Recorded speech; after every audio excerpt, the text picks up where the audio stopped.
Woo! Hello everyone! Welcome. How are you guys doing? I hope you're having a good day so far. Had a good weekend. Hello, Sepher Ninja. Congratulations on being first. I have been very busy this weekend.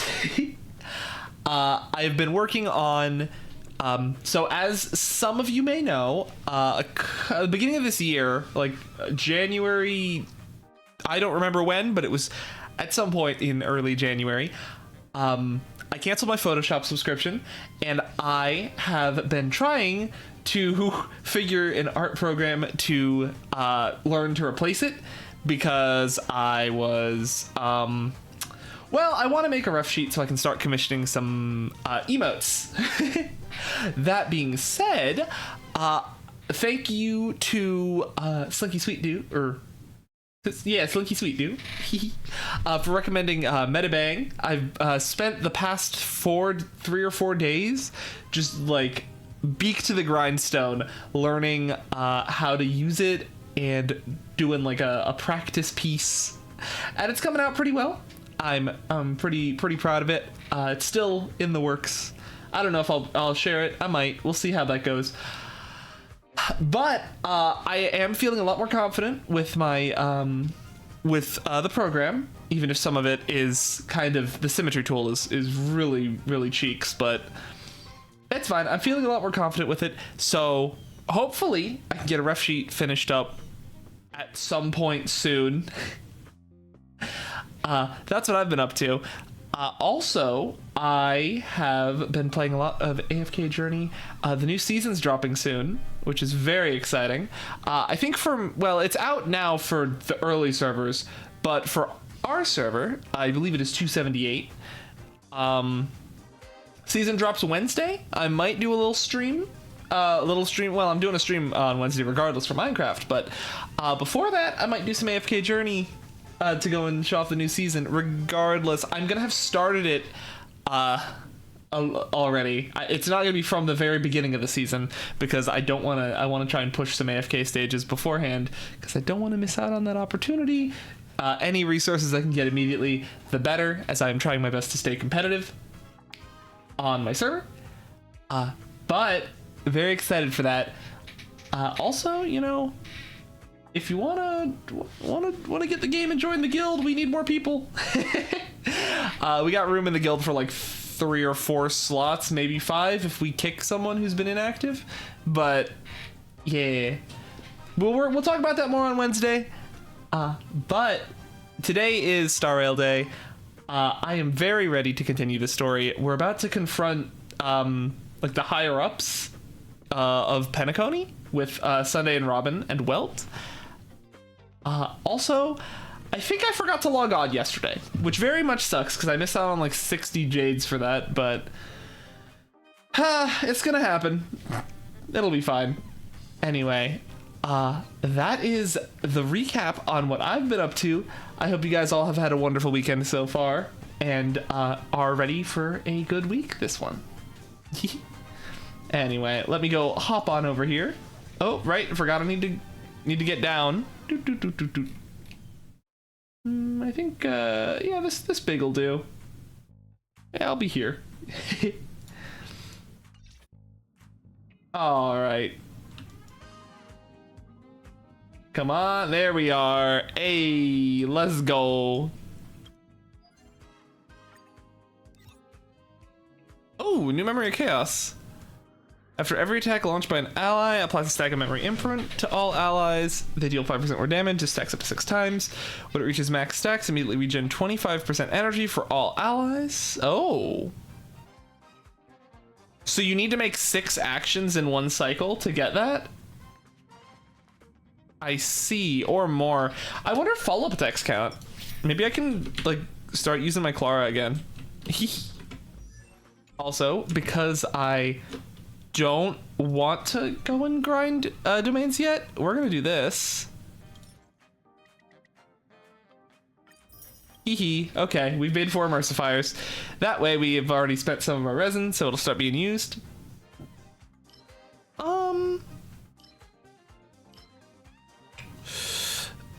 what do I need to do? I guess I meant to fight the bug last week. Oops. Well, I'll have to do that this week. We'll dispatch an assignment. Or will we? There we go. Wonderful. I wonder what that, oh! There we go. Yeah, I've missed a day. Oops. Well, luckily I'm not trying to pull for Robin. I already have her light cone, which is all that I really cared about. Let's get this. And we just need to obtain victory and kill enemies. We're gonna do that in the main story probably. So, let's... Birds, Orphans, and Fools. Gopher Wood, that's his name. The Dream Master and their former benefactor. Whoa.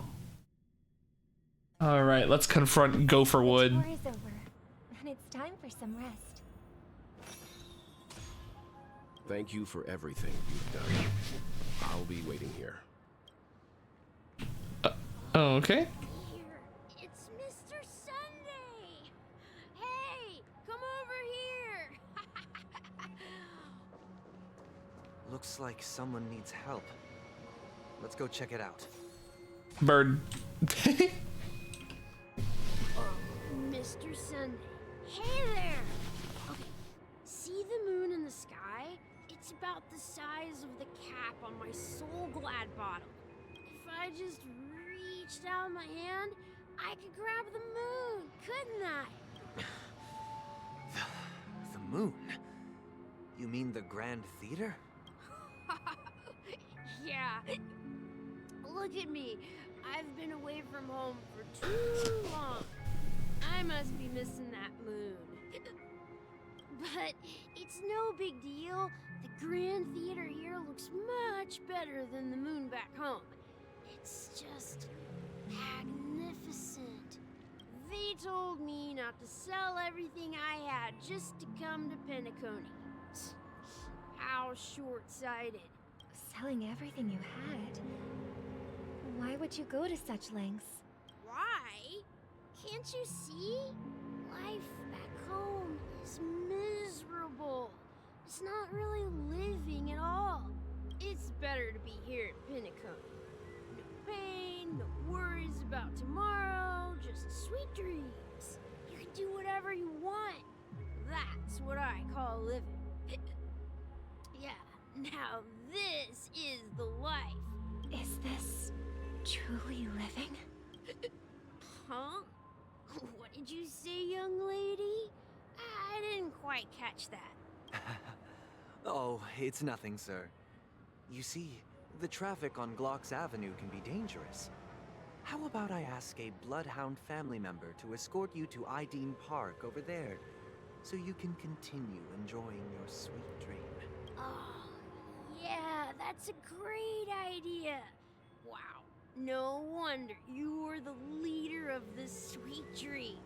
You're totally a lifesaver. See you around, Mr. Sunday, and it was nice chatting with you. I really want Mr. Sunday. He's such a little guy. He is, I've gotta say it, little guy pilled. Like, I get he's the older brother of Robin, but he's just a little guy. What's up, sister?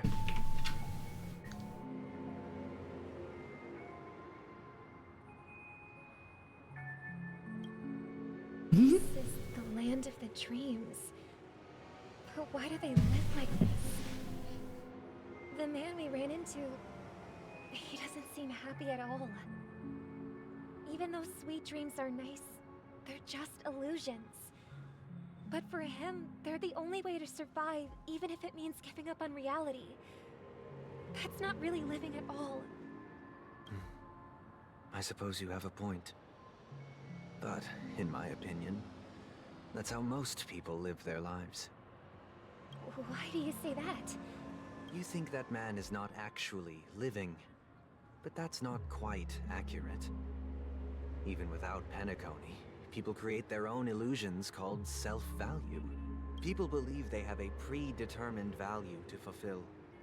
Gaining value means gaining power, and those deemed worthless are seen as the weak.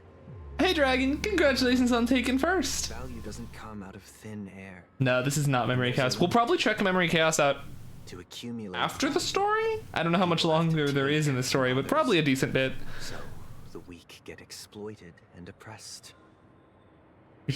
Well, Suggesting that this is not how things should be? so I wanted to title the stream "Reaching the Climax of the Quest" because, you know, the climax is like the peak point. However, apparently climax is considered a sus term, and they don't allow you that in the title of streams on Twitch, which is really dumb because that is the meaning of the word of itself is just like the peak. So I tried to sub it in for Apex, but yeah, Apex Legends. There is a game called that, isn't there? Yeah, we're reaching to Apex Legends. Yup, we're playing Apex Legends. I guess, man. Exactly. I'm so bad at shooters. Ironically, people don't think there's anything wrong with it because they uphold the illusory notion of self-value. And even And you did it at my birthday dinner. Hi, Rachel. Welcome, welcome. How are you doing today? You did it at my birthday dinner, and I made excuses for you then. the survival of the fittest. That's where all the tragedies in the world come from. You're good. Yippee! Yippee! Dream in Penacony to escape from that reality and find solace. No tragedies exist here, only happiness. Although in its nascent form, isn't that the same paradise we yearn for in our dreams? Perhaps that man is just an exception. Let's not jump to conclusions. We should experience the dreamscape ourselves. Just as I did at Dreamflux Reef. Yes, seeing is believing. I'll accompany you. The Dream Master hasn't shown up yet, so we have some time for a stroll.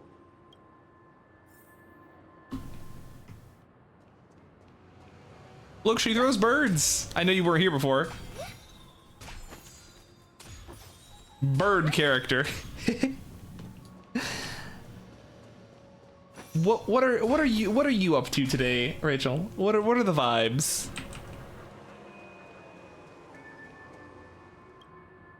Glad to meet you again, Robin. Get thrown, loser. Yeet! Still coming along. We're all so excited about it. Minecraft? Ooh, fun. It's going smoothly. Thanks for making the trip to join the festival. You're too kind, Robin. It's a pleasure to have guests from all over the universe celebrating day and night. I can't stand being lonely or bored, so this jubilant dreamscape is perfect for me. But if this went on forever, would it get boring too? Nah, not at all. Who would get tired of having so much fun?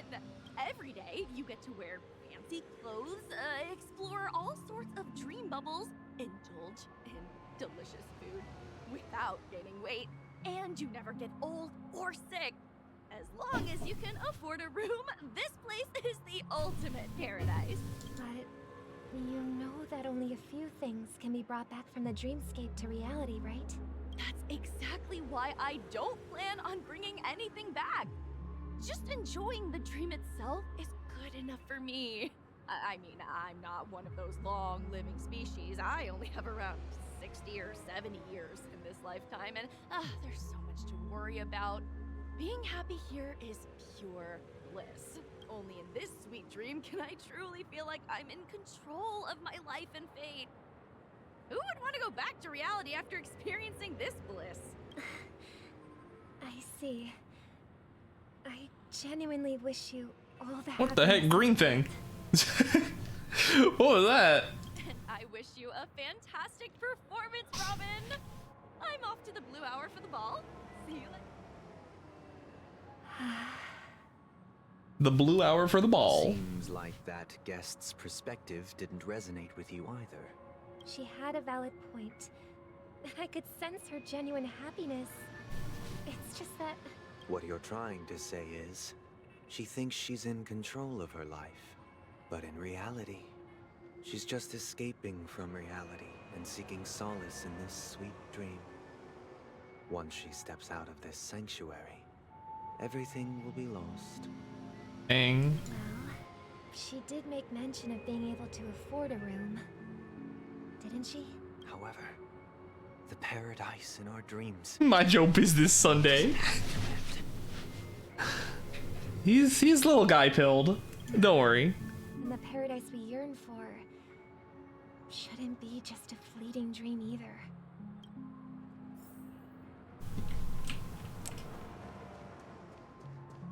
I'm gonna go hit by a car.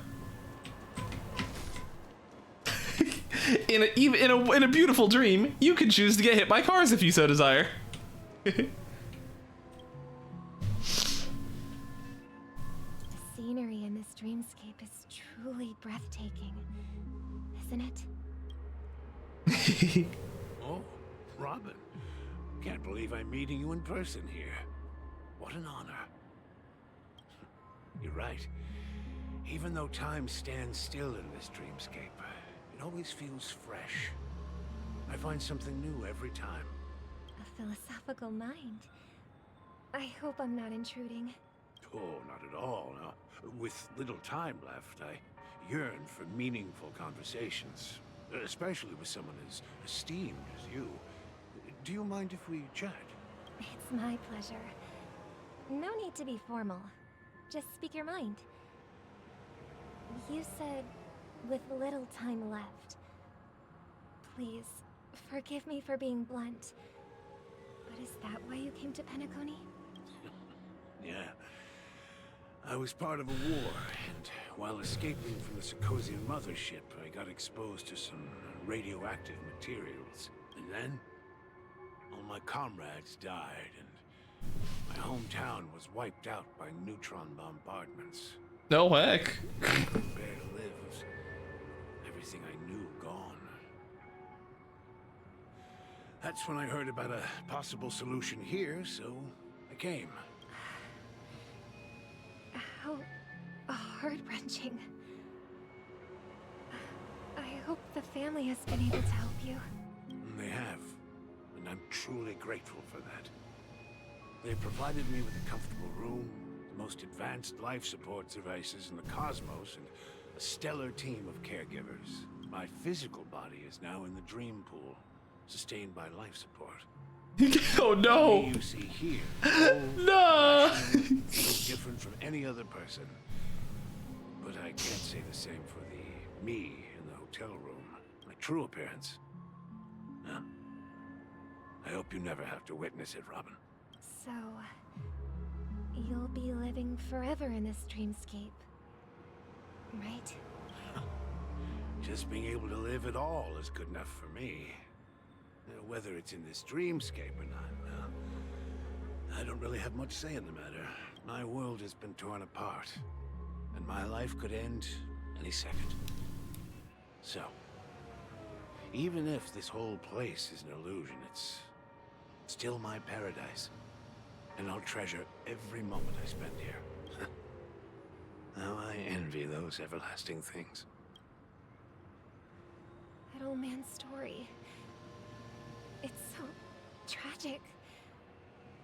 Fortunately, this sweet dream gives him joyful memories to hold on to for the rest of his life. That's precisely why this sweet dream in Penacony exists. However, even the sweet dream has its limitations. While it provides solace to the disillusioned, it can't completely eliminate pain in reality. There will be a way out. Penacony is already on the right track. Okay, Sunday. It sounds to me like you're trying to convince... Hold on a moment. What are you looking at? Look what we have here. A lovely young lady. I see we've encountered Sparkle. Is that me? Get birded.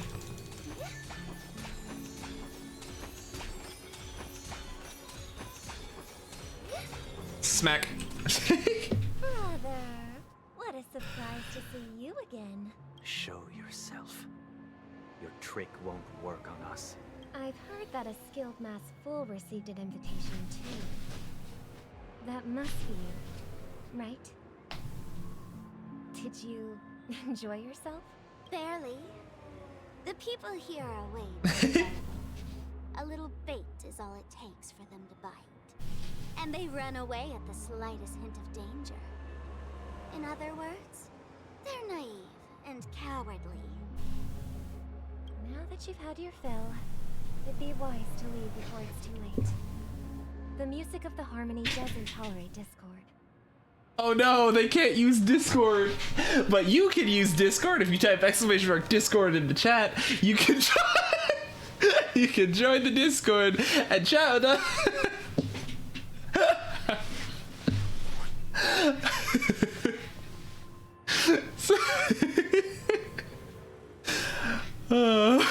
Congratulations on being first, Rachel. Yeah, you can join the Astro Roost. You just put your Twitch name in the verification channel and a bot will verify you, and you can chat with us about all the things we play, like Star Rail, Pokemon Unite, Minecraft, etc. It's pretty neat. What? Now that you have the real Robin, I'm useless? Oh, how disheartening. I've done so much for the family. You should be thanking me, because if it weren't for me cleaning up this mess, Penacony would still be in shambles. Don't you think? That was a personal request from the head of the Iris family, and it has nothing to do with us. Step aside and stop causing trouble for the Charmony Festival. Trouble? I thought I was curing trouble. Is that what she's gonna say? The Charmony Festival? Oh, dang it, close. She questioned something. You think you can scare me? You think I have no idea what you're planning? I don't care what you're thinking, chicken wing boy. Ah! But I'm pretty sure our lovely Robin won't be appearing on stage. Chicken wing boy! You're well aware of what a sorry state this dreamscape is in under the banner of harmony. Penacony, the land of the dreams. Is this truly Stop it. What's the rush, chicken wing boy? Did I get to you? Yes. Our paradise is none of your concern, masked fool. Leave now, or the family won't tolerate you anymore. All right. I'll go. But Robin, I suggest you seriously consider this. Do you really believe those living in dreams can escape pain and find true happiness? Well, I've done my part. And now I'm simply waiting for the fireworks to begin. Here, the last 2 gifts for both of you. And don't lose them. If by some unfortunate chance the Charmony Festival starts against all odds, remember to use them during the show. And it'll be thrilling. Bang! I heard a raven cawing in the distance. It seems the Dream Master will arrive soon. Let's gamble a bit. Feeling lucky. Feeling lucky. Hey, we hit the jackpot.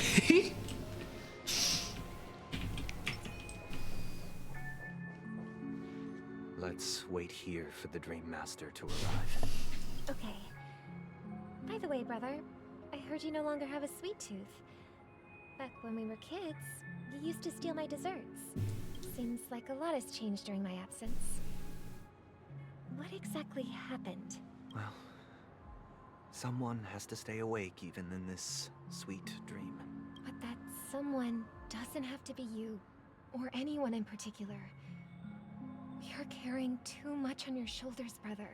The paradise in our dreams. It shouldn't be like this. Penacony is nothing more than a dream. It can't erase the worries and pain of reality, or bring true happiness.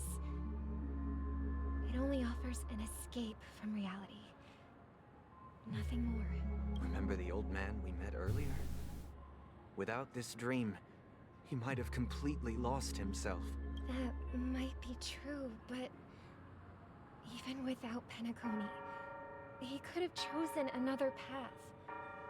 As far as I know, the Intelligentsia Guild has been promoting their rehabilitation techniques for a long time now. That path may have been more ordinary and challenging, but now he is receiving hospice care in a comatose state, and his fate is sealed. Love that they called Sweet Dream, or hospice care, as Sweet Dream. Is Penacony granting these people a future? Or is it taking it away from them? Well, don't forget this. Not everyone really has a future. The future for humanity is like the sky for birds. People mistakenly believe that flight is inherent to birds because they've never witnessed those birds crashing to their death. Is that a threat, Sunday? Do you remember how we took in that little Charmony dove when we were young? Yeah. We took care of it. Provided food and water, groomed its feathers. And later, when I decided to leave Penacony, I opened the cage and set it free. Well, I didn't mention what happened to it in my letters because I didn't want to upset you. Shortly after you left, it crashed to its death right in front of your window. I had surmised as much. I knew you wouldn't have avoided mentioning the bird for no reason. Despite that unfortunate outcome, I still believe it was the right decision. Birds aren't meant to spend their lives in cages. They belong in the sky, even if they can't fly. But here's the thing. If there are birds in this world that can never fly, can we really assert that they belong in the sky? Are you implying that the same goes for humans too? Let's take the Astral Express as an example. The Nameless made tremendous efforts to bridge worlds, gaining fame across the universe. However, only a few My Clocky statue! extraordinary individuals can endure such a perilous journey. That's because the pursuit of the Trailblaze exceeds the capabilities of ordinary humans. Otherwise, why would this path be filled with broken rails, an abandoned express, and even a fallen eon? Dang. Don't roast us like that, Sunday. It's just sophistry. If that were true, then only the powerful would have the right to determine the future. Is that what you're implying, Sunday? Maybe that should be the case. That's exactly what happens. Another name for the future is self-value. Sunday, you better be a playable character. This world has its You better not pull a Kokoli on us. to inspire people and garner admiration for their heroic deeds. The majority of ordinary people will never become heroes in their lifetime. Some are born weak and vulnerable. Some find themselves trapped in unfortunate circumstances. Some fall victim to malice and cowardice.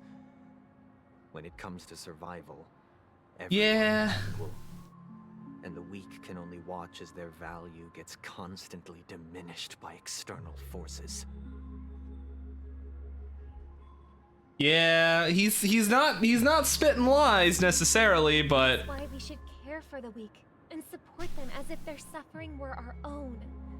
That's what the Odes of Harmony have always taught us. While the Harmony holds noble aspirations, the strong will always be strong, and the weak will always be weak. Even in this carefree dream. Human nature contains greatness, but it also harbors inherent weaknesses that can't be eradicated. In the end, if people can't even secure their own survival, They won't care about the illusory future of equality. As long as the law of survival of the fittest prevails, there will always be fledglings crashing to their death. But if people don't live for the future, do they merely exist for survival? If even you, my brother, don't believe that the harmony will save the weak, then which eon can make our dreams come true?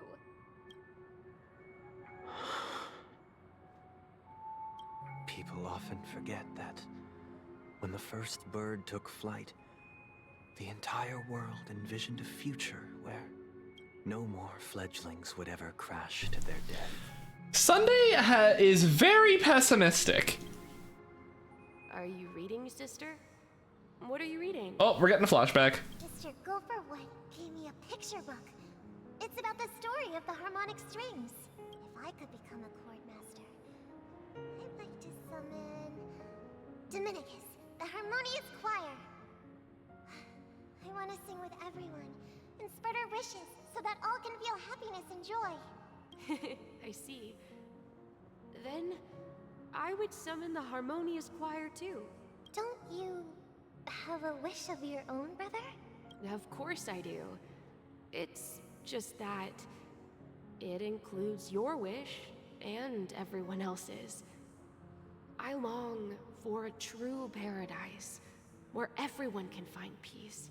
Then, let's build a stage there and invite everyone to our performance so that both our wishes come true through the power of the harmonious choir.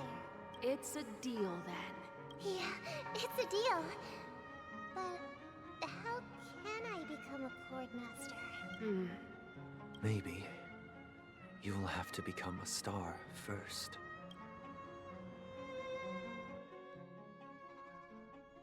Whoa. Oh, back to my POV. POV, you are me. You're back sooner than I thought. Any results? Yes. And now, it's up to us to forge ahead. Since he's already carried out his last wish, my final mission is complete.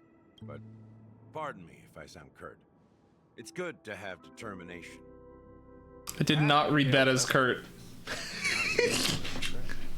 I thought he was saying, pardon me if I'm serving. Why else would he have chosen to sleep in solitude, staking everything on some nameless in the future? Yep, he's serving Kurt. You have the numbers, and in numbers comes strength. So that might just delay your inevitable a little more. Got any more encouraging words? As I see it, relying on Welt's negotiations alone is far from enough. Regardless of whether the other party will be compliant, Never back down, never what? simply allows us Never to give up. Never back down, never what? Never Never give up. Let's go. Let's go. Never give up!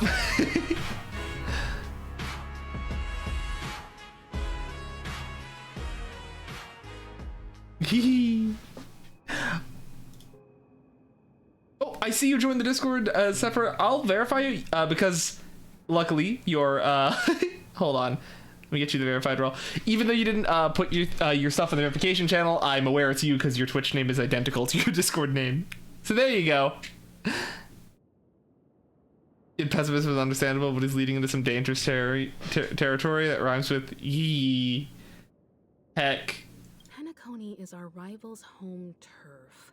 Yeah. We already have very few. You didn't put, well, that's true. You're a mod. That's different. I lease it around while the family's got us blocked off. An offensive approach might be a wiser course of action.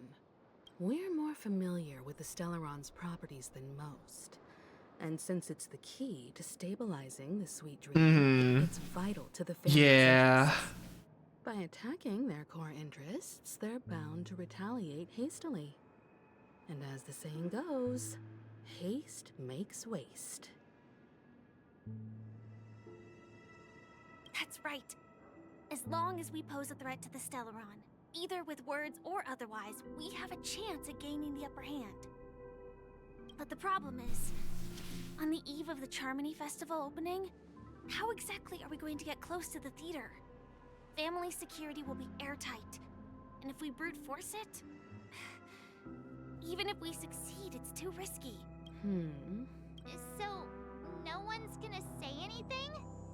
Then I'll raise my hand. I know the answer to this question. Of course you do. I never doubted you for a second. You of all people. Looks like we have one more ace up our sleeve. Time for the master stroke. The Express crew would have been disbanded long ago if it weren't for me. So, I heard that before the Charmony Festival begins, there'll be a pageant to kick off the festival. It's called the Soul Glad TM Festivity Auditions. The Soul Glad TM. And it's going to be held in the moment of Scorch Sand. As long as we clinch the top spot, we'll be able to attain the title of Festive Superstar. And be able to Whoa, Festive Superstar. Miss Robin. Not that that's important. What's crucial is that we can enter the Grand Theater before the audience arrives. So, how do we go about participating in these festivity auditions?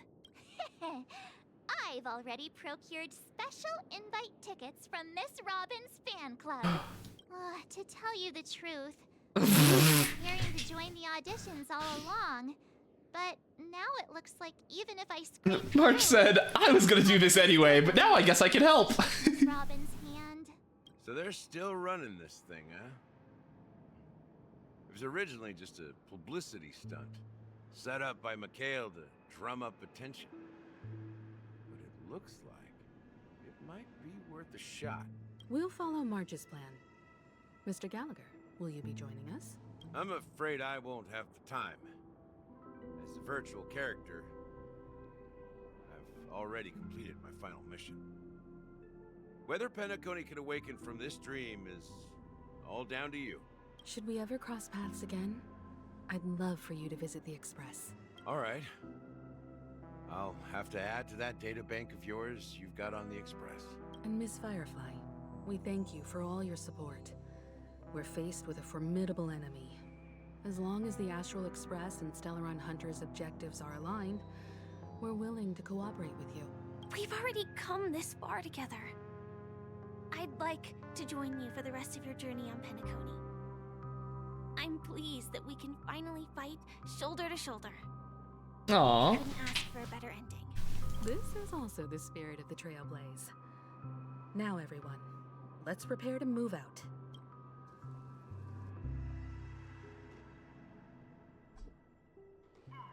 Firefly, my beloved. I was thinking just that. How you doing, Otter? Welcome, welcome. Oh, the background music here already sounds like a bop.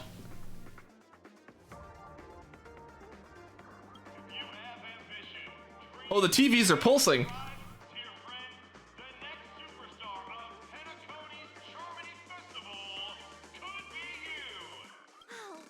they've really outdone themselves. I'm starting to get excited. Oh yeah, this might be, if I get this, this might be train music.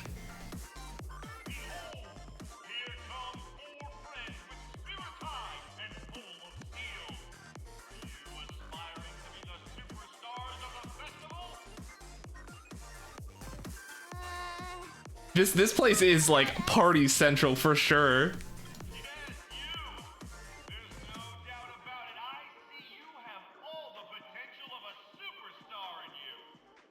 Excuse me, you four. What are you hoping to get out of all this?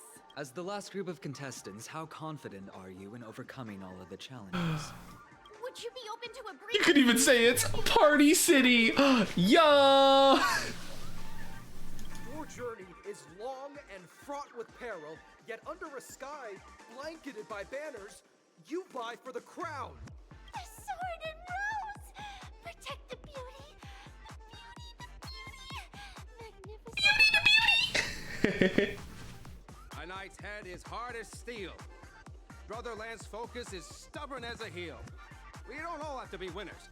But if we don't have fun, we'd all be sinners. People are pouring in.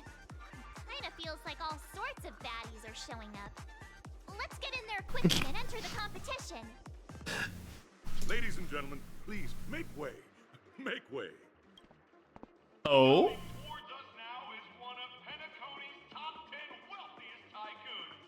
Mr. Ideen. Allow me to introduce Oh, he's just an old guy. Director of Soulglad's factory, Ideen Lena. My four friends, introduce yourselves to the audience across the cosmos. Hello, everybody. I'm Himiko, a nameless from the Astral Express, and these are my companions. Don't you guys need to hide your identities? Can't hide it anyways. Penacony is plastered with our posters. And because the Astral Express is so well known, the family won't dare to make any rash moves. Bold of you to just be saying this in front of the cameras, gotta say.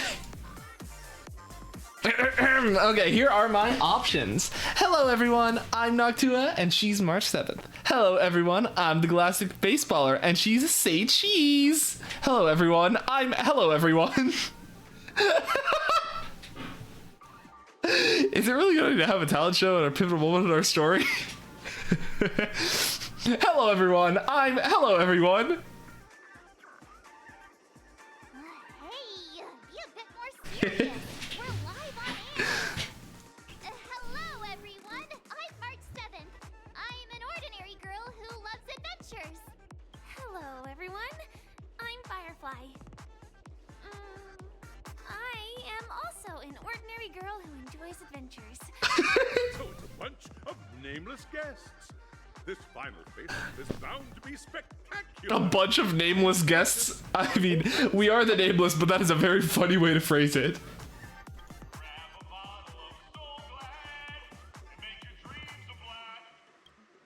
Grab a bottle of Soul Glad.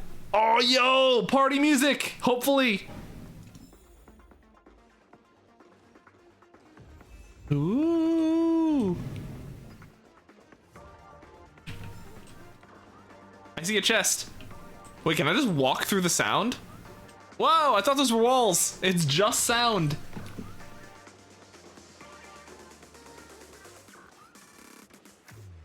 This place is buzzing. I'm kind of hyped about this. This venue is a miniature representation of that time known as the era filled with boundless possibilities. Whoa. There's a bird over there, but I'm gonna wait to pick it up. What the heck?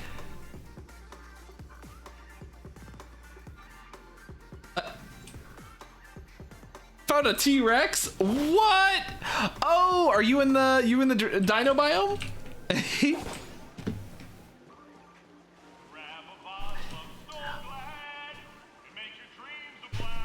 Nameless, your arrival reminds me of the grand occasion when Penacony It's Sunday, and Robin probably. lad back then, lured here by the watchmaker's ads, full of zeal and ready to make my first fortune in life. Once, during a particularly grueling day, I passed out and was resuscitated by a drink from Mr. Sousa. That sweet taste has since been etched in my mind, and that was what drove me to create the Soul Glad that we all know and love today. The dream-chasing era was truly a wondrous time. Oh, I miss those days and the watchmaker. Scorched Sand Hall is my homage to that time of boundless possibilities. I wholeheartedly hope you make it to the finish and emerge as the next superstars of Penacony. Now then, is there anything you'd like to say before the competition officially begins? Nah, we'd win. Rest assured, we're gonna take an L in this. I can feel it. Hey, Sidge. What the Sigma? Rest assured, we're gonna take an L in this. Nah, we'd win. That's the trailblazing spirit.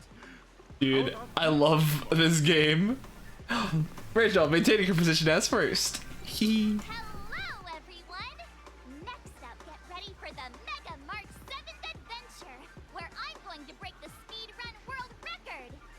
trailblazing into the uncharted and challenging the limits. That's Miss March 7th for you. How about Miss Firefly? I hope that by the end of this journey, everyone will have achieved the outcome that they hoped for. Ah, a wonderful wish. Miss Himiko, what are you expecting from your team? Yeah, how you doing today? How you doing today, Singed? You having a good one? Did you have a good weekend? Safety first, everyone. Simple words, but full of warmth. Waiting for you are 3 stages, each connected to that era. The first 2 stages. There was a weekend? Oh my gosh. To choose from. Heck. Unique challenges on each route. And in the last stage, you will face off against a champion who has defended the title to this very day. A beloved contender whose noble virtues are unrivaled. Those are the rules. Simple. Everyone clear? Now then, I hereby announce that the 33rd Scorch Sand Festival of the 20th season, sponsored by Soul Glad Enterprises, has started. Woo! Everyone, as the Charmony Festival is drawing closer, we must reach the end as quickly as possible. Factoring in efficiency and safety, splitting up into 2 groups is the best. I go with Firefly. Dibs on Firefly. Ash and I haven't known Miss Firefly for Let's 2 go! years and aren't overly familiar with her. It'd probably be better if the 2 of you paired up. Fine by me. Let's do it. All right. I don't have a problem with that.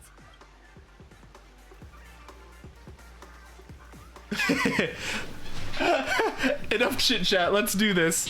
It'll be a shoo-in with me around. Hold up. Has any of you bothered to ask me for my consent in this? Say what now? I get to pair up with Firefly and there's no catch? You love ducks and owls? They're your favorite animal? Cats and dogs are okay too? I'll ask the question before Rachel gets to. What are your thoughts on rabbits? We'll split into the assigned groups then. Let's not waste time.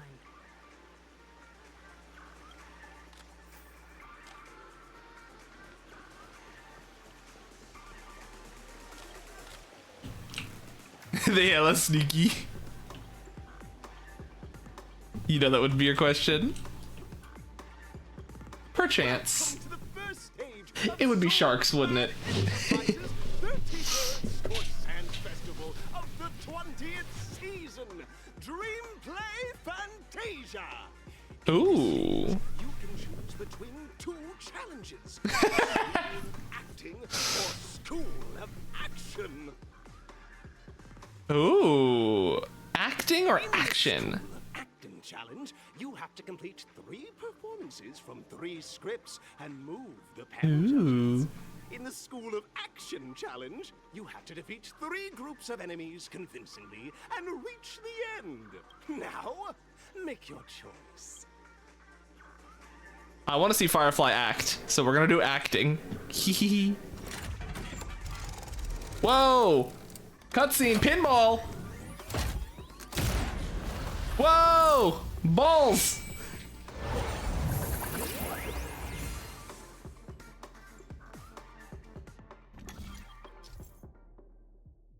Click on the button on the tracks to change the challenge area to go to. What?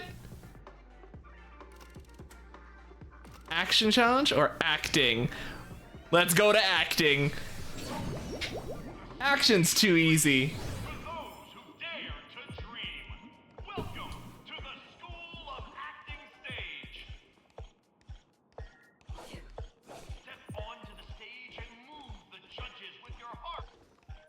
Competitors, allow me to introduce the rules of this challenge to you. Competitors! There are 3 stages up ahead. On each, you will find an outline of a script.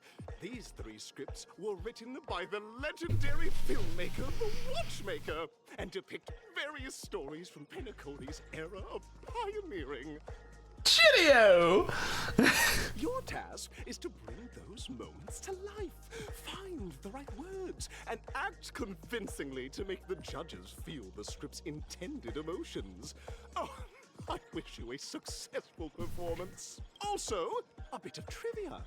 The record score for this stage is held by a participant with red hair. His exceptional performance It's our Genty. strictest judge to tears. It's like he wasn't even acting at all. This stream's been sponsored by Cheerios. You remember what happened? We were making some jokes last week. We were like, 2 friends stitch play. Dude, I don't even remember, but I recall that. We are running out of time. So Was it the stuff about the schlonger?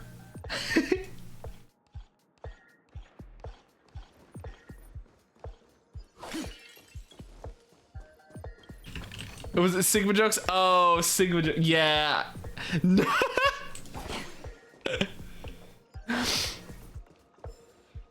Sigma balls. Oh my gosh. Star quality. Since you've come as a pair, I'll prep a magnificent scene for you. Oh yeah, Otter, you've been you haven't been here for a bit. I presume it's been because you've been having the internet problems still. Because I remember you were having trouble with the Minecraft server. You kept like crashing or something. We were sticking out our guts for the Rizzler. We sure were. But yeah, I'm glad you're back. I'm glad you're here. Hopefully your internet problems have been sorted. You two, are you ready? We did miss you. I'm ready. I'm ready. Driven by the spirit of exploration, are arriving at the land of dreams that is Penacony for the first time. But instead of lush lands, you find yourselves amidst swirling sands and desolation, far from the paradise the watchmaker described. Your internet problems seem better? Yay! Let's go! Your Phantom Taxi goes, your viewing streak has ended. Oh no, not the viewing streak! You're driving an old clunker through the wilderness. You've been busy with school finals? Oh, that checks out, yeah. Hopefully you've been doing well in your finals. I believe in you. Suddenly, a fierce memory Passing with flying colors. blocks your path. Whoa. A fierce memory's gonna mean blocks your path. Mr. Greyhair, what line would you deliver to express your disappointment in Penacony? A Brutus creature. Great. What the tarnation is this hellhole? The watchmaker's a big fat liar. A Brutus creature. Quick, let's run it over. Do you usually express disappointment this way? What in tarnation is this hellhole? The watchmaker's a big fat liar. Very good. Now, though you're disappointed, your screen partner is conversely very enthusiastic. Now, young lady, you will. You'll do amazing. Woo! This is great! I love living on the wild side! Very good, very intense. And then Oh, I love Firefly so much. next scene, you find a job mending the rails, but the days are She's long, mending it. and your endurance can't keep up, and you finally collapse in the endless expanse of desert. Suddenly, sweet rain falls from the sky, wetting your lips and rousing your spirits. Oh no, I'm falling down the stairs. Puts on sunglasses and falls very awesomely. Dude, let's go. Ooh, sweet rain wets my lips and rouses my spirits. Mr. Greyhair, what line will best express your surprise at this moment? Wowee, Penacony. Oh, hold on. Let me Ooh, Penacony, my Penacony, you truly abound by the opportunities. Perhaps you were never meant to succeed. Just let me die of thirst instead. Wowee. Jeepers. This moment, your partner yet gazes into the sky, both her eyes closed. The raindrops fall, blurring her vision, and she tragically says, Perhaps we were never meant to succeed. Right? Fantastic! Both of you have an incredibly solid foundation in dialogue delivery. However, lines aren't everything in a performance. Please continue this story on the second stage. I've fallen, can't get up. Puts on sunglasses, but at least I look cool. Next, you'll be challenged with a body language test. Do we get to smooch?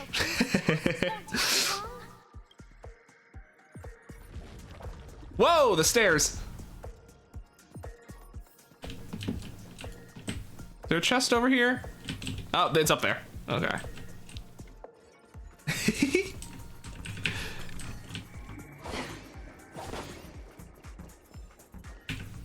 Here, you two are required to skillfully utilize body language to portray the story context I've laid out. You can't just say perhaps. Perhaps I can.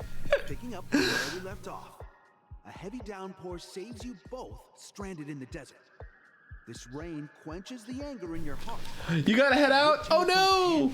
Heck! Completely devoid of fighting spirit, wanting to comfort. You have a doctor's appointment at 1:30? Aw, heck! We will miss you, Rachel. Have a good appointment. Hopefully it goes well.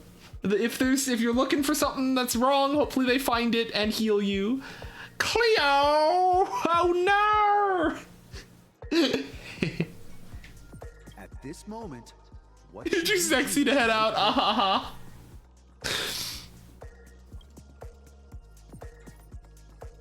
Stand up, prepare to move out, roll about in the sand, tell a dad joke. I want to pat her head. You seriously think that would make someone laugh? Sorry! I'll tell a dad joke. The test now is about body language. I don't think dialogue is allowed here. All right, we're rolling in the sand then.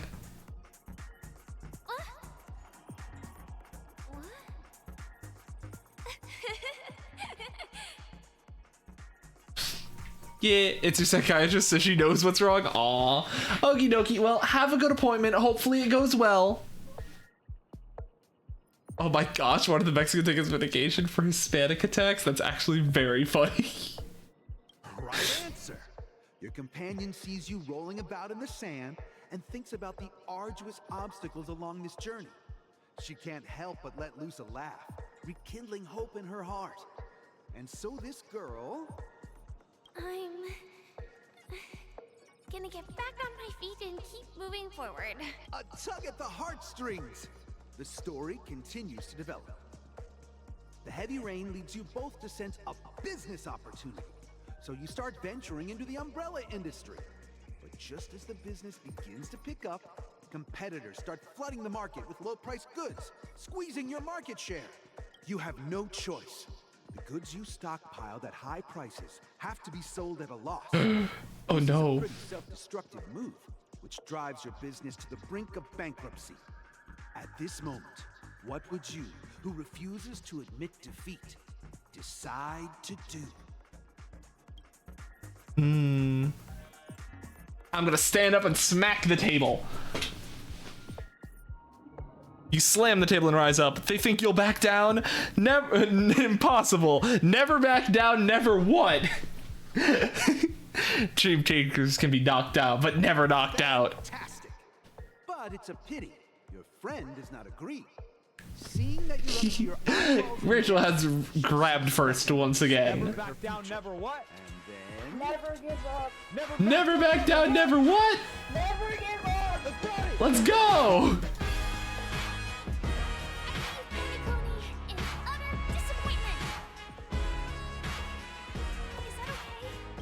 Of course! Absolutely!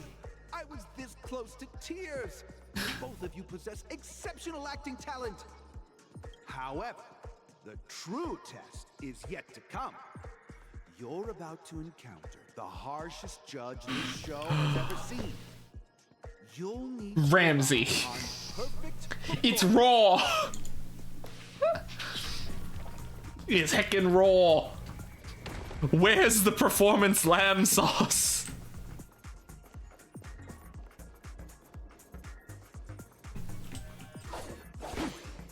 Another bird has been located. Hold on a moment. Oh, I can't go up there. Okay, I guess I have to do the performance. Welcome to the final stage. Actually, Hello, Rogue. Welcome, welcome. Good morning. Thank you for the Pink Sippy redeem. I shall. All from the film Once Upon a Time in Dreams. Two companions arrive on Penacony with nothing but a dream. Their desire for achievement is met with continuous setbacks. Ultimately, one continues on, despite spiraling into debt, while the other concedes defeat and leaves. Many years later, their paths cross once more in the thriving Penacony. Yet, they refuse to acknowledge each other because... Oh, I think I fell asleep. I woke up again and everything was okay, luckily. My guards were able to defend my colony. But yeah, I fell asleep with the game on. I woke up a couple hours later and turned it off, though. It's okay, don't worry. But my barracks is finished.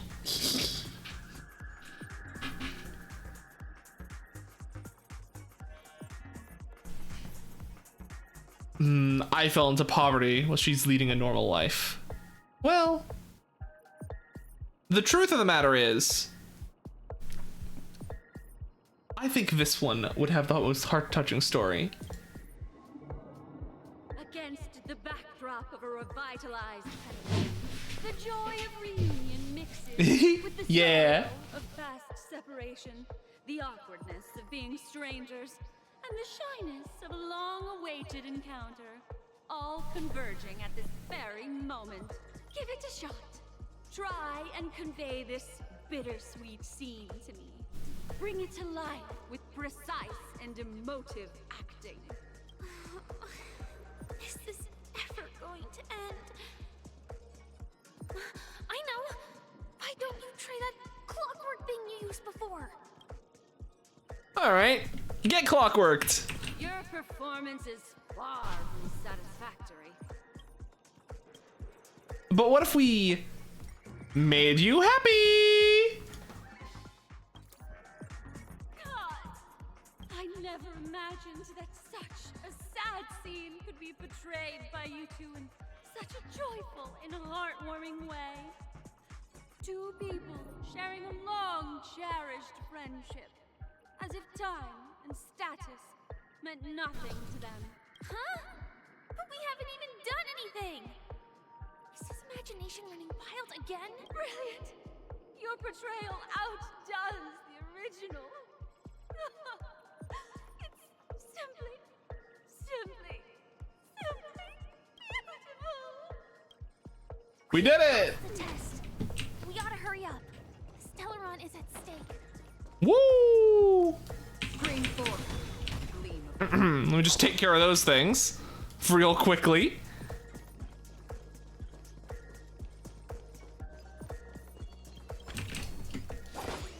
But yeah, I'm also glad my people were safe.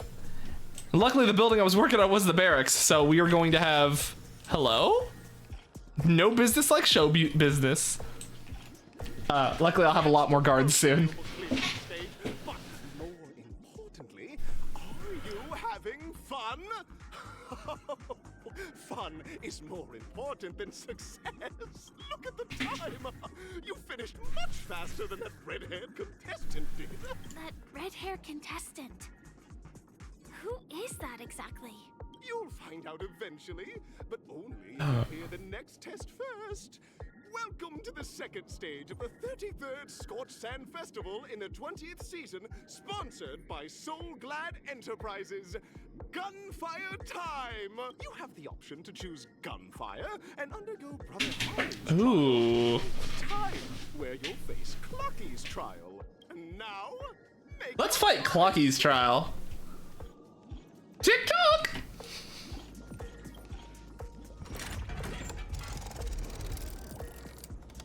Launching! Pinball time!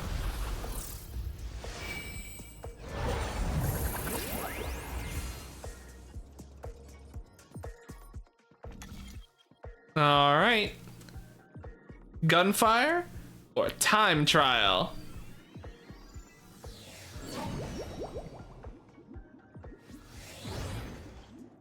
Dear friends, welcome to the wonderful world created by the Watch. Oh, is this gonna be puzzles? Oh, I sure hope it's puzzles. Is the titular character from the beloved Clocky animation, Clocky!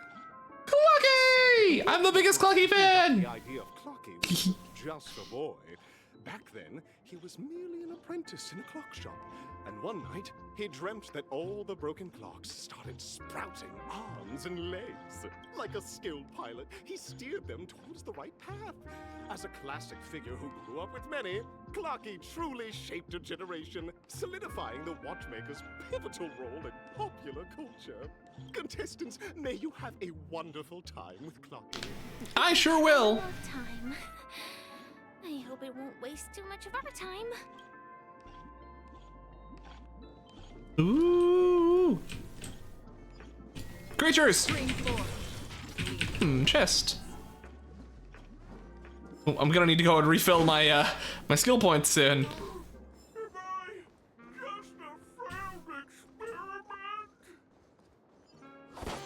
That's not you. Did it just speak?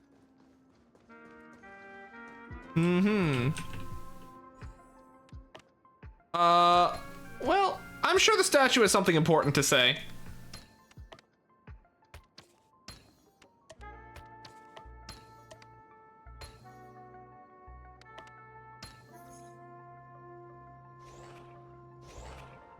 Oh! I summoned the bird.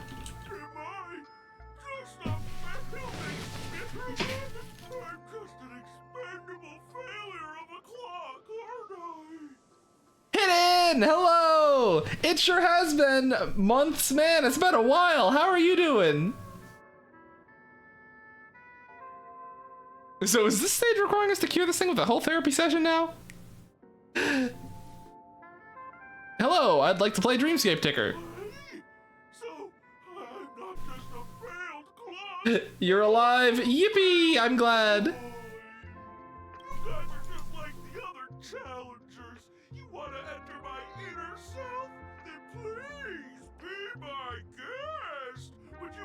What's with the sarcasm he's laid on so thick?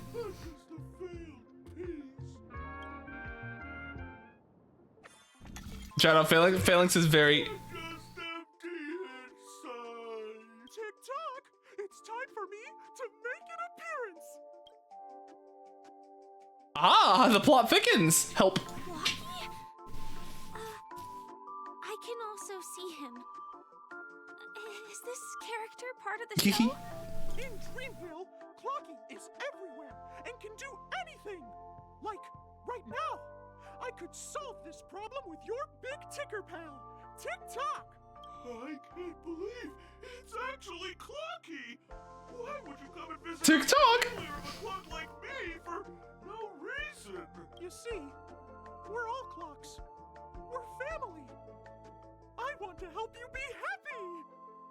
Tell your pal Clocky what's troubling you.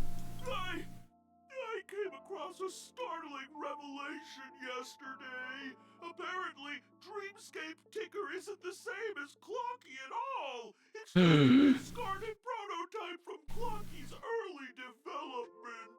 Please, just leave me be, Clocky. I just don't know how to face you because I'm just a failure. Oh dear. Seeing it like this is utterly heart-wrenching. But fear not. We're here to help it rediscover the missing parts of its inner self and guide it out of despair. Rogue has taken first. I guess even troop members can experience existential crises. Don't worry, miss.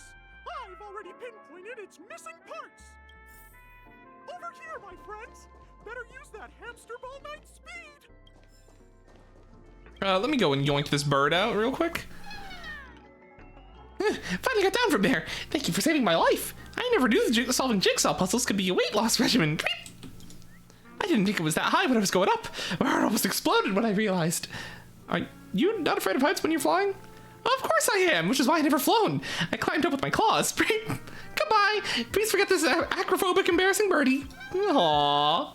I will never forget you.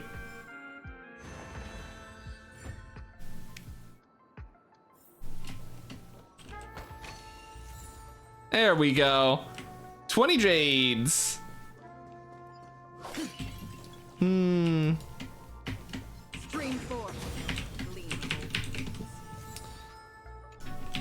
Some more loot. Let's get that. A lonely giant.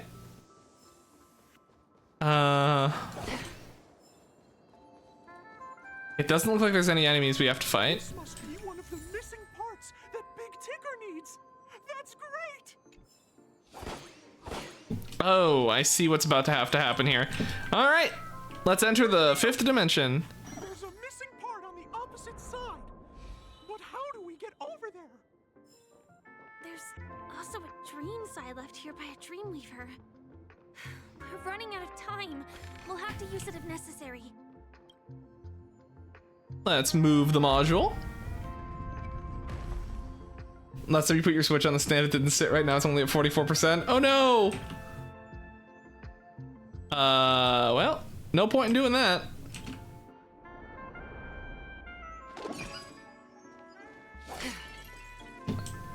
I'm probably gonna need to go up there.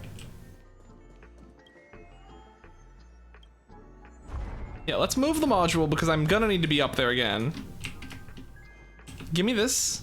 Thank you very much. Notability of time. I don't need to go up there yet, so I'm not too pressed. Oh boy, there's a T-Rex.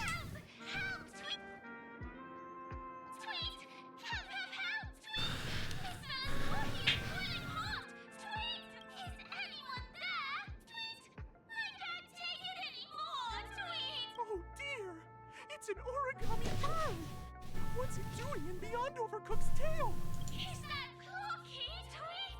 Please save me, Tweet! I'm being roasted alive, Tweet! A roasted bird? Oh no! This is horrible! Let's save it, quickly! Do we still have the upper hand? Time for a bug. I don't know what we're gambling here, but I'm gonna hit him with some ice. The dice have been cast. Bust. Or maybe I'll take it all. Watch your head. Bust? Or maybe I'll bust. It too shall fall. Jackpot! Destined for oblivion. Let's go.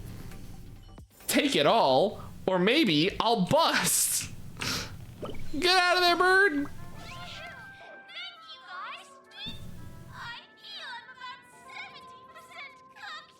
Oh no! Goodness, you're okay! But why did you burrow yourself into that fella's tail? Because that fella stole one of Mr. Big Tigger's pots, Tweet! I wanted to help retrieve it, but I accidentally got myself stuck in the oven, Tweet! Go ahead again. Oh no! Be careful, it's hot, Tweet! Another fragment belonging to the Sweet Dreams troupe? This is just too surreal. Okay. Well, I guess I need to... Oh, you know what? I need to take that other path that I repaired. Thank goodness. I'm already 3 steps ahead. I'm a bird with perfect eyesight.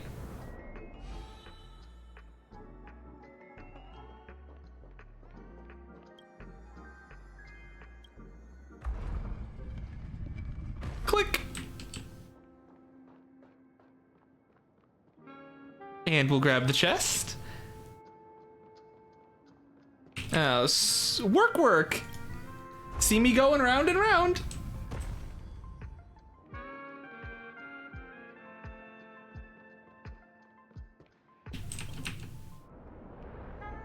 Whee! Smooth and safe landing. Stream 4. I will not be fighting enemies. Thank you for attempting.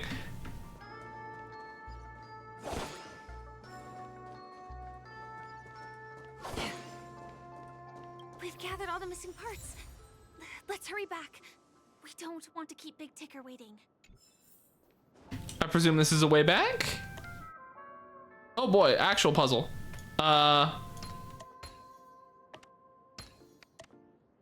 Ooh, a chest. There we go. This looks like it's a railing. This goes here.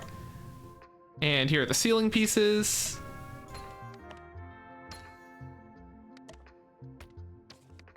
Oh. There we go. The path is now connected.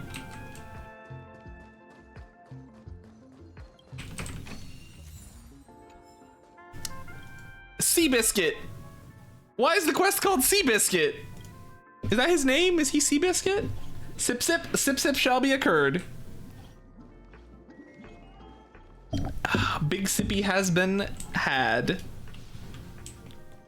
All right, buddy. As long as you have these, you'll be able to find closure. Tick-tock. Wow! This sudden surge of joy! It's working! Tick-tock!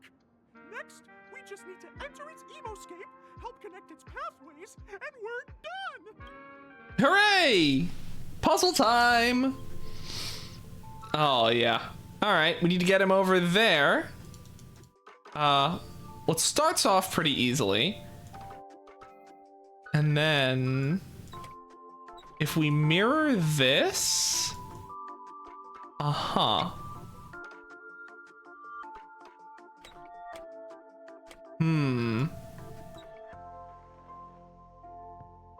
like that? Oh, hold on.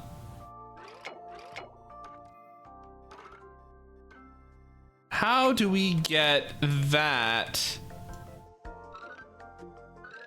Okay, so that's good. There it is.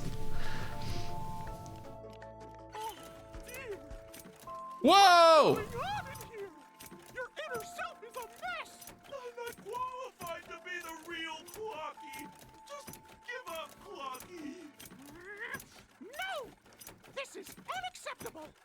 You have to face your fears. Since it's come to this, I'll have to use clockwork. Whoa! Success! Good job, Clocky.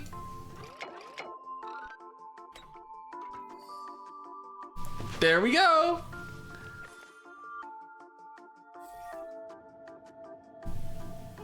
Thank you, Clocky. If not for you, Hey, owl! connect with people like this. You helped me find myself again. No problem at all. As the guardian of Dreamville, it's what I'm here for.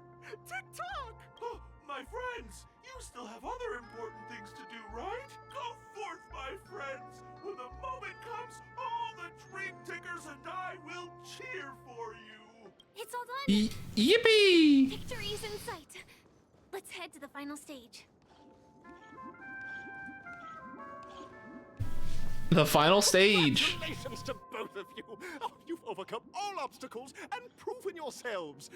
But, unfortunately, there is only one who can be Penacony's best. Rachel has taken first back. In the final stage, Even when she had to skedaddle, she came back just to make sure she got first. the opportunity to become the festive superstar. Welcome to the 33rd Scorch Sand Festival's third stage in the 20th season, sponsored. Oh no, your caps lock is on. Superstar Showdown. Superstar Showdown. Ooh. Pinball moment. Boing.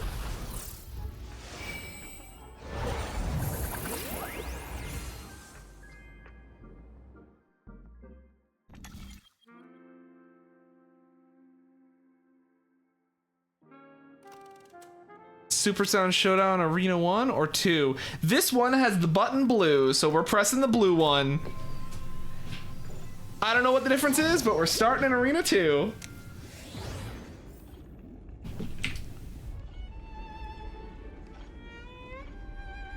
Oh, Minty's mans. No way. I think I just saw someone. Someone extraordinary. It's him! The man!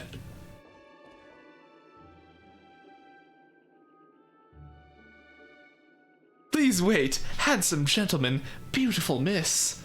By the glorious light of the beauty, I never thought I would see you again. In such turbulent times, your kind faces are as spring gentle breeze, bringing solace to my scorched heart. Are you a knight of beauty? Aww! So the red-haired contestant was you all along. Will you be participating in the Charmony Festival as well? I'm gonna go, aww! Hear ye, the rosy glow of beauty has rendered you speechless. What an honor! Upon hearing of the impending festivities, I commanded the one and only to bring me to Penacony with full haste. Alas, in a cosmos unguarded by Adrilla the Beauty, disorder prevails, thus my passage was delayed by tending to the sick and injured. Fortunately, Miss Rabbit Mech Pilot, Stray Cat Duelist, Galactic Ninja, and Quad Drive Intellitron, along with 32 other souls in distress, all emerged from their predicaments safe and sound. I then led them all here to revel in the harmony with the countless other splendid beings. Mini Rabbit Mech Pilot sounds hype. Is this the beauty? It's dazzling. I do not deserve such praise. Unfortunately, that dashing IPC ambassador, whose radiance matches that of a beautiful peacock, remains in a woeful state. How I wish he too could partake in this splendid occasion. Okay, let's get back to business. Since fate has brought us together, it stands to reason that you both seek the accolade of the audition's victor, correct? Though upon arrival, I was once mistaken for a towering silver-armored fugitive with fiery red flames, due to my lack of elegance, it matters not, for all these trials stem from the land of dreams' beauty. What matters now is that I stand before you. Our paths have crossed. I, Argenti of the Knights of Beauty, am humbly requesting for a battle in the name of the Code of Chivalry with you both.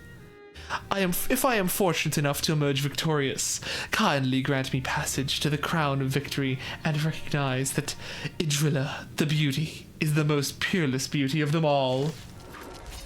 Alright, Mr. Man. Do we still have the upper hand? More enemies. Time for a buzz. Let's get some hacking going on. Get markers activated. This combat needs up. This is double speed. The flesh wound. Tis but a flesh wound. Alright, Argenti. Are you prepared? I weep for the departed. For Adrilla. Bear witness. You are fighting a jet. It's a pity, the laurels of victory. Blah, blah, blah, blah, blah, blah. Can I have fun this time? Let's implant the weakness. For Adrilla. The dice have been cast. Bust. Or maybe I'll take it off. He said, bust, maybe. Watch your head. Enemy data sync net markers activate. Time for a good old counterattack. Hedge your bets. Just in case we'll up our shields. I weep for the departed. Never back down, never what? Never give up. Never back down, never what? Never give up. Let's go. Boink. Bonk. Adios.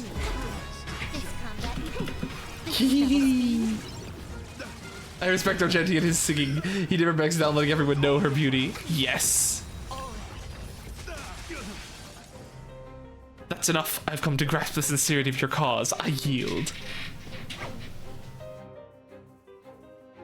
Oh, that does not say singing. The ultimate is eternal sincerity. Ooh. Beautiful, beautiful. Truly a captivating contest. It is through you that I realized to uphold the honor of a driller, I must further hone my skills. What a beautiful lesson indeed. Go forth, my dear friend, beautiful miss. The audition's crown is yours to claim. I shall remain here, gazing from afar as you bask in the limelight, joining the audience in offering you the most heartfelt cheers and applause. I don't have much time. May fate allow us to meet again, Knight of Beauty. In that case, let's make our way to the end. Woo! Penacony's really thronging with talent. I hope we make it in time. Go forth, the champion stage belongs to both of you. Bask in the glory you deserve.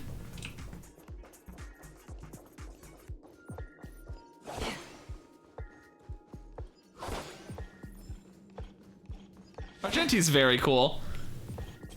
He does some of the most AoE damage in the entire game. I don't have him, so I have to... Whenever Minty is like, oh yeah, in Pure Fiction, I just used Argenti and just cleared it, I'm just like, ah, that's very cool. And then I say I have Himiko Herta and she cries because she doesn't have a Himiko. Bust? Or maybe I'll take it all.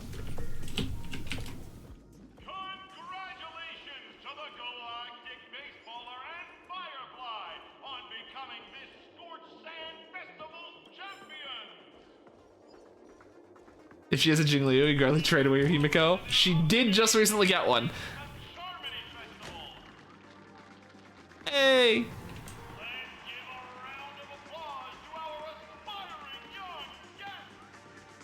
I will say Himiko is like the cheat code for Pure Fiction though, so it is very good that you have one copy at least.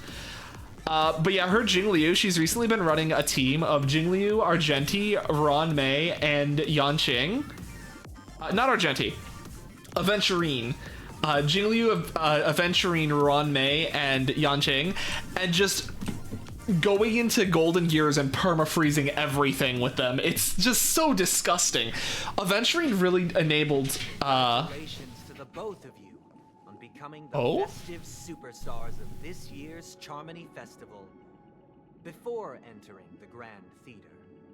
Yanqing has been able to become actually insane now that Aventurine exists, because he's able to actually provide enough shields to keep him from getting hit ever. On behalf of the organizers, extend my sincere Sunday? congratulations to you. Wishing you joy under their radiance. What are you doing here? You already worked things out with the Dream Master? All I get are sincere congratulations. Where are my stellar jades?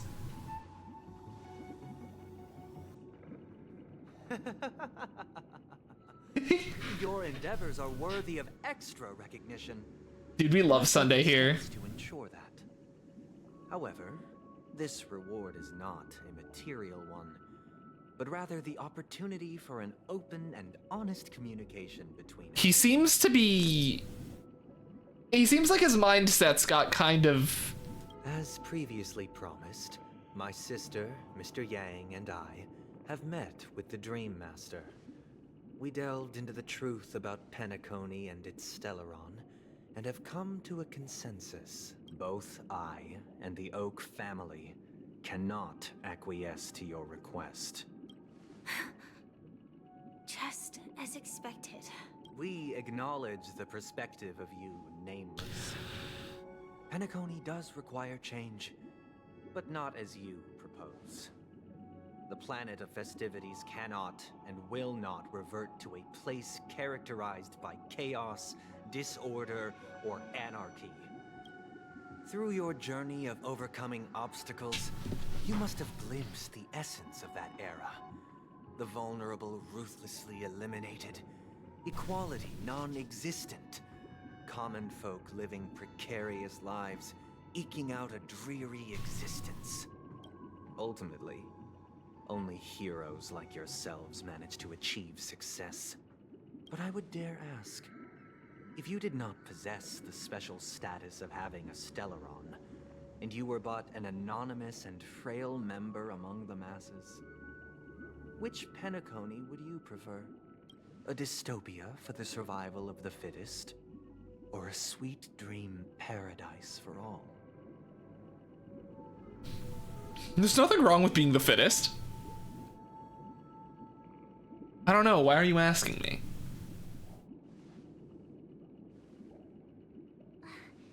That's not the point. Don't let him mislead you. Mr. Sunday, even if the members of the Oak family can't fully agree on what to do about the Stellaron, now's not exactly the time to be holding an extensive discourse about Penacony's past and future, is it? Also, Rogue, congratulations on yoinking first again. The Stellaron issue concerns the life and death of everyone on Penacony. If anyone has a better suggestion, the crew is more than willing to listen. Also, it'd be best to tell us the ins and outs of that meeting. This way, we'll at least know what Welt and Miss Robin are dealing with, and the reason why they failed to make our appointment. Ah, Navigator. That is precisely my intention. With all present, let's begin by discussing the details of that meeting. Let's talk about our tribulations and choices, our ideals and beliefs, and our final course of action. The only path to take. And we're gonna get a flashback now? We're switching over to Robin again? A while ago. You mean to say that for the longest time, there have been scoundrels who would use the charming festival that I have bequeathed to the masses as a tool to realize their ambition? Indeed, Dream Master. Once the Charmony Festival begins, the Stellaron's powers, along with the song, will be broadcast across the entire planet of Penacony. And then everyone in their dreams will be unable to awaken. This is indeed surprising to me. The dreamscape is maintained by the collective effort of the 5 families. If someone were to use the Charmony Festival to recklessly disseminate the power of the Stellaron, this individual must hold a position of great authority. Do you have any suspects? I'd like to ask, did you really not know of the Stellaron's existence? I would have never thought that this nameless would point the spear at me. If I have offended, the Astral Express extends its sincere apologies. But the current circumstances are dire and leave no room for meticulous inquiry. We're doing this out of concern for the Dreamscape's safety. So, if you could, please alleviate our concerns. Dream Master, it's just to prove that the Charmony Festival has nothing to do with the Stellaron. If we're being really cautious, I will return to the stage to offer tribute in song, just per the arrangement. Sunday, Robin, I've watched you two grow up and know your dispositions like the back of my hand. Both of you, right now, can surely be lauded as their most devout advocates. I already know your resolve. The magnitude of this matter is enormous and cannot be taken lightly. Since Mr. Yang has asked with such earnestness, I will personally respond in kind. If there is a need, the entire Oak family will be mobilized to heed your call. Someday, might I ask you to beseech them to cast their light unto me in question. Commonwealth W. Oh, yo, Clocky hitting it up here in the corner. Look at him go. Oh, oh no, he dodging the pizzas. Sorry, I'm very distracted. As you command. Robin, could I entrust you to be present as witness, to document the truth, and to proclaim my innocence, so that all slander may be utterly dispelled? I will do as you command.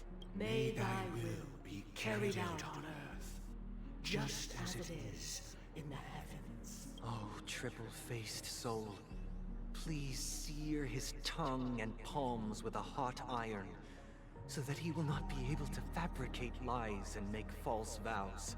Let us begin. There is nothing else to prepare. Understood. Question. Have you devoted your life to your god, never worshipping other gods? Naturally. Do you love your god as you do yourself, always heeding their admonishments? Naturally. Have you strayed from the path expected by your god, betraying their name? Never.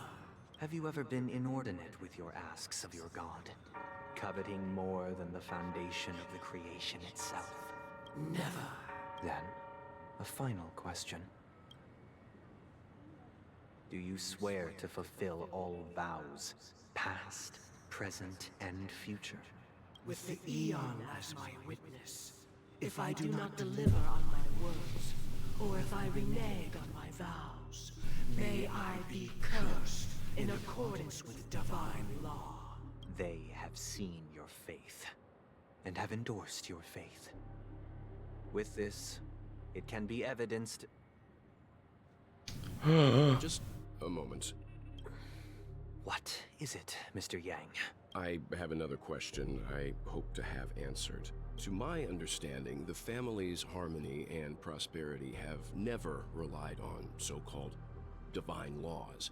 The god you both mentioned, are they truly Shipe? Wait. Mr. Yang should know that those belonging to the family toil together as if they were kin, embracing solidarity and unity under their light. All duplicity is laid bare before the harmony. Such a delicate and complex symphony. Which other god could perfectly harmonize this, if not for the Great One? Shipe. Perfectly harmonized. Therein lies the problem. It isn't an outsider lurking in the shadows who changed the harmony, but a dissonance that has surreptitiously emerged from within this very symphony itself. In the distant past, there existed an Eon. With one flick of the wrist, they crafted the laws of the cosmos. Their followers formed the Beyond the Sky Choir, spreading solemn and reverent hymns throughout the universe. Later, they fell. The route traversed by this Eon clashed with the harmony, ultimately being absorbed and fused into it. The chorus that once reverberated across worlds fell silent, and when it echoed anew, it was transformed into the hymn of harmony. Though an Eon may perish, paths with no masters still linger. In the all-forgiving harmony, echoes of bygone dissonance may subtly arise. Mr. Yang, being overly astute can be a detriment.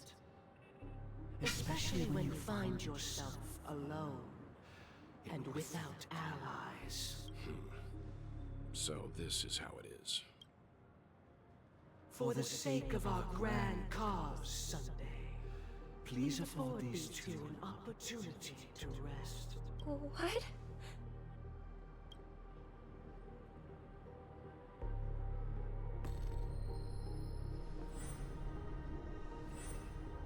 Oh, heck. Sorry, Robin. It's just you. I did not wish for you to know this. It's a pity that things have turned out this way. So, this is the true reason I can't sing? The shadow that envelops Penacony is actually... We were never children of the harmony. Our ideal paradise could not have been crafted by Shipe. True bliss can only be guaranteed by the one who transcends the many. Within the foundation of law, humanity establishes civilization, and through harmony, we obtain order. Oh, heck. To think that there would be remnants of the Order on Penacony. What have you done with Mr. Yang and Miss Robin? Don't worry. I just gave them some time alone to ponder their fates. You should know that these actions make you an enemy of the Astral Express.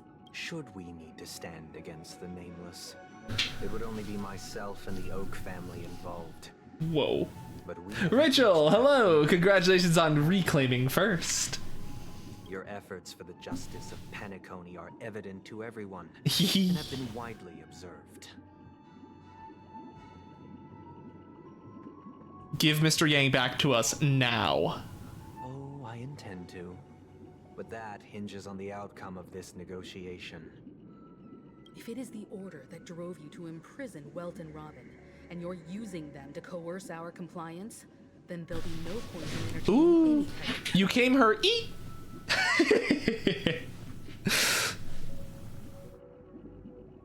Toga, yeah. You're mistaken, Miss Himiko. They are in very safe hands, and just as the family has always proclaimed, no one can be harmed in the dreamscape, least of all in the beautiful new world belonging to the Order. Penacony and the entire universe have witnessed far too much innocent bloodshed. The strong wield their blades against the weak, and the victors push the vanquished to the brink of life. I feel like we're not getting Sunday. Natural selection. The world abides by this principle, establishing the well-being of humanity atop the corpses of the downtrodden. Only we, or rather, I, possess the power to put an end to this farce. So you've decided to resurrect a dead Eon? No one's ever done such a thing. If Miss Himiko is interested, let's draw back the veil and speak candidly. I've always firmly believed that people can understand one another through peaceful means. Well, a lot of the story, you have to like read. It's not just all told on the main story quest. You can find out a lot about the Aeons and stuff through the simulated universe story quests of Golden Gears and the Swarm Disaster. So there's a lot of lore buried in there that you have to fish out. But basically, he's betrayed the Harmony. The current Penacony is built up with the power of a Stellaron, which is a howdy fish. It built up with the power of a Stellaron, which is a catalyst of destruction that brings about the desolation of worlds. And these two people who claimed to follow Harmony actually follow Order, which was apparently a dead Eon that was absorbed into Harmony, and are trying to basically trap everyone in Penacony forever to bring order to the place. Basically ruling it like a dictator. I'm willing to divulge the unembellished truth as to the intentions of the Order. Or, well, maybe I'm wrong and he's about to tell us something else. So that you will make better judgment for the Astral Express, for Penacony, and for this stretch of the universe. Words can hardly do justice to the beauty of that ideal. So, come with me, everyone. Let us retrace our steps and see once again where this road leads. Huh? Where'd he go? Welcome. This isn't any location in Penacony's dreamscape. It's mine. Yeah. The reason the scenery before you... Every utopia for someone is someone else's dystopia, and that is the hard truth. To fill in the gaps.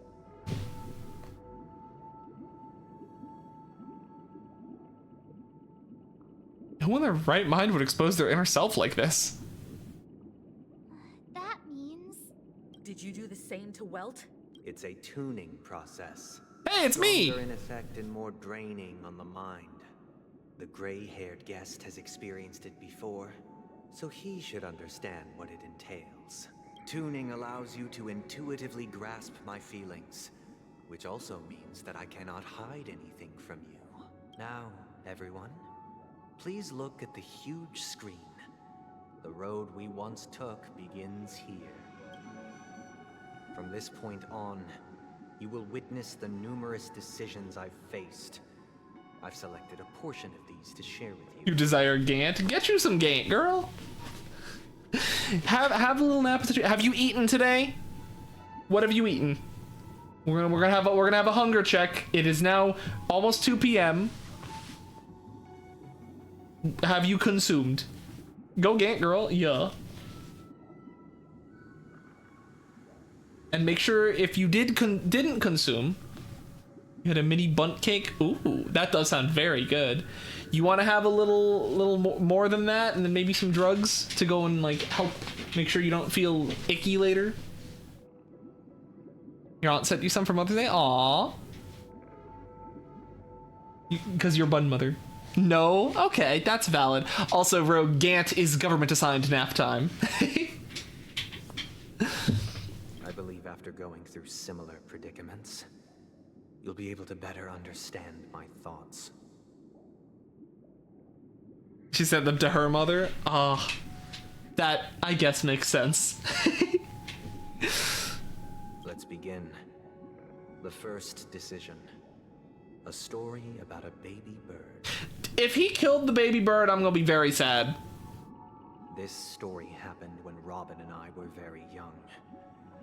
We were victims of the Stellaron disaster, and the family's Mr. Gopher Wood, who would later become the Dream Master of Penacony, saw that we siblings had no one to turn to and took us in.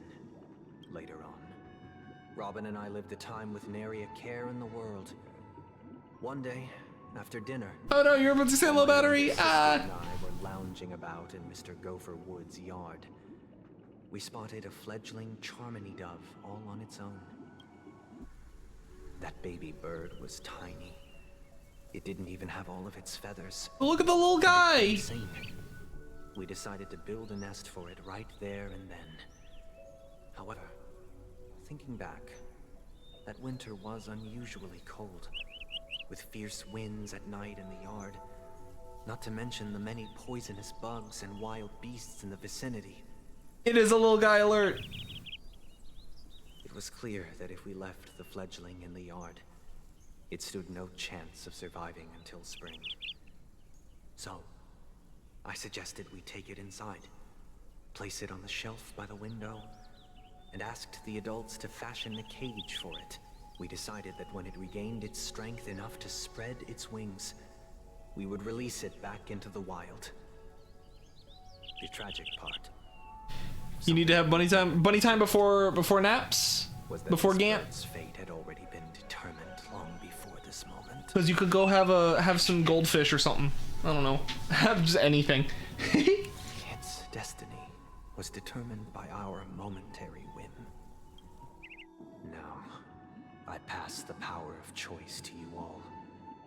Faced with this situation, what choice would you make? Stick to the original plan and build a nest with soft net where the Charmony dove fell, or build a cage for it and feed it, giving it the utmost care from within the warmth of a home.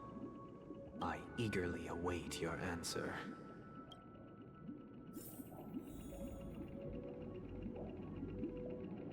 Well, realistically, let's go hear what the others have to think. Where's Firefly? Miss Firefly, what are we thinking? I can't decipher his intentions right now, but based solely on that question, I would probably choose to build that dove a cage. Even if I was gonna release it back into the sky, it'd have to be strong enough to fly first. If I left it where I found it, I fear it'd never get the chance to fly ever again. Yeah, that's what I would say. Let it learn to fly in the cage before you release it. Don't just send it out into the world. Give it a chance. It looks like he really has no intention of imprisoning us. If it's just a quiz, I suppose it's fine to humor him. Back to the question. I would personally choose to build the little Charmony dove a cage. No special reason. I do think that a fledgling should have the right to fly into the sky. But if it can't even live to that point, then there's nothing to talk about to begin with.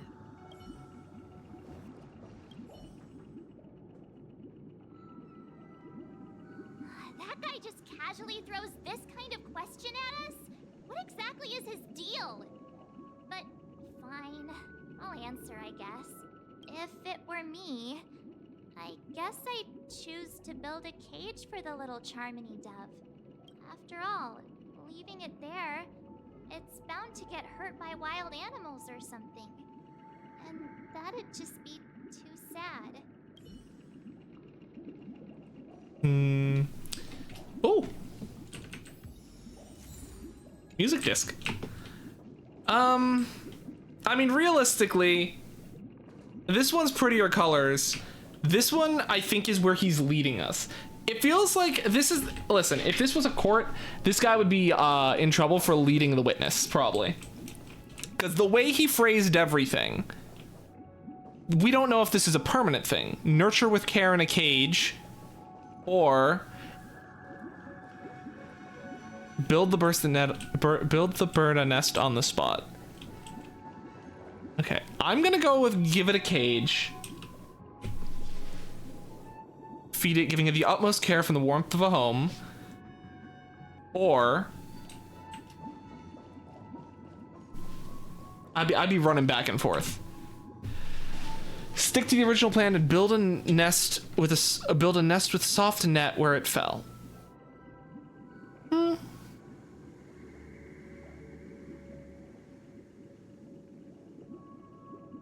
I do think it deserves a nest. I feel like this question is too black and white. There should be a third option, but I'm settling with a cage. A choice similar to ours. If your mind is made up, let me reveal the outcome of this choice. We passionately nursed it back to health, preparing only the best food for it every day. We even preened its feathers. Later, the day that Robin left Penacony, we opened the cage door and let it fly back into the sky. I watched it for a long while by the window, probably about 3 or so days. In those 3 long days, the little Charmony dove tried again and again to spread its wings to fly into the sky, but fell to the ground, only to keep trying. Finally, on the 137th attempt, it succeeded. But its attempt did not go perfect. It succeeded! After flying unsteadily for a while, it fell to the ground. Unable to grasp the direction of the air currents, the fall shattered its wings. It writhed helplessly in my embrace. But it was all for naught, finally succumbing to a painful demise. And in that instant, our tender care, our given love and hopes, they all became the inevitable push that sent it to its death. I deeply regret the choices we made. Next, let us head to the second decision. This time, it's the story of a dream chaser. You let the thing train indoors. You don't throw it out a window. Like, I get that he wanted to fly. Let it learn to fly in a low-stakes environment. What are you doing? Yeah, we put it on the window and let it try to fly. We jump off the second-story window. This story happened when I was appointed as Bronze Melodia, a position exclusive to the Oak family, charged with listening to the problems and vexations of dreamscape. Right? But no, he flew and plummeted to the ground off the balcony. It was during that period that I had the opportunity to hear voices from all corners of the dreamscape. Joy. Yeah. Arrogance. Regret. The complex tapestry of human nature that formed the world. And I was fortunate to catch a glimpse of it. He was a dream chaser and an illegal stowaway. Just like the rest of them, he came to Penacony in search of a better life. Except that, to most people, the price he paid, I suppose you could say it was everything. He told me I sold everything I could at home. The house, the land, even his 2 children. He said he could not afford to raise them, and that at least they could eat if they lived as slaves. He had a plan in place. He would buy back his children once he had made his fortune, and enjoy Penacony's beautiful dream with them. Alas, his plan to smuggle himself was somewhat clumsy, and he was sniffed out by those pig-headed hounds after hearing the Dream Chaser's story.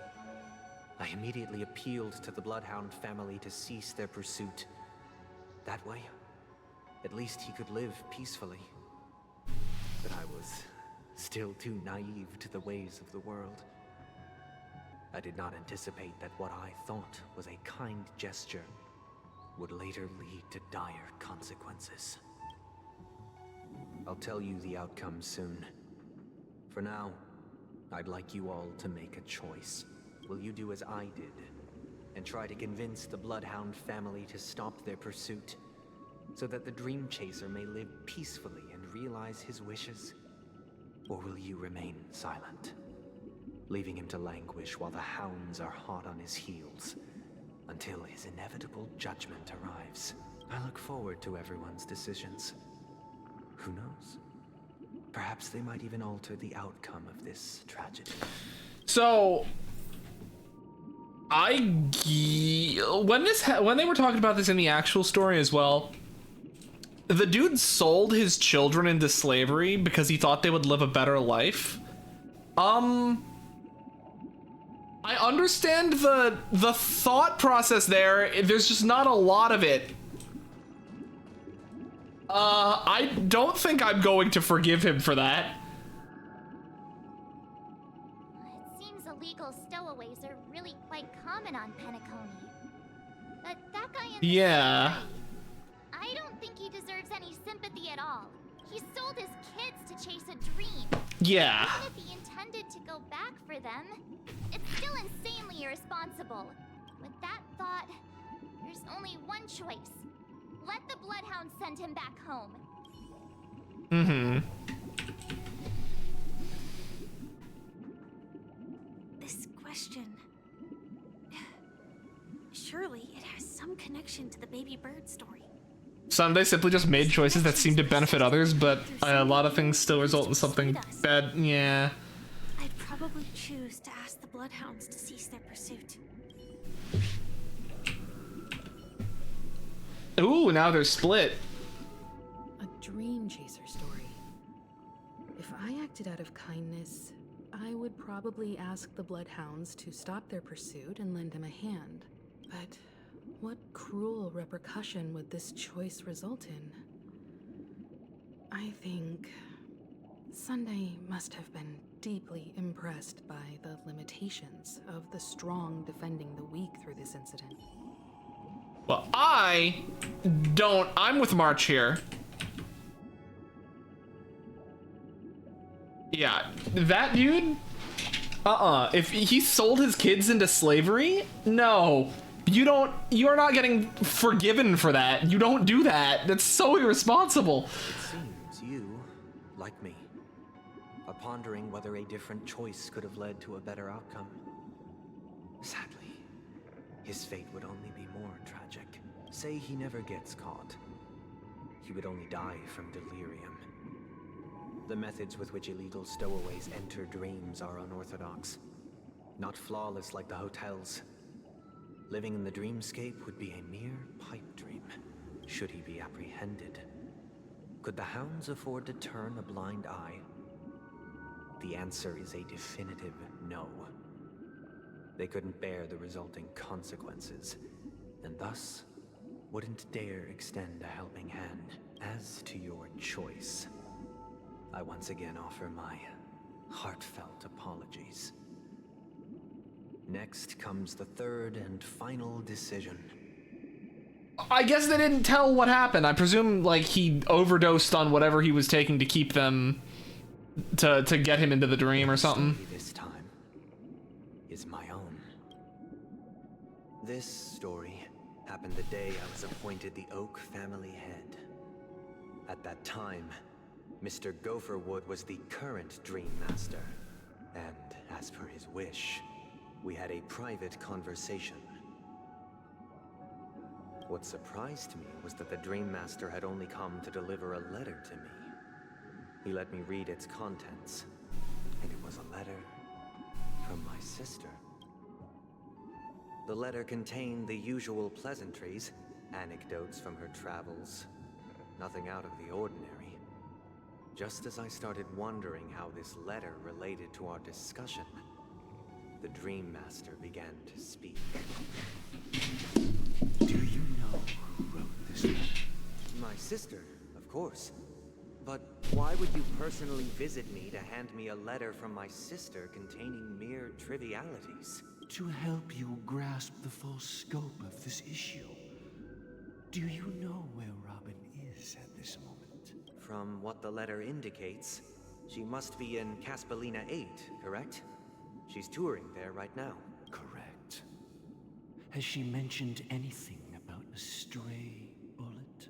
A stray bullet? What? A war has broken out on that planet. It is because of this very reason that Robin chose this destination.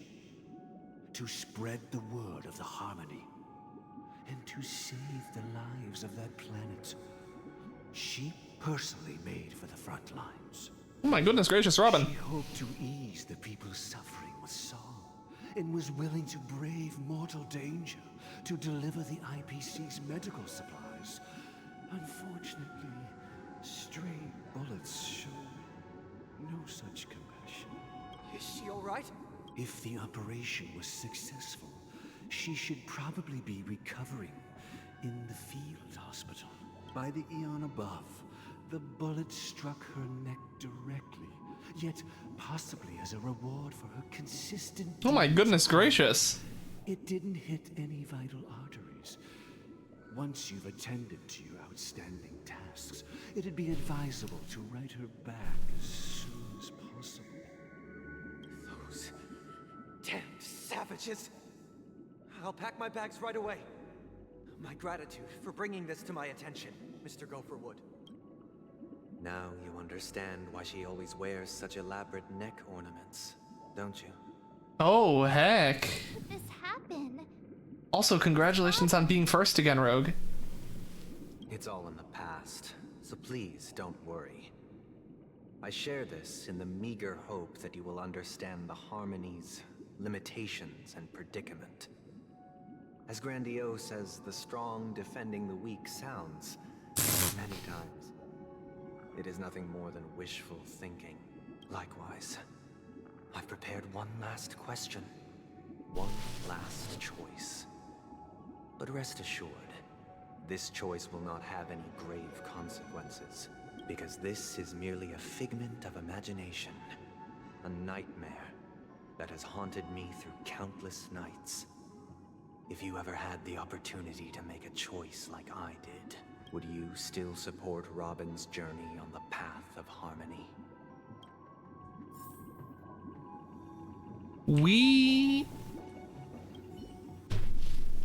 I'm gonna say yes. Can't believe that happened to Miss Robin. The strong defending the weak is a great mantra, but if I had to pay such a price, I don't know what I'd do.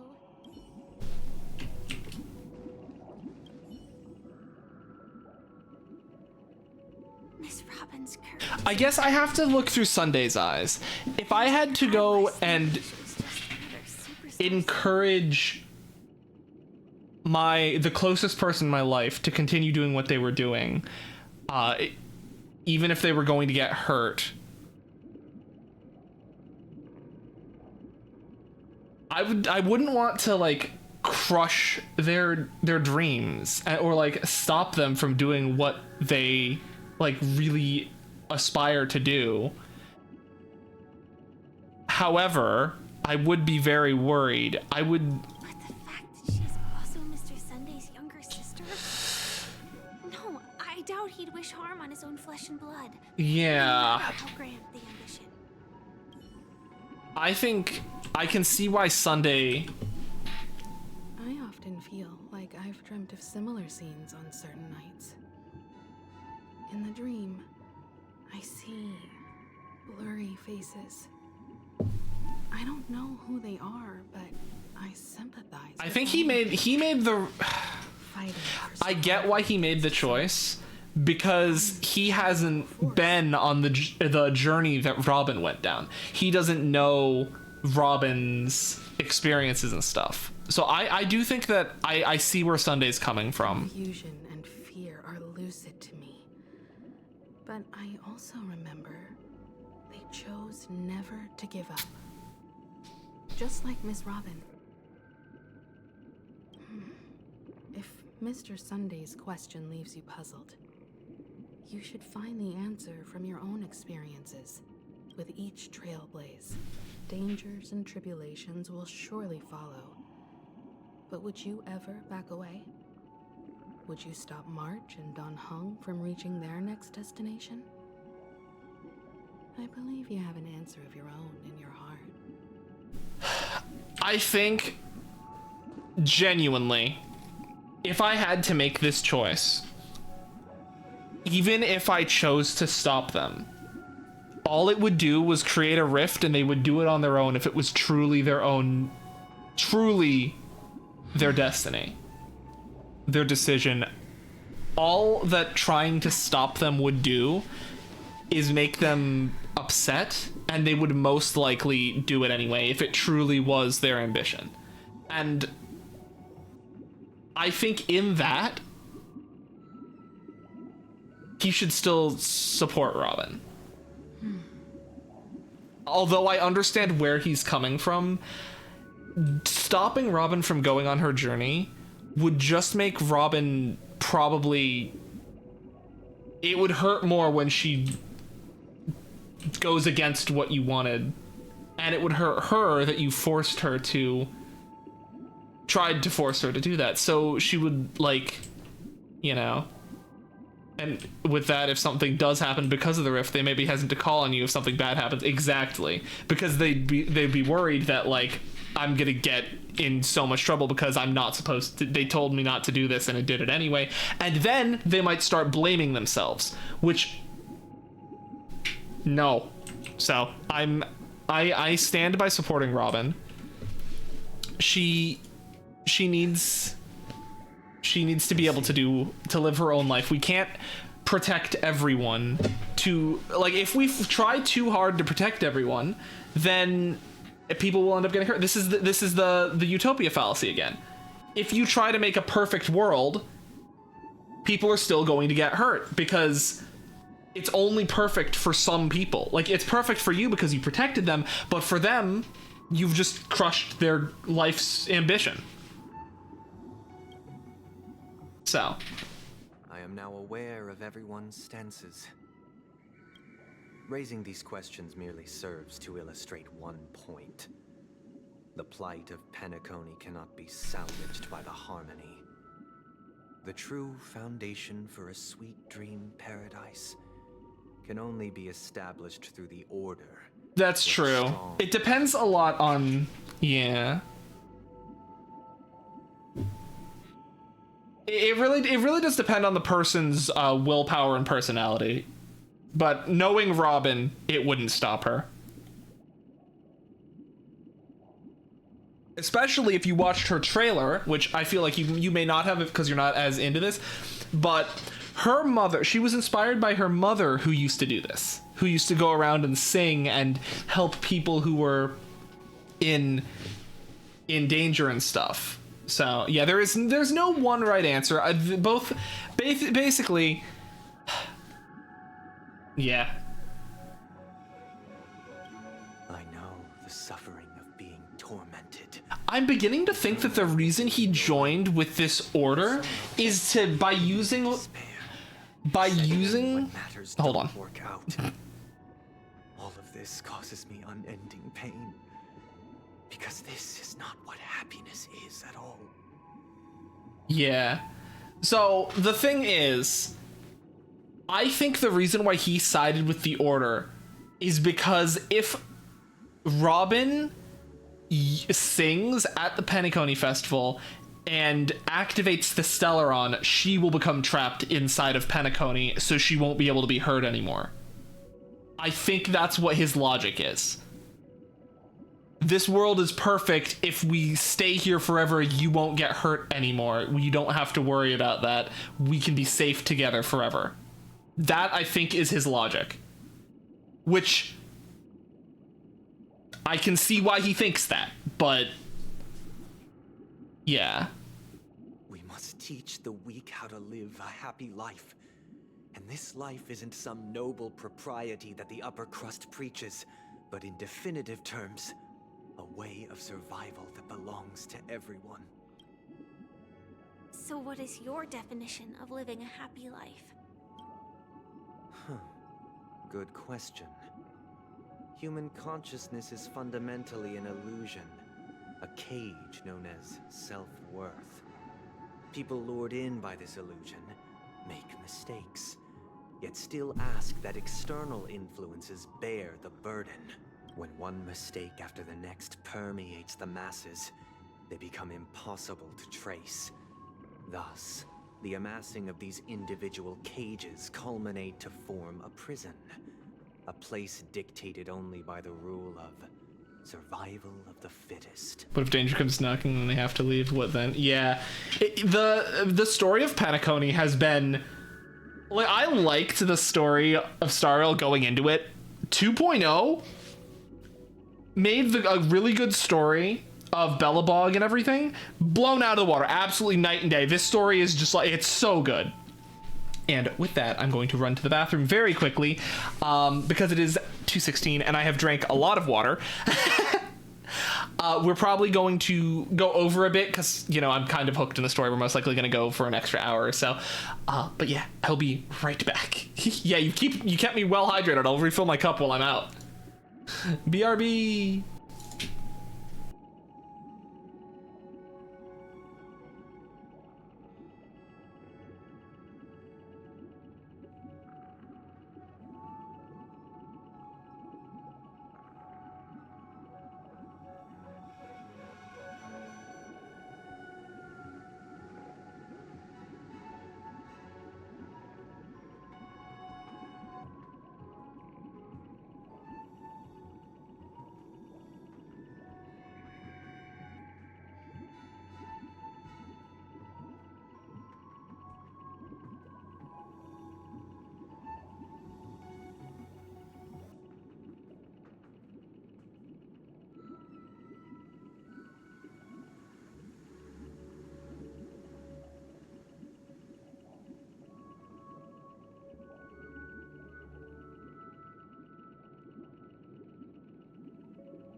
Woohoo!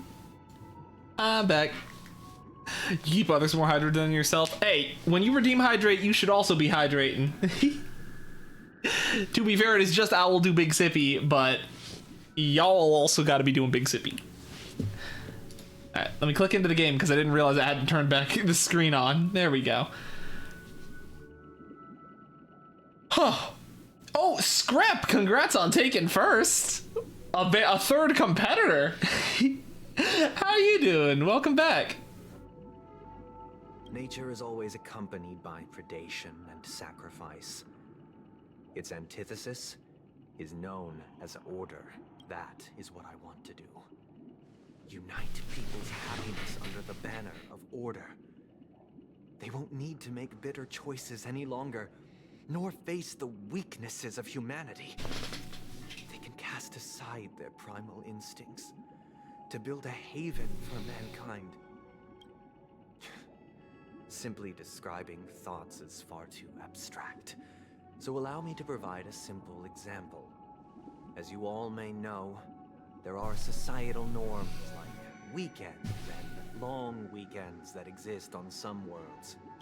During these hard-earned rest days, people are given the chance to extricate themselves from the stresses of everyday life, allowing a certain tranquility to return to their souls. You just realize you've been watching for 2 hours straight? Dude, it'd be like that. Right? And it is only on these days the story is so good. people do not have to adhere to the law where the strong prey on the weak. They can live out their lives happily during these brief intermissions. It's just a pity that 2 or 3 days are still too fleeting compared to the span of a lifetime. From where I stand, society's ideal system should be 7 rest days. Following Sunday, there should ensue a second, a third, and indeed an infinite procession of Sundays. This should be the face of the new world. Is this why you're named Sunday? Oh my gosh. And thus, every person can return to their base selves in this utopia. Oh, he said it. Some gaze in reverence of the stars. He said the word. We knew it. We knew it was coming. Us and the isolated world. Self-love, yeah. Refuge in quiet corners, holding one another, unencumbered by the chains of unwelcome obligations. The isolated world of Pagana, the Silver Rail's starting point. Meanwhile, some seek reference in quiet corners, holding one another unencumbered by the chains of obligations. There would be no need to bear the hardships of reality.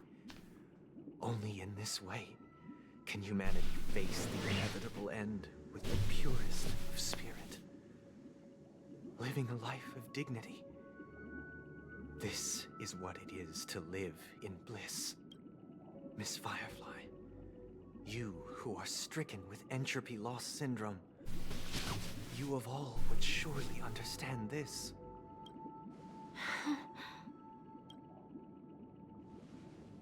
It sounds like a flawless theory.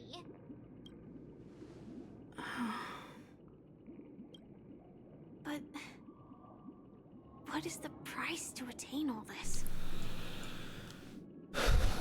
The cost is minute, merely a personal and eternal sacrifice.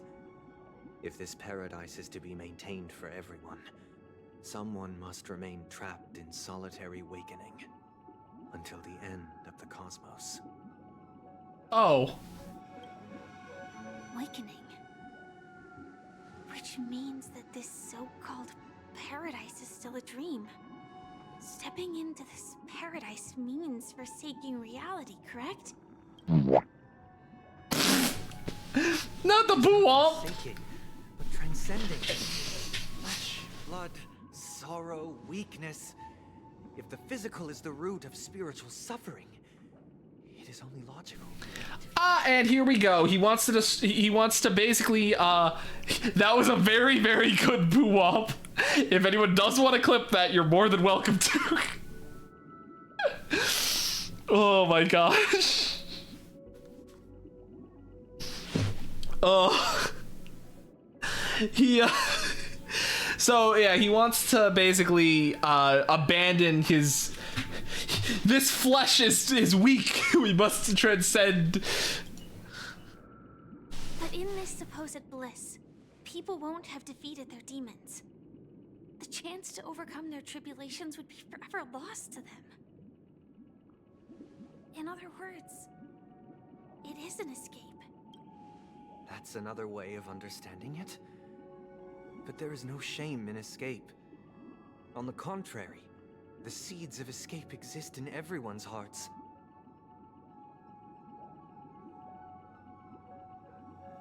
Mm-hmm. Don't you agree, Miss Firefly? And as to why we sleep, it is because we are afraid to awaken from our dreams. But this is not in conflict with the grand plan. Only in acknowledging this can we truly understand the frailty of human nature, and from there, show compassion and protection. Yeah, can you hear him? He's popping off.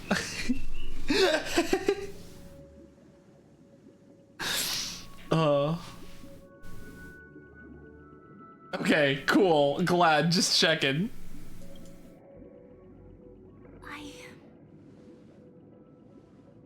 I admit that you are a born leader. Your perspective on humanity brims. Got the mouse in the way. Yet you express compassion for all. Even when your heart pities them. But unlike you, I live for the self. From my perspective, individuals making choices for themselves is their birthright.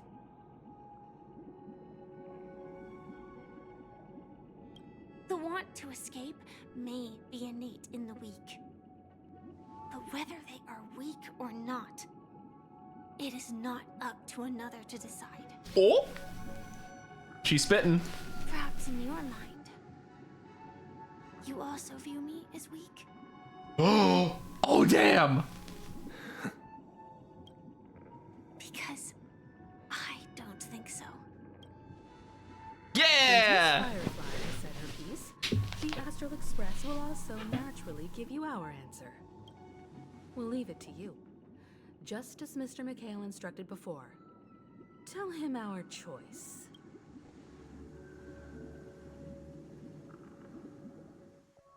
Oh! Not long ago. Are we on the Whoa! This place? Oh no, Misha's in the death zone. Does this place ring any bells, Misha? I don't know, but I feel a sense of deja vu. What is this place? You go, girl. I'm not paying attention. That's so valid. It's the realm within a dream bubble. This was left to the Astral Express by a nameless, but weirdly, when we entered it, it was completely empty. Dr. Edward from the Dreamscape sales store told me that dreams are formed from memories, and a dream bubble can't take shape if its core is empty. So I thought you might be able to help us in unraveling this mystery, Misha. As a hotel doorman, you... Yes, Queen Slay! Oh my gosh! I don't know much about dream bubbles, but if you want to figure out what this mansion is, I'll do my best. I'm counting on you then. Do my best! Himiko, I still don't get it. Why were you so sure that Misha had a connection with this dream bubble? I wasn't sure. It was just a hunch. But since Misha feels As it's working, Firefly? Oh my gosh. Might be correct. Thank you for elaborating. I was very confused. I just thought the bugs were popping off. It feels a bit nostalgic. Exactly. This is where you and Firefly encountered death, which we now know as dormancy. Considering its connection to Dreamflux Reef, it's not surprising it appeared here. The question now is, who brought you here? Based on the clues we have so far, it's unlikely to be that masked fool. So identifying them is crucial to us. We're drawing closer to the truth once more. Let's give Misha some time, as I believe he'll unveil the secret of this dream bubble. All right, but there are doors all over the place. Which one should we choose? Do you have any idea, Misha? I guess... maybe this way? I'm not entirely sure, but... let's give it a try. Oh, he's running! First character to run in one of these quests. Oh! You managed to choose the right door on your... Weird. This place is quite different from the hotel. But I feel like I've been here before, and even lived here for a while. If I remember correctly, there should be a fireplace down that hallway. Clocky and I used to sit by the fire, listening to the crackling of firewood. And the room on the other side was the toy room. You got mail from Pennsylvania? Oh heck. Spreading out all the toys Oh, from the heck. box on the floor and making up. Hold on. This. Hold on. Stories for each of them. Doesn't make sense. Didn't I grow up in Dreamflux Reef? It was first. Oh my gosh. What is this place? The mail was first. It was a bamboozle. Oh my goodness gracious. This could be a case of amnesia. Don't worry, Misha. It's common for everyone to forget certain aspects of the past. Those memories haven't vanished. They're just lying in the depths of your mind. We can surely get them back. It was the bunt cake.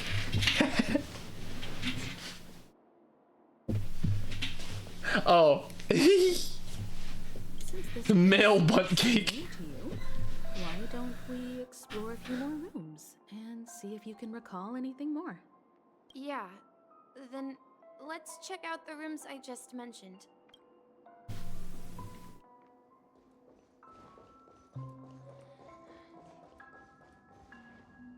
I feel like I should have tried to talk to Mikhail or Mika first. Now we all know him as the Watchmaker. So, who is he talking to? Do you know anything about it, Misha? I'm sorry. I don't know much about the Watchmaker. But Mikhail. Anything special about that name? Mikhail is Grandpa's name. Grandpa? Oh, heck. You're the Watchmaker's grandson? But we haven't heard anything about the Watchmaker having descendants. And the name Mikhail is not rare. Oh. Perhaps it's merely a coincidence. Could you tell us more about your grandpa, Mikhail? Yeah, sure. He was a seafarer who fearlessly ventured into mysterious seas and storms. He was always on the sea and had lots of friends who accompanied him on his travels. He didn't want me to call him Grandpa because that would make him sound old. He believed he was still young. The name Mikhail was given to him by his parents, Mihaly and Elise. Every time he came back, he'd share his logbook with me and tell me about his adventures at sea. I want to become a great adventurer, just like him. It appears that the Seafarer has nothing to do with the Watchmaker. So, perhaps it's just a coincidence? So, where is your grandpa now? He went off on a new journey, and it's been quite a while since I last saw him. So, where has Clocky gone? Did he leave to protect Dreamville? So you need to keep yourself safe too, okay, Mikhail? I promise you. Mikhail. Whoa.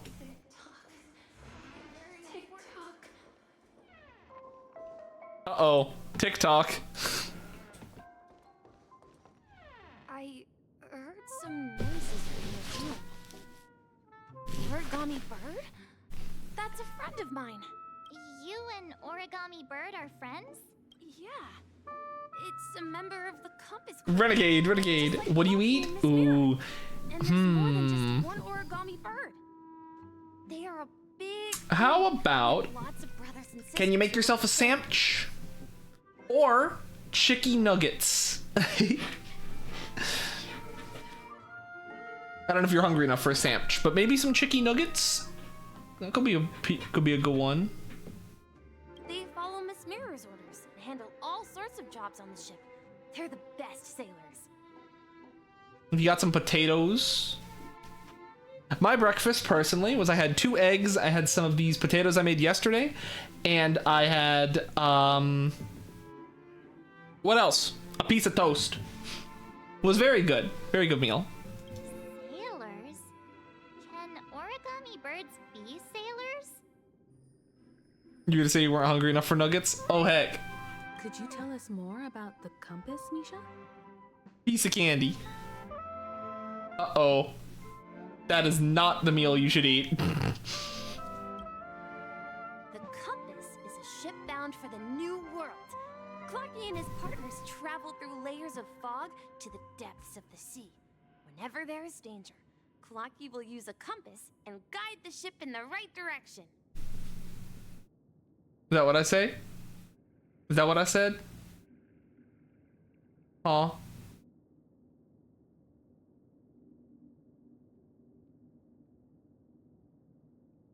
Oh. Peace. Were you saying that's what you wanted me to say? I often do? Do I say that? Dude, I don't remember what I am. That's a great story. But in the Penacony cartoon, I'm very confused, I'm sorry. Always lived in Dreamville and never ventured out, right?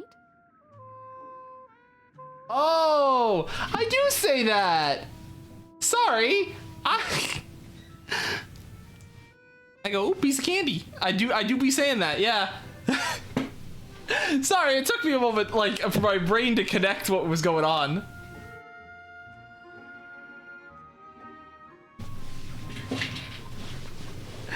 Oh my gosh. Rachel, I'm not the brightest. I'm not the sharpest tool in the shed, okay? Huh? Oh, that does seem to be the case. Weird. I clearly remember Clocky arrived in the New World in the end. Perhaps Clocky. Whoa, Clocky arrived in the New World. What the heck happened? I don't think I've been paying any attention. As a member of the Compass crew, like Clocky and Miss Mirror. They're more than just one origami bird, a big family. The Compass is a ship bound for the New World. Clocky and his partners travel through layers of fog to the depths of the sea. Wherever there's danger, Clocky will use a compass to guide the ship in the right direction. Clocky arrived in the New World in the end. Clocky has a hidden pass. Compass, compass. Oh no. I hear the sound of water. You once mentioned there's a magnificent fountain up ahead. Protecting Dreamville. It will protect you from harm. This is an origami bird. Let's go. Origami bird is seen from the, you know, Rachel, this looks like a lot like the one with the broken wings.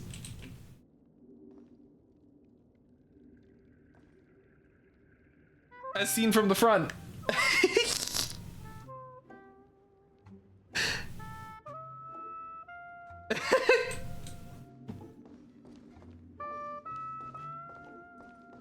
Do you remember the picture? Yeah.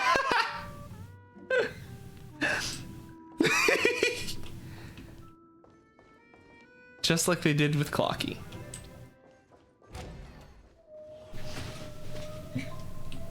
You'd stepped away to know what you were talking about. I love that. The water resembles a precious jewel, embedded in the dreams of all seafarers. Big sippy time.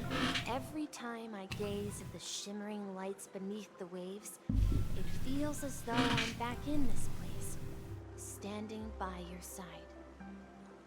Have you recalled anything, Misha? You also sipped good.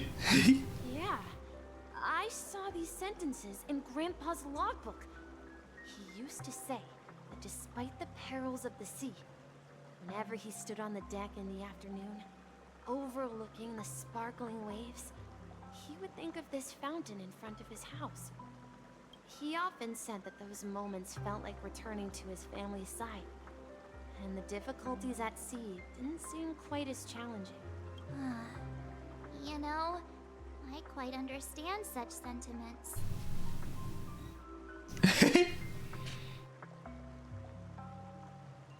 Don't sigh or start getting, well, gray hair. Hey, don't tease. I was just being a bit sentimental. Perhaps every adventurer far from home carries a fountain within their soul. Even Far from though home! the other side of the sea remains shrouded in the unknown, the fountain in front of his house serves as a compass, leading him back to his cherished ones. Compass. Yeah.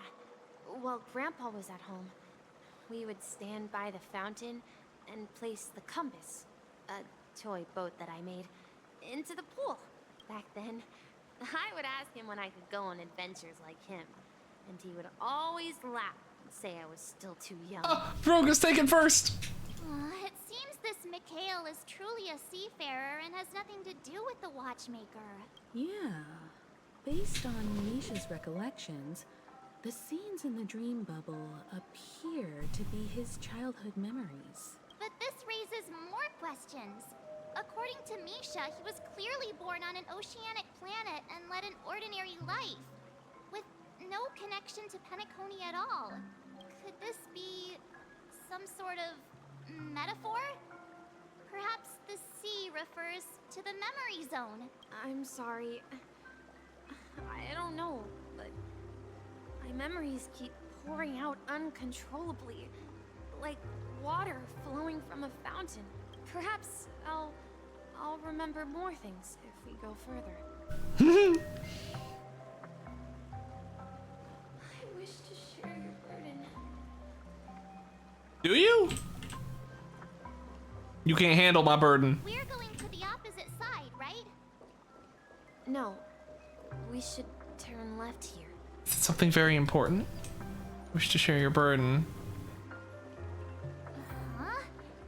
Something feels different about this place. Can you take me with you? Can you take me with you? I remember this corridor. I remember this corridor. Wait, no. Apparently I've never been in here? This door was locked in the main story, I remember. Up ahead is Grandpa's study. It was in that room that I saw him the last time.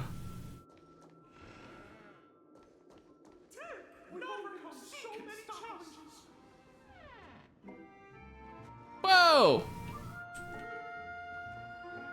That was a lot of words. Here in this room feels totally different. Misha! You finally come! Ayo? Clocky! There he is! This is the room where we first met each other. Are those books on the bookshelf logbooks left behind by that seafarer? Yeah. Whenever he came back, he'd place a logbook on the bookshelf in his room. They contain records of his expeditions to every corner of the world. He described our world as a fountain. At some point, the sea started to gradually swallow up the land where people lived, to ensure that everyone had land to settle on.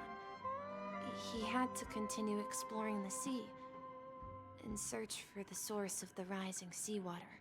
On that day, he called me to his study, telling me that he was embarking on another journey.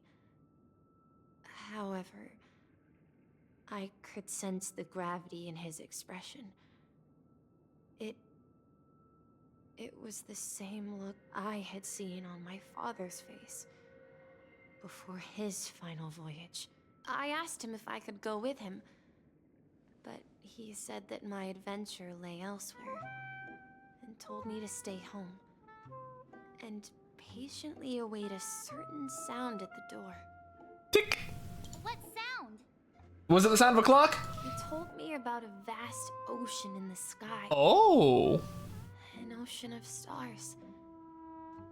He spoke of a train that transports children with a desire to venture far away, traversing the sea of stars without The Astral ever Express? stopping. He said that he knew the crew on the train, and that he had asked them to take me along. He said the journey I had always dreamed of would start there. A train? Could it be? It's the Astral Express. I remember now. Grandpa's friends are a group of nameless who came to this world to resolve a disaster caused by a star. Then, he gave his pocket watch to me. It was his cherished treasure, appearing in every one of his adventure tales. He explained that difficult times were ahead, but assured me that the watch would guide me. He said, as long as I kept moving forward, I'd eventually reach my desired destination. And then, it was as if I heard the distant sound of a train whistle, echoing throughout the room. Exactly, Misha! And then we followed that whistle, didn't we? TikTok! Yeah. I think I can still find the way we took back then. No! Did your efficiency 5 diamond shovel break? Oh no! Captain Misha, we're now heading in the correct direction. We've overcome so many challenges, but in the end we arrived at the new world. We've lost our way so many times. Let's continue sailing. We've finally come out of the fog. Across the ocean is our destination. Not even the sea can stop us. Tick-tock! Tick-tick-tick! This is the dream jigsaw, right? So we're supposed to find the exit. But No! Hey, that sounds like my shovel. Do you remember? You said you obtained a mysterious shard when you stumbled into this place. hey, the shape Whoa! seems to match. So this shard is also connected to Misha? Looks like we're just one step from revealing the truth. Let's get to the other side and investigate. Puzzle, jigsaw puzzle time!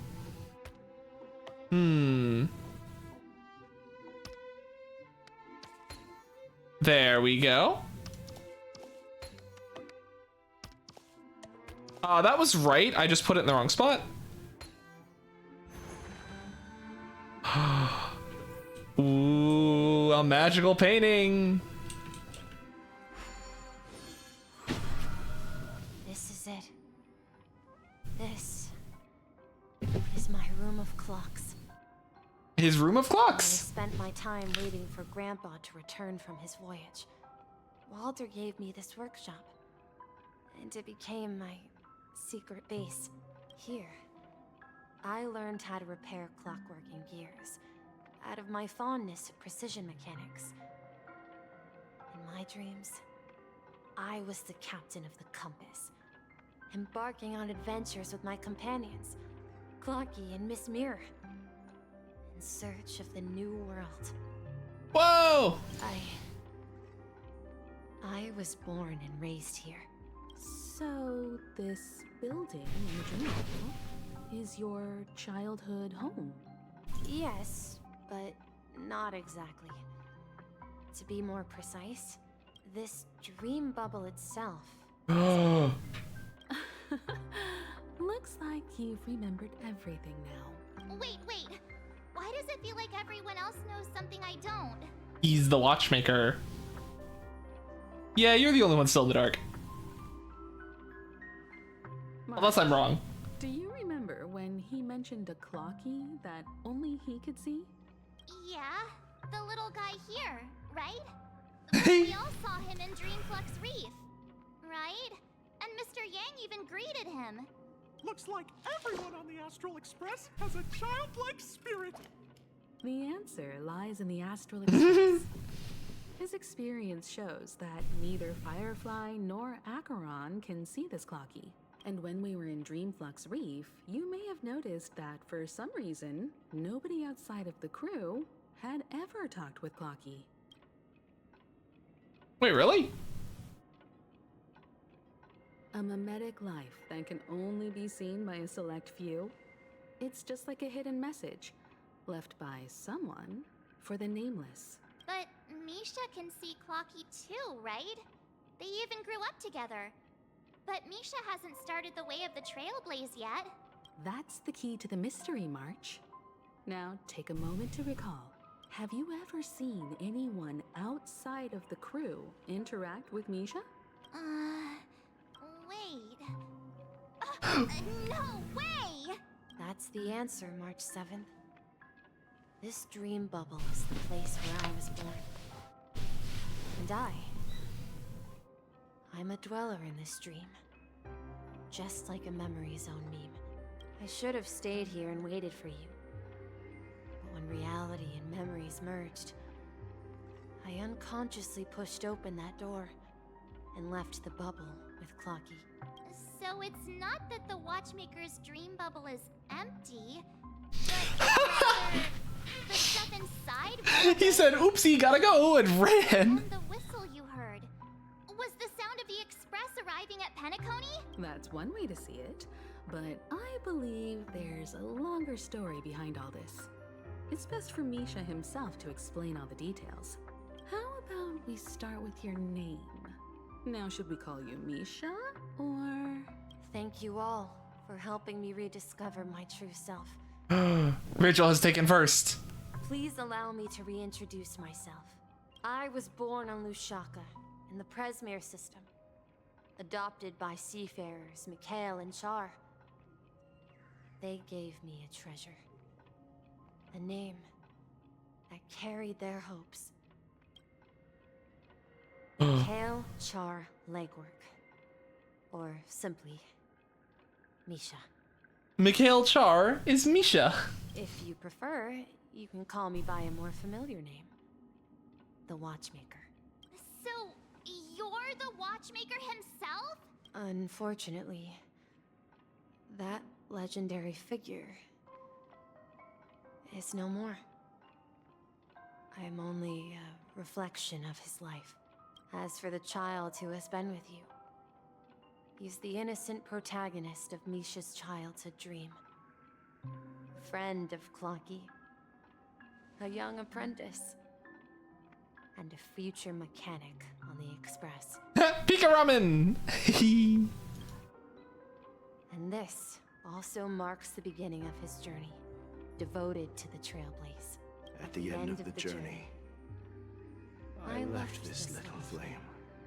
Whoa. Which I so cherished in my deepest dreams, hoping to pass it on to the nameless of future generations.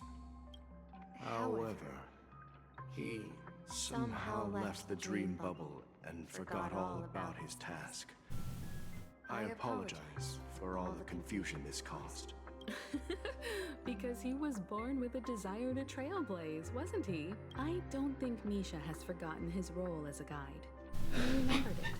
And that's why he mistakenly appeared as a hotel doorman in his dream from the very beginning. He showed up like, hi, I'm here, I'm ready. The one who brought our unconscious friend here must have been Misha. If that's the case, we encountered the Watchmaker's legacy from the beginning, didn't we? Well, I have a sarcastic friend who says I always take big detours and end up back where I started. Perhaps that's what every nameless has to go through. But in the end, you found me. I'm sure you're all wondering what my legacy is. I believe my hound has mentioned the Stellaron and my wealth. If I may apologize, the Stellaron part is real. As for my wealth, however, it's nothing more than a baseless rumor. I left my homeland as a child and embarked on the journey of Trailblaze. I traveled to various planets until finally reaching Asdana, where my friends and I built the original Penacony and fought for its future ever since. I've been moving forward all my life, doing what I could to overcome the obstacles in my path. But ultimately, my journey reached its end, and I left behind no possessions worth entrusting. So, if you ask what's left within this worn-out train engine that can be called a legacy, I suppose it's the things that are still burning in the engine's furnace. Now that you're well aware of the current situation of Penacony, I certainly hope that you'll help me get this world back on track. But I'll leave that decision to you. For the path of Trailblaze is never paved by others. All I have for you is a story and two gifts. 2 of them? I want to give you my pocket watch. Whoa! It's accompanied me throughout my long journey, guiding that naive child forward, and has been blessed with the presence of so many great people up to this day. And my hat, too. The one who navigated for me placed it on my head and planted a fanciful thought in my mind. The trailblazing expedition will never end. Now, it's time for you to make your choice. Once you've made up your mind, open that door and enter the long dream of an old man. I'll be waiting for you at the end of this corridor of time. No, Clocky! All right, everyone. Let's make a decision. Although I don't think anyone will have any objections. I object! Come on. In a moment like this. Far. Surely there's no other option than moving forward. In that case, the vote stands at 2 to 1. Then let's move together to the end of this dream and tell Mikhail our decision. Ooh. All right, Mikhail. Are we gonna be back with Sunday? Oh no, we're still in the dream. Mikhail, where are you going? Oh, let's go. Someone has to step up and save Lushaka. So why can't it be me, Misha? Please don't go. And if you must, please take me with you. Don't leave me alone. Even without me, you know how to proceed forward, brave Captain Misha. The compass is waiting for you. Compass. Haven't you always wanted to be a better adventurer than me? Now go, board that train and start your journey. Whoa! Inspiring. Mikhail? Falcon Edmondson. Now that's a cool name. I'm going to clean the floor in the parlor car. I've promised the conductor. Wait, first tell me, did you fix this watch? Yeah. I know what it looked like before. Its chain was broken, the back face torn, and the marks on the dial all worn out. How did you manage to fix it? Well, it's hard to explain, but I knew it could be fixed. It's the hands, Mr. Amundsen. Its hands were intact and pointing in the right direction, so I knew there would be a way to fix the rest. I see. You'll work with me from now on. Haven't you always wanted to tinker with this train? You're its mechanic now. As for the conductor, I'll do the talking. But I only know how to fix watches. Don't worry. You've got what it takes. I'll teach you what you need to know. Where are you going, legwork? It's time to head to our next stop.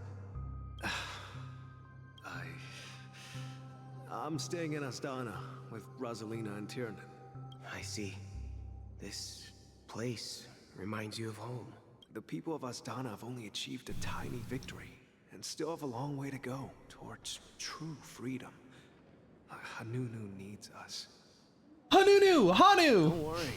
Not all journeys lead to the stars. Even if I leave the Express, our path of Trailblaze will continue.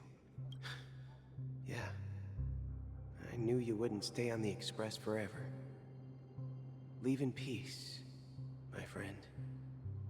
And, take this with you. This is Mr. Amundsen's hat. But why? When he departed, he said he would leave it to his best student. Well, I suppose the time has come. Farewell, legwork. Take care of Tiernan and Rosalina. And don't forget to write to us. Where are you going, Watchmaker? Don't worry, Micah. Just going on a little trip.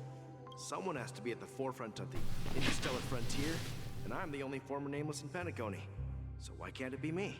Because you're all we have. Have you forgotten about Tiernan? The cosmos is way more dangerous now. What will happen to Penacony if we lose you too? But what will happen to Penacony if we don't find a way out? Ah, Tiernan. How could I ever forget him? I've spent countless sleepless nights asking myself why I didn't go with him back then.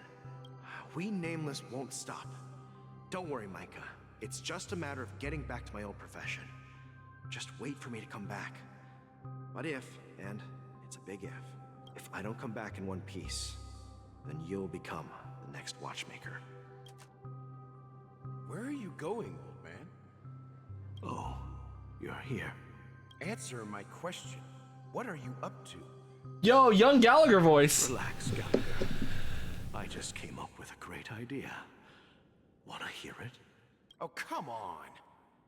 Aren't all your ideas just ways to get yourself killed? I may be blunt here, but you're the last remaining hero in Penacony. If you die too, the secret of the Stellaron will go to the grave with you. Rachel maintaining the position as first. Congratulations. Yes. I'm afraid there's no way out in Penacony, so I'll have to consider alternatives beyond Asdana. We'll organize a festival using the Watchmaker's legacy as a facade and send invitations to the entire cosmos to gather people here. So, a desperate struggle against the family? Desperate? Don't we have you here, my friend? This task is challenging, but what hasn't been challenging for us along the way? Well, whatever you do, remember, make sure to send an invitation to the Astral Express. The first can be redeemed once every 10 minutes. I believe if you click it, you can see the remaining timer. I think if it's open when it runs out, it doesn't work though. You need to like click it at the time. I'm not exactly sure. Misha! Where are you going? Oh, it's you, Clocky. Take me. Clocky! Dream Flux Reef. Last night. Not on mobile? I had a long dream about the day we met. I want to write down that dream. Write it down? Why? Oh, so I won't forget it. Do you remember how you got your name, Clocky? Of course! You told me that when you were a kid, you lived in a room full of clocks. Those wall clocks and pocket watches grew up with you and were your best friends. Yes, but what I didn't mention was there's a funny misunderstanding behind it. I was a kid, and there was always a special pocket watch in my memories. It was with my grandpa, guiding him on his sea voyages and leading the way in his every adventure story. I wanted to have a pocket watch like that too. And that's when you appeared in my dreams. Yeah. Every night, we boarded the compass and set sail together. But you know what? It wasn't until the day my grandpa gave it to me that I realized it wasn't a pocket watch at all. It was a compass. Oh. So, your name should have been Compassy. I'm glad it's not. I'm glad his name's not Compassy. That is actually, Rachel did call it. Pikmin. Boy, oh boy, am I glad his name isn't Compassy. And the Watchmaker is just a nameless.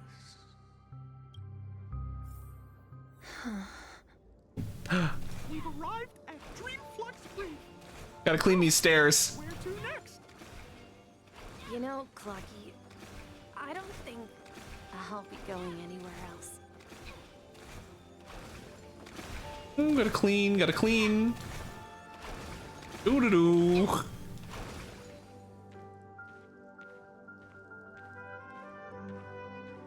Pocket watch!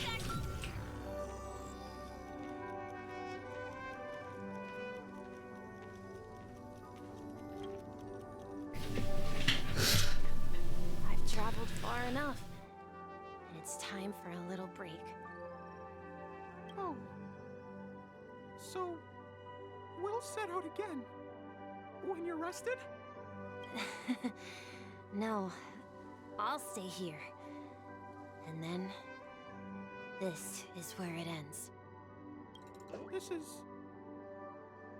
Hmm. What do you mean, Misha? You told me that the trailblazing expedition would never end. Yeah, that's what I said.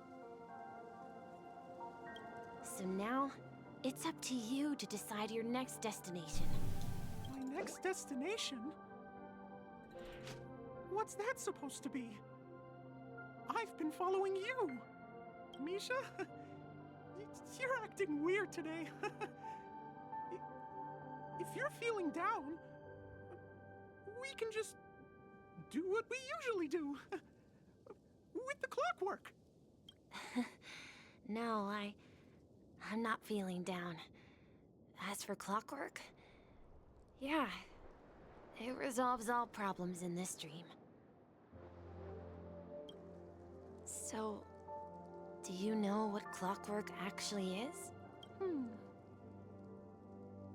I'm not quite sure. Well, everyone gets lost at times. They may hesitate and doubt which way to go. That happens in this dreamscape and beyond. But don't worry. Everyone goes through moments of uncertainty and hesitation. Eventually, they gather the courage to make bold decisions. Whether it's calming, joyful, angry, or sad. All they need is a little nudge to take that step toward where they truly belong. I'm leaving that little nudge with you, and I hope you'll share it with others. Such is the essence of clockwork, the will of the Trailblaze. Clocky's hands spin around non-stop, indicating confusion, frustration, and weakness. But ultimately, people still need to move forward. Just like your hands, always pointing ahead. This is where my journey ends. From now on, it is your path to walk. Trailblazing means taking paths your predecessors forswore, and venturing even further. The Penacony in Mikhail's dreams does not belong to Order. Sheepy!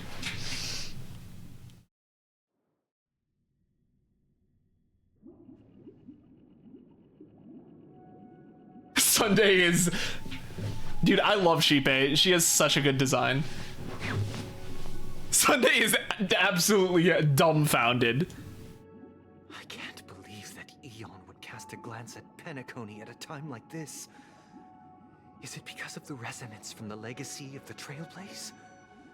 Or perhaps the bond... He's got the watch! Or the compass. Look at that! He's got the compass on his side now. Well, there might be another possibility. Has he had that this whole quest? On behalf of the fallen eons, who will hold the future of Penacony? If that's the case, on behalf of the Dream Master of Penacony and the 107,336 members of the Oak family, I'm extending a formal invitation to all of you. I'm cordially inviting you all to the Penacony Grand Theater to participate in the upcoming Charmony Festival. And, of course, you won't be in the audience, but on center stage. Since the future of the Stellaron, Penacony, and even the entire cosmos is at stake, let's draw a conclusion there, in all fairness. If you truly believe in Akavili's path, then show me their courage and determination.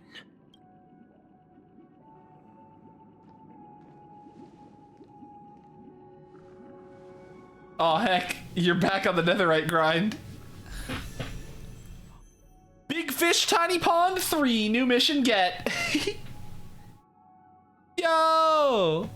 Look at that, it's all the people. We got Aventurine. Is that... This is Sparkle. Acheron. Gallagher? Firefly is right here. Firefly and Sam. Gallagher, I think, is this? Doggy? Doggy. The Watchmaker. Oh, this might be Sunday. And then Robin in the cage. Fish. And look at all the fish. New path unlocked. Harmony. Let's go. You can trial the current path to figure it out. Ooh. All right, let's do the trial. Feature the best. You'll be getting the next first. Oh, heck! Sever took first. Look at that, the third challenger.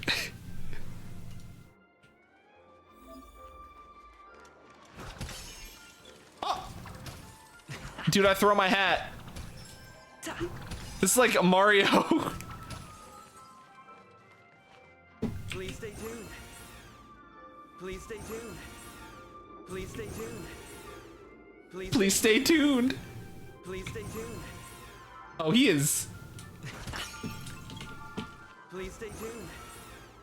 He kinda zesty with it. Please stay tuned.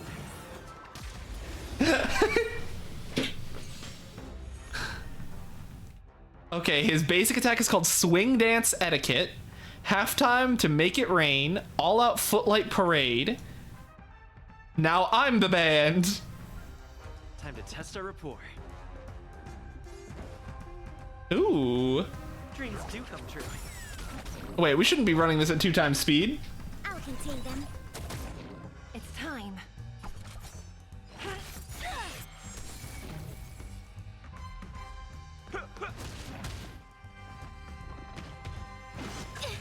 Okay, Dinosaur's gonna hit.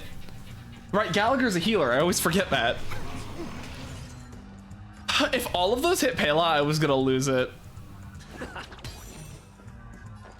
Okay. Ready for another?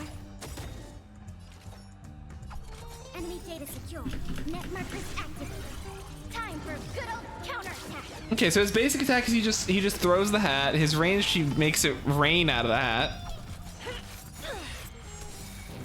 You've arrived, huh? Time to mix things up. Thanks for the support. Have a soda. Soda! Take your positions. All right. The mood is set just right. Let's see the ult. Let the show begin.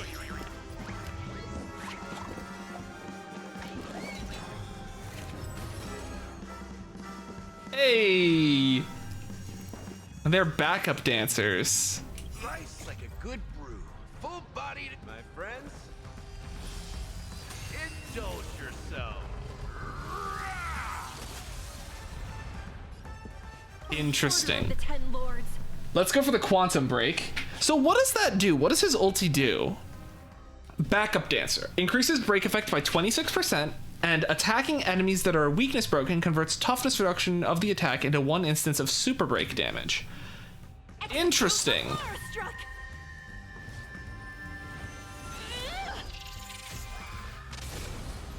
No amnesty for the Mara struck. Whoa! 41,000 super break damage? Dreams do come true. That's all you've got. 115,000 super break damage? Huh? What the heck are these numbers? These gotta be inflated for the tutorial. There's no way these are the actual numbers. Let's improvise. That's insane! Holy cow! So he's a brake support. Okay. Dude, hold on. Here you go, Robin's light cone. We've been saving this bad boy for you. Relics. Okay. Let's get him a watchmaker set. Watchmaker. All right, we got some options here. What do we have? We're looking for a piece. He only really cares about break effect, I'm pretty sure. Break effect and speed. So we're looking for pieces with break effect, speed, and nothing, and like defensive stats.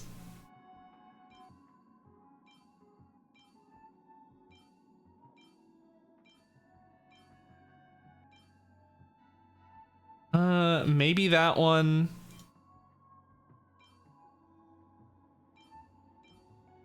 Okay, here's a piece. Okay, we have 2 pieces that we can roll. This one, they both are kind of It's a 2 right now, but we'll see what we can get. Okay. We'll roll the other one. This one is better because this has a defensive stat. So this is a 3 right now. 4. 5. Okay. Please hit break effect once. Okay. I mean, that's fine. He can have this piece. Rolling break effect subs would have been better, but 4 speed, 19 defense is going to make him very bulky. As for the gloves, speed and break effect. Here we go. This is a very good piece. Okay, now I need it to hit break effect 4 times. Nope, that's fine. There we go, 1 break effect hit. Oh, it's hitting everything once, isn't it? Hold on. We gotta... Wait, let me equip it. I need to go and enhance it again after.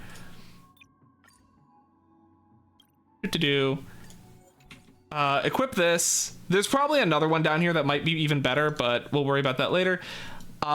Speed and break effect. This is a 4. This is really good. Hitting speed is great. Okay, hitting attack is All right, let me go and... Where is it? Inventory? Relics, salvage. I should have a bunch of these to salvage. All right, 140. That's good. Where is he? Oh, might as well get him dead. Level 80.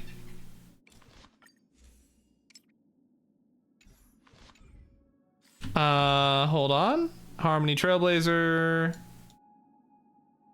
Harmony Trail. Did I lose him? He's okay. Here he is. Here he is. You gotta go. Okie dokie, Sephiroth. Thank you very much for stopping by and hanging out. Much appreciated to have you here. Have a good rest of your day. Good luck with whatever you must go do. Bye. We normally do end like 18 minutes ago, but I'm gonna go a bit later because I want to see what the next part of the story is. I'm very interested, and I don't. Well, I do have this. I did get the Watchmaker or Trailblaze guy. So, is there any other speed break effect pieces I have?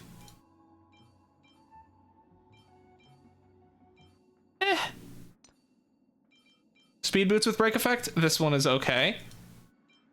This one is okay. I'm gonna roll this one first because it has a higher chance, but that I do have a lot of options here at least. Okay, flat HP. Break effect, good hit. Flat HP. Crit damage.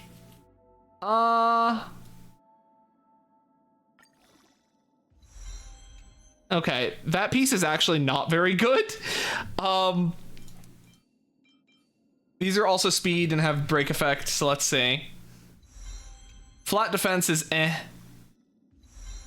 Flat defense is Okay, 1 break effect.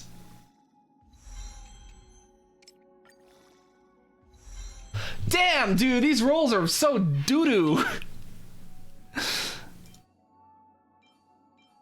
I need some break effect hits. Okay, here's another one. Here's another piece.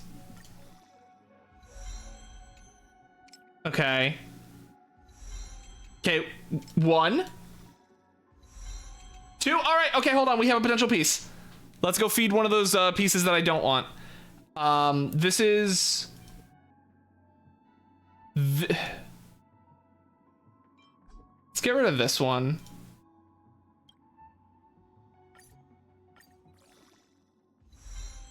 Okay, 1 HP. 17.4 is still fine. He said doo-doo. Yeah, I mean, it is doo-doo. That's really not a good piece at all. 11.6. Oh, fantastic. Okay, this one's very good. This one could be better, but I don't think I have many options. This one, I was gonna roll. Rogue did take first. Heck, Rogue called it. Congratulations. There's a break effect hit. Let me throw these boots out.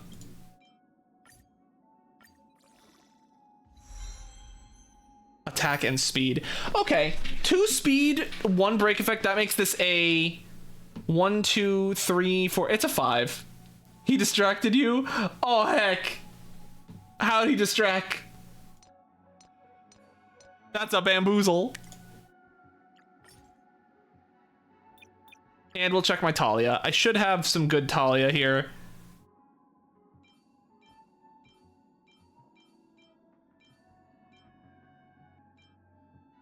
He dirt struck. Oh, he surprised you with dirt and then jumped you?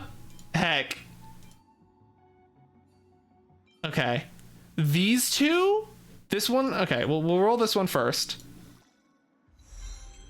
Okay, flat defense. I'd prefer speed, so we're gonna roll this one as well.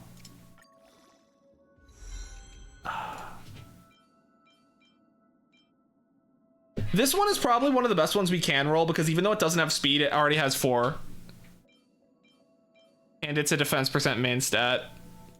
But we'll roll this one once as well. HP, and then, okay. We'll roll this one. Oh, heck, am I out of food? Oh, no. Yeah, we'll do that. 2 defense, 1 attack at level 9. That's not worth it. I need break effect hits. Level 9, I'm gonna have 2 rolls, so I would take this one. 256 into every slot of a gold backpack. Holy moly. Well, I don't see a situation where you ever need dirt again with that. All right. Let's get rid of this.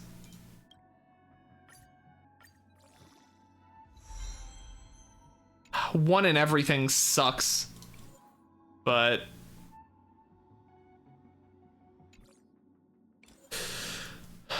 yeah, this is, we're gonna probably hit a 1 in everything. And keep that. Crit rate, yeah, this one can go. This one, these are my Talia spheres. I need to look at those still. Yeah. This one is still viable. Well, it's +6, so it can only roll 3 times. We'll keep it just in case. This one can go. And that's just a good one. Haha, unless. Oh my gosh. What are you doing? HP. Yeah, this one can go. Okay. There we go. Yep, okay, this one is garbage. All right, 1 break effect. We're looking for more than 1 break effect hit. All right, show me some break effect. That's 1 break effect hit. Unfortunate. This one gets to get thrown out as well. Up next. this guy.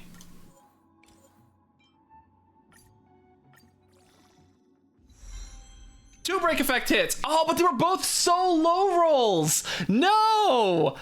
Oh my god, 2 hits for 16% is so bad.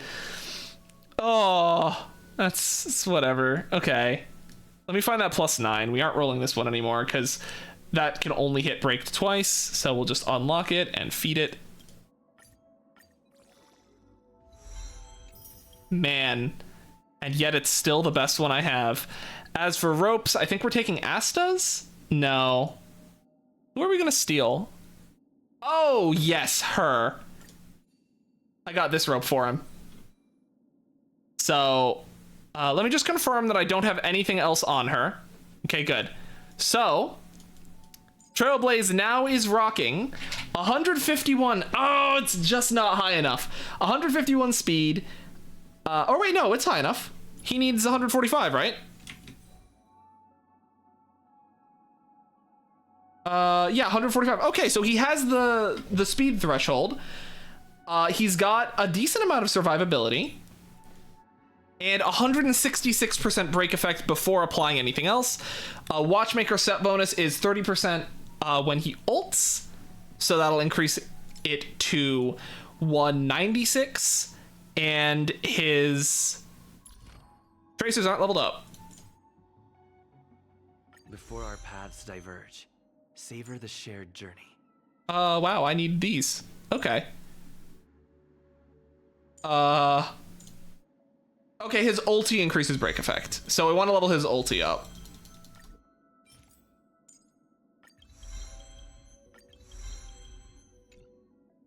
His talent is he gains extra energy when an enemy's weakness broken. Okay. Oh, and that's before his break effect talents. I don't think there's a situation I'm going to ever want to auto. And also, I don't think it matters because only thing that I care about is the break effect. So, let's material synthesize a bunch of these. Let's grab this. Before our paths diverge, savor the and journey. This level of break effect. And we will also take one more bit of ultimate. He now has 176. Okay, we're easily reaching 250 break effect, which I think is going to be fantastic. All right. Let's speak with our companions now that we have him. Also, that means I can go and do this. Wait. Oh, piece of candy. And check this. Give me that. Chaos Resurgence, yeah. Hold on, one of these days I'll click the right button. All right, my break team. If I so have one. It doesn't look like I have a break team yet, so let's put it together. We're gonna want to run Luca, who I need to go finish his build again, but his breaks are insane. And then we're gonna run Imaginary Trailblaze, Vruan May. It's you again. As always, there's a reward for good behavior. A reward for good behavior! And we'll put adventuring. Mr. Stellar, time for us to reveal our true value to one another. There we go. Does that mean he wants to fight us during the Charmony Festival? I'm afraid so. This is weird. Aren't Arc villains usually plotting some dirty conspiracy in the end? But he actually said something like... What am I seeing? Could it be that he's underestimating us? Well, in my opinion, Sunday is deeply committed to his own philosophy and genuinely wants to prove that the Order is right. I sensed a strong conviction and a desire for dominance in him. You said piece. Oh, did I? Oh, heck. I sure did say that. I do be saying that a lot. That's wild. That's why he'll give it. It's a subconscious thing at this point.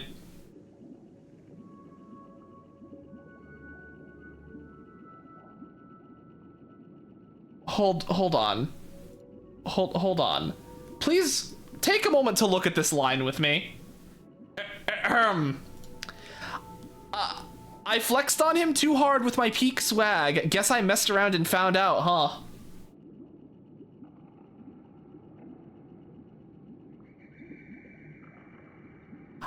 I guess I flexed on him too hard with my peak swag.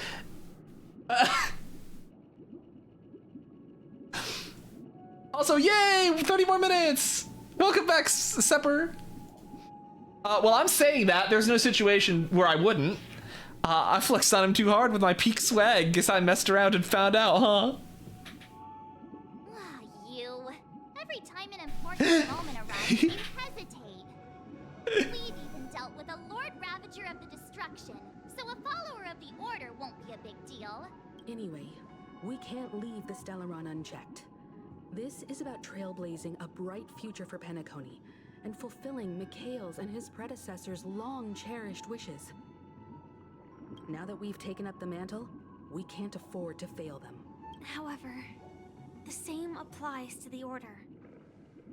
I guess I could run DPS break Silverwolf. And they have the profound collective consciousness of the planet of festivities behind them. A desire to dream, to slumber and escape reality. They've harnessed the will of an entire planet to create an eon. Rachel's taking first! This Woo! confrontation is far more complicated than a simple power struggle. To secure Penacony's future, fighting on the stage alone is not enough. What do you mean? Are you not coming with us? I believe Firefly is trying to say that she's heading off to another battle. Before I left, the Destiny Slave told me that this journey would bring unforgettable rewards. Even though the script he gave me only had a few lines, I couldn't ignore them. Because one of the lines said, "I'll experience death 3 times in the land of the dreams." 3 times? This can't be serious, right? The first time was a painful death when I was stabbed by the Blade of Dormancy, which led to all subsequent events. The script will always come true, but in a way that will only be revealed when that page is turned. So now I've understood the meaning of my second death. And I am prepared to face it. If all goes well, my efforts will provide crucial support for you. Only by achieving victory in this battle can we secure a future for Penacony. And only then, my third and final death won't come true in the most terrible form. The most terrible form? Does that mean... The true death, where everyone in Penacony loses themselves completely in the eternal sweet dream of the Order. We must do everything we can to prevent that. Have you made up your mind, Firefly? Yes. Otherwise, I wouldn't be here. Thank you again for your assistance for the Astral Express. May we meet again, in reality. Yeah. Farewell, everyone. May your trailblazing expedition never end. Yeah! Whoa!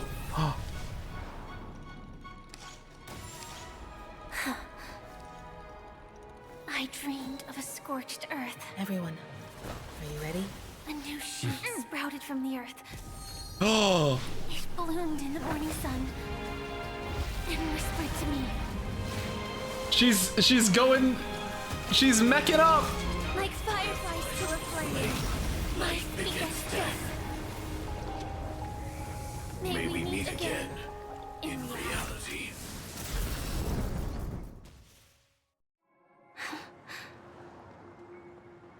After today, Japella's name will disappear from cosmic history.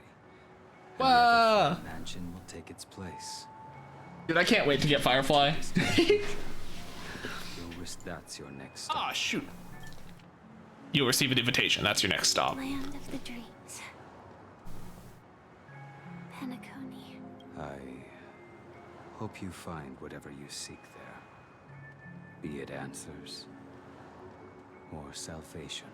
Blade really does look so good in a suit. You mean my 3 deaths? Silverwolf told me about it. It's such a shame that it's not part of my script. Well, I want to live. I'm never afraid of death. The opposite of death is eternal life, and that is also very valid. that's something I'll never desire. People die, and I am no exception. Death is like a script, a fate that cannot be defied. But that's exactly why we have to choose where we want to rest forever. Do you exist just to perish? Are you not the same, Blade? The end you desire is not one dictated by others. If I were to die now, I would only be a weapon. I believe I should die as a human, though its definition escapes me. Isn't this the answer that ordinary people look for their whole lives? A name that can be carved onto their tombstone. The tombstone that belongs to me once bore the inscription, Glamoth's Iron Cavalry. Then it changed to Stellaron Hunter. But one day, it will bear the name Firefly. And all the brilliance she showed at the end of her life. You gotta play the game so you can understand the different factions everywhere, like the Stellar Hunters. Yeah, this game, dude, I love the world building in it. It's honestly probably my favorite Hoyoverse game. And that's saying a lot, because I really did like HI3. Who would have thought your crazy plan would actually work? Do all you nameless fools just act on a whim?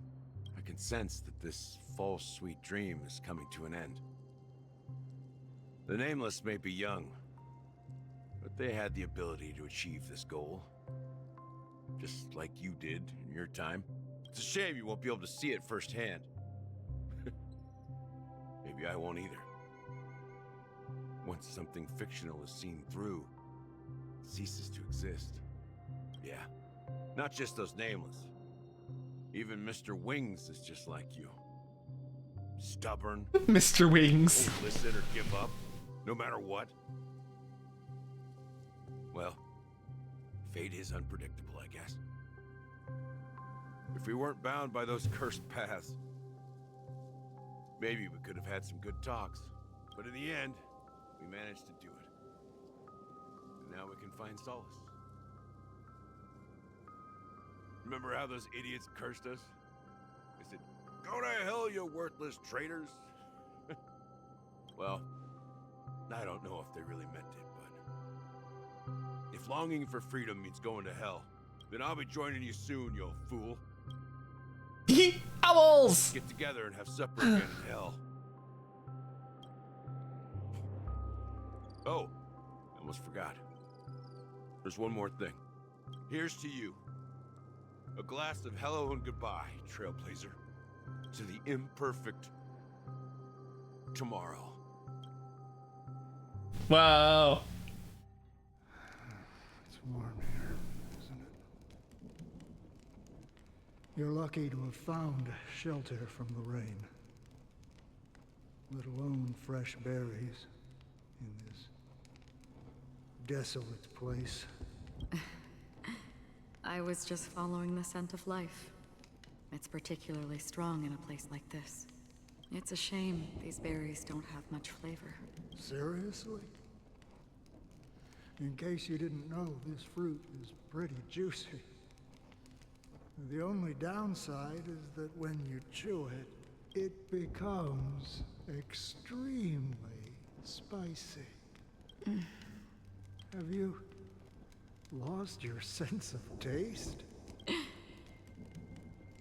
I can still taste certain things, like a faint sweetness. Before coming here, I stopped by a place called Orkron. It had barren cliffs and nights lit by bonfires. Burgundy snow would fall from the sky, and when it landed on my tongue, it tasted like raspberries. Raspberries. The flavor wasn't exactly sweet, but it left a lasting impression. When I think back on my past, I realize that what's tying everything together isn't the big events, but rather these small yet unforgettable moments. Don't worry about it.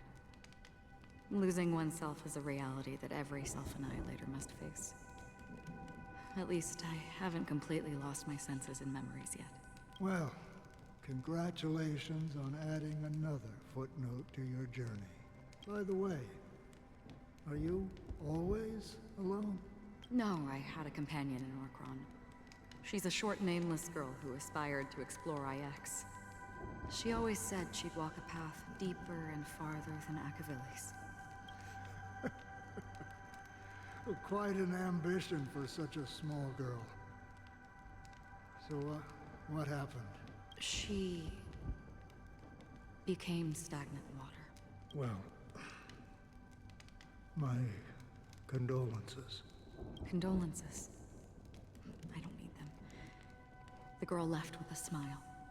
She never regretted her choice and most definitely wanted me to say goodbye with a smile. So, that's what I did. That's proof that you're grieving for her. Or perhaps I'm just afraid. Afraid? I rarely sense that emotion from you. What do you fear? I'm afraid I'll forget the 30 days I spent with her.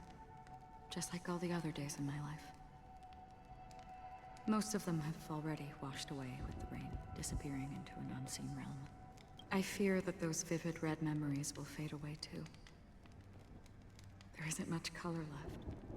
And besides this faint, warm red, there's almost nothing. Hard to imagine.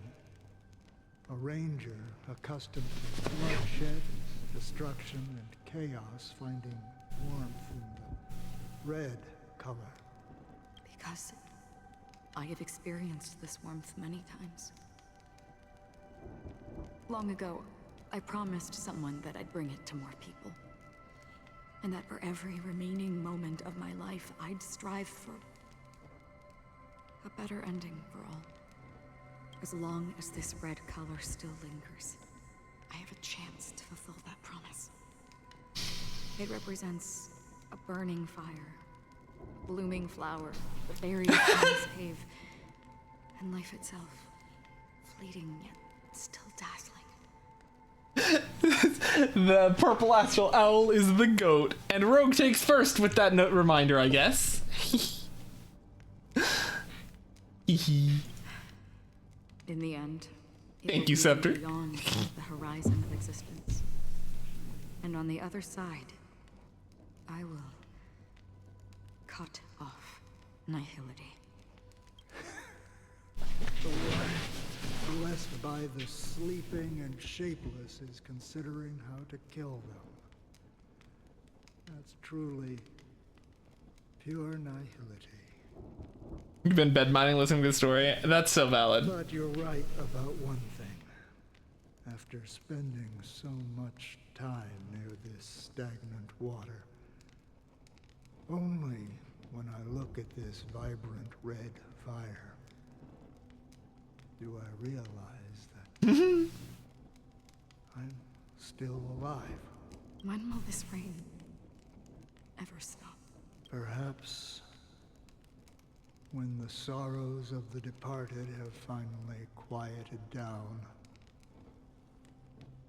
the sky will clear up. 4 system. We're back on the Express with booty cheeks. Have you heard of a planet named Biari Scamandros, Don Hung? It's one of the Paradise Kingdoms under the influence of the Harmony. A sought-after wonderland for the inhabitants of the Dardanu Major and Minor systems. Half an Amber Era ago, the family held an unprecedented festival there. And after that, everyone on the planet became part of the family. Do you think the same thing will happen on Penacony?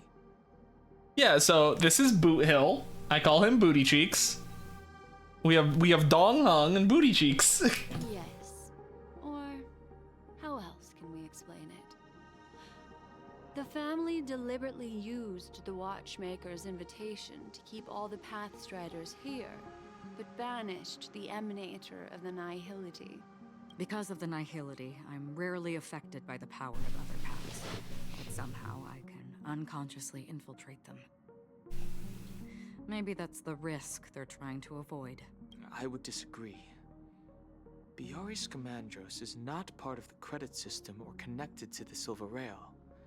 It's nothing more than a remote civilization sheltered by the Harmony. But Penacony is different. The Silver Rail must be, I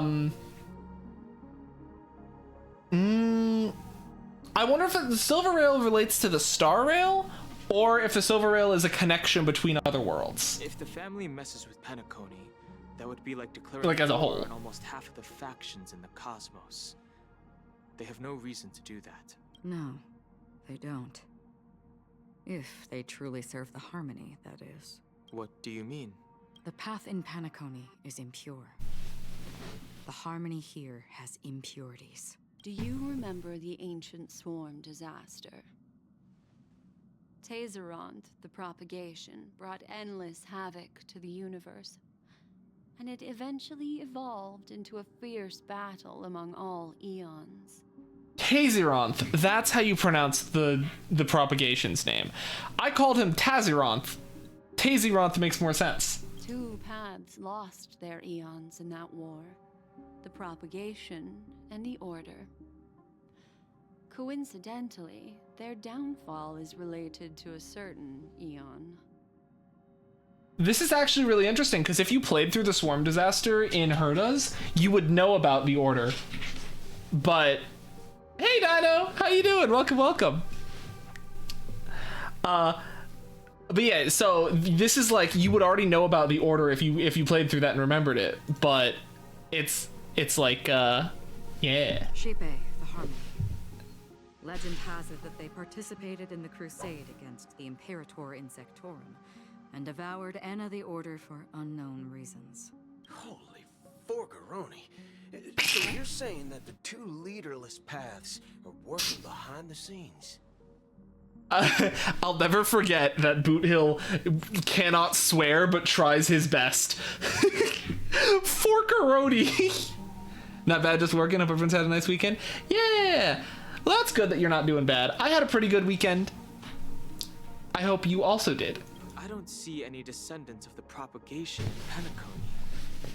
Could it be that the remnants of Beyond the Sky Choir are hiding within the family, trying to resurrect a fallen eon? I can't say for sure, but they're definitely planning something for the Charmony Festival. Kind of like in Dark Souls 1, where if you play the DLC and fight Artoris, first you remember Sif, and he remembers you. Ooh. Boo, now this is getting way too complicated. Is this why you want us to leave Astana right away? Are you giving up? The Charmony Festival will start soon. There's one thing that I need to confirm no matter what. A warp jump is the best way to do so.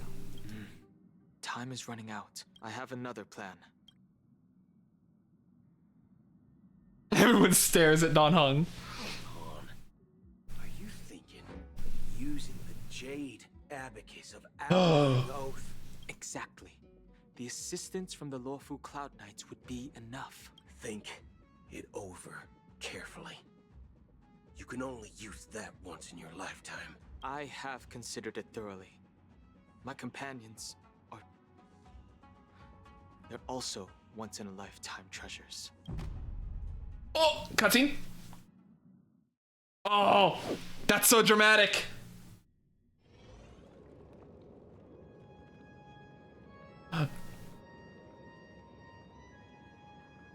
you the only one here, my child? What is he considered using? So, at the end of the third world, the Xianzhou Lafu, basically at the end of that quest, in order to thank us for our help, they gave us a rare, a rare item called the Jade Abacus of Allying Oath. Basically, Jade Abacus is like technology for them.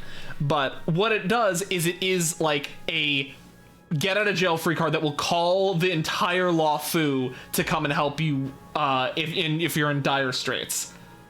And the Lafu, the fleet of the Lafu, or the Xianzhou Alliance, the fleet of the Xianzhou Alliance consists of 6 or 7 ships that are each planet-sized ships. So you're effectively calling a planet in to aid you. Several of them. Yeah. The Nameless is quite the diplomat. Our secrets have spread like wildfire within the family. And IPC starships are gathering towards Astana. This is a crucial moment for us.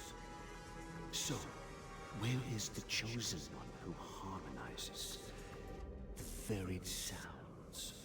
Plus 2 is 4 according to your Jade Abacus. Yo. What do you mean, Master? I'm right here in front of you, aren't I? You know, she was supposed to be the star. The bird. I'm sorry. Just the bird staring at him like, what are you saying, sir? This is the funniest. There's so many thoughts behind these eyes at the same time as not a single one. But the plan has changed. As her brother, I know she doesn't want to sing for the Order. So I'll take her place. You've always been wise beyond your years. That's some fancy technology in Abacus. Yup. The Jade Abacus are actually like, you have to do puzzles with them. They're circuit boards. Which is very funny that they call them that. If you consider this a betrayal, well, there can't be 2 suns in the sky. I'll step up and take down the other sun if necessary. Do you believe in karma? If karma exists, then everyone has their own karma. You have yours, and I have mine. And my karma has nothing to do with you, Mr. Gopherwood. Dang!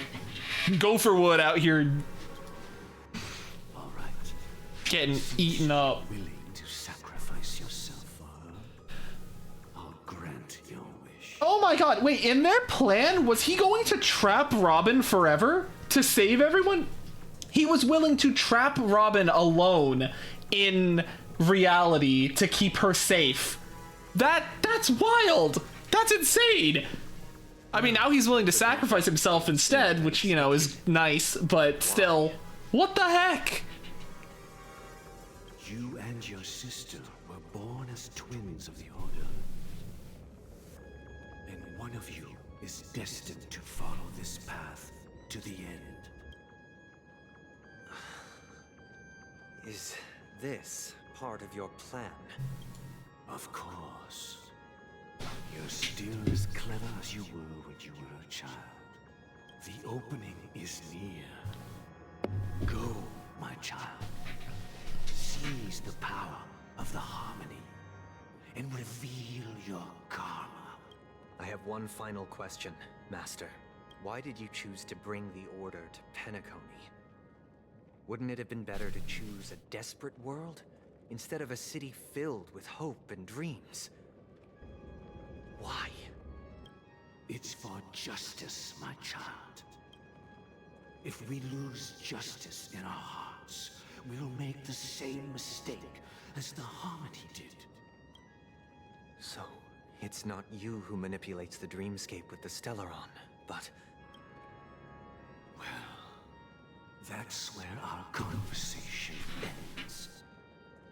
Go ahead. So the Oak family as a whole worships the Order instead. Oh. Have dreamed of this moment too many times.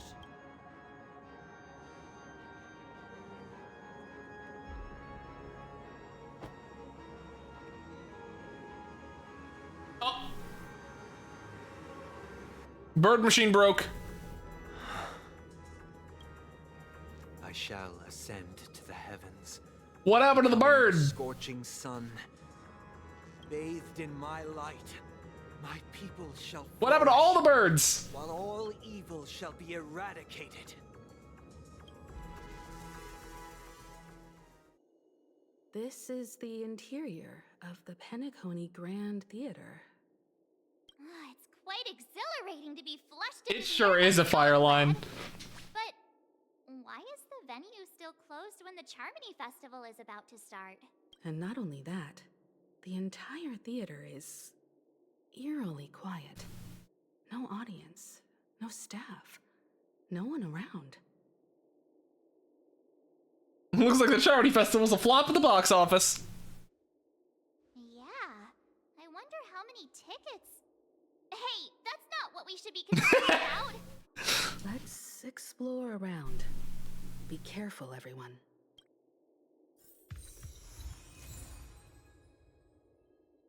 So, here's the tea. What are you doing here, bud? Don't forget to let your friends in on the action. I think that has anyone who's played through the story, can they confirm if we're close to the end? Because I feel like we're very close to the end. Like, I think after, like, we're about to go and get into a boss fight. Here is so creepy and unsettling. Whoa. Even if there's no audience yet, there should be some staff around. Why is it so silent?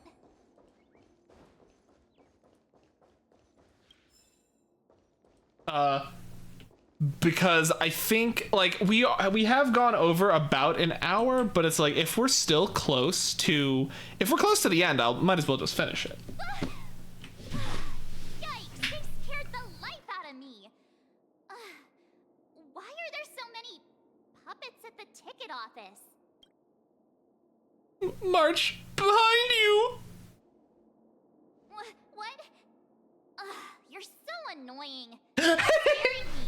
Are these puppets part of the stage? Rachel is first again! So, it's so eerie that the entire front hall is empty. Also, I can't imagine that we aren't going to need to not break the boss, so I think I'm gonna set my team. Uh-oh. Respectfully, why would someone be watching if they finish the story? That's... I think for the most part, it's to see, like, the other person's reactions to the story. Or to, like, yeah. That's usually what it is. So Sunday's messing with us? He said we'd have a final showdown on the stage, but why is there no one here?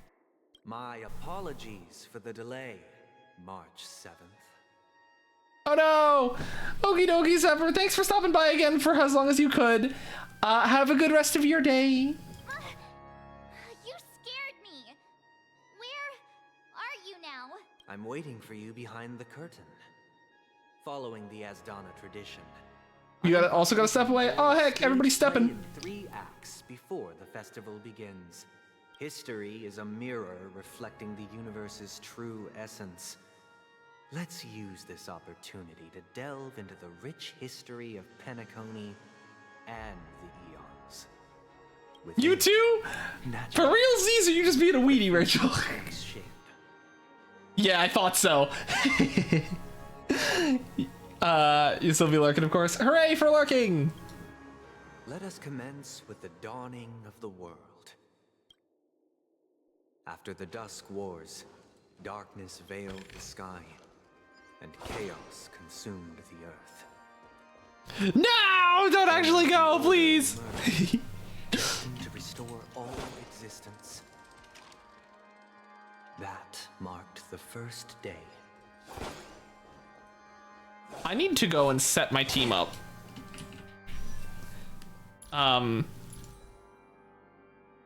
Hold on. I don't think my Luca isn't built anymore because I took all of his parts and scrapped them. But let me go see if I can give him some stuff. Is there any? Yeah. Good night, sleep well. Well, actually, we don't inflict debuffs on this team, so maybe not good night, sleep well.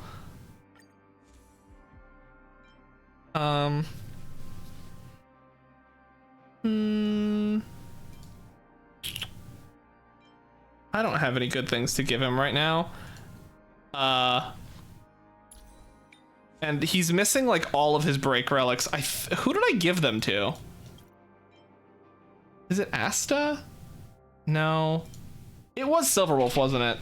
No, I mean that's...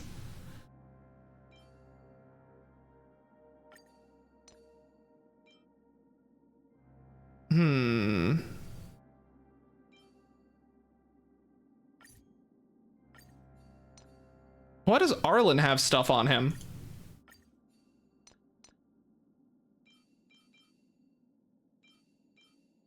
Yeah. Sure. And then Talia.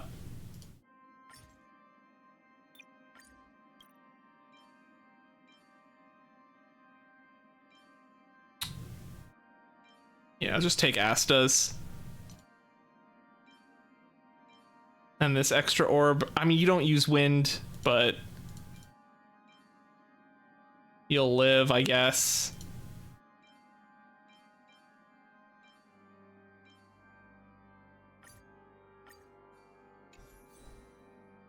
How much speed? 130. He's not there. Let's just not use Luca for now. I do want to get Luca working on this team, but I think we just need to run someone else who has good break efficiency. Like Miss Himiko. If there's anything you need, don't hesitate to ask. Would Miss Himiko work? I don't know if the boss is going to be weak to fire, but it'll be fine. My Himiko is built. She should have a good amount of break effect. Just confirm. She is 27.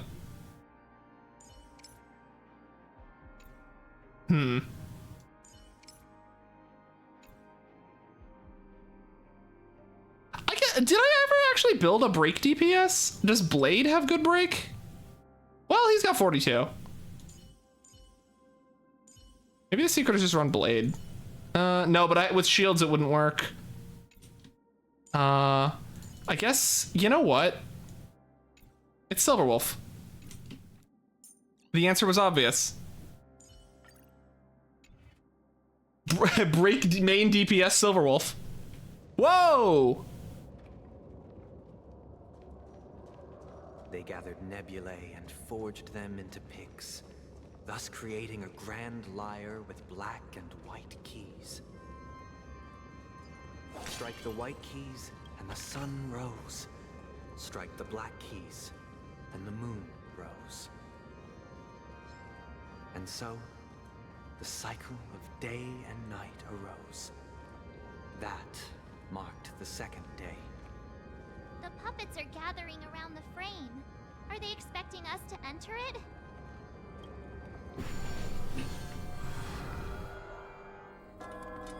Whoa. Stage play Act 1 Ode to Prisoner.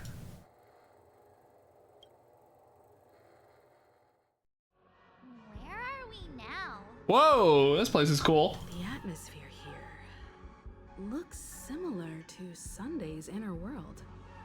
Perhaps this so-called stage play is created with his abilities. This act is named Ode to Prisoner. Given the atmosphere here, I believe it's about Penacony's past. I thought things were finally looking up as I managed to dodge prison during my recent trailblazing operations. But now it looks like I'll be back behind bars again. I genuinely wish to avoid a violent clash with my esteemed guests from afar. Therefore, I've arranged 3 acts before the situation becomes irreparable. Where shall we start our narrative? Well, let's start with the time when Penacony was still a frontier prison.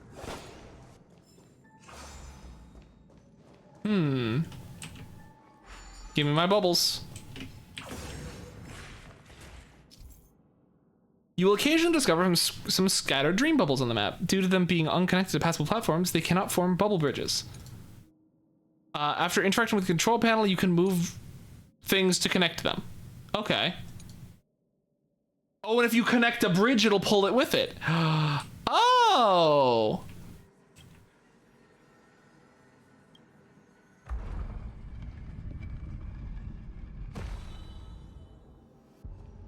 So I can do this.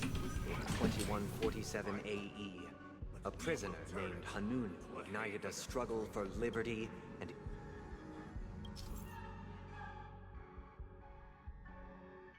Oh. Oh, I thought it would pull it. I just ripped it in half. And I also cut Sunday off, which is very cool.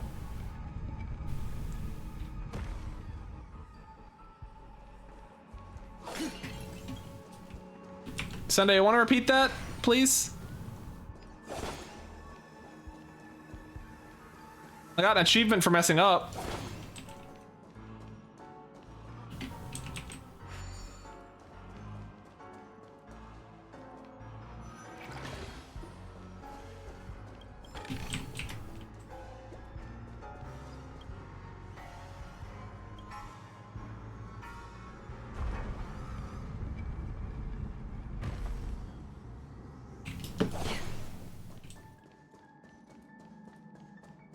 This place is cool.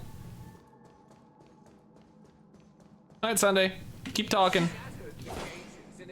It's true that Hanunu was a legendary hero, but it must be acknowledged that while he bestowed freedom upon the prisoners, he didn't grant them true liberation. Thank you for staying here, Honorable Stream 4. The three nameless stayed on the planet, endeavoring to spread the tenets of Trailblaze throughout the frontier prison. Alas, their efforts proved futile. Well, let's go down here first before we go and... Once again, as Donna was engulfed in war, this time the enemies originating from within.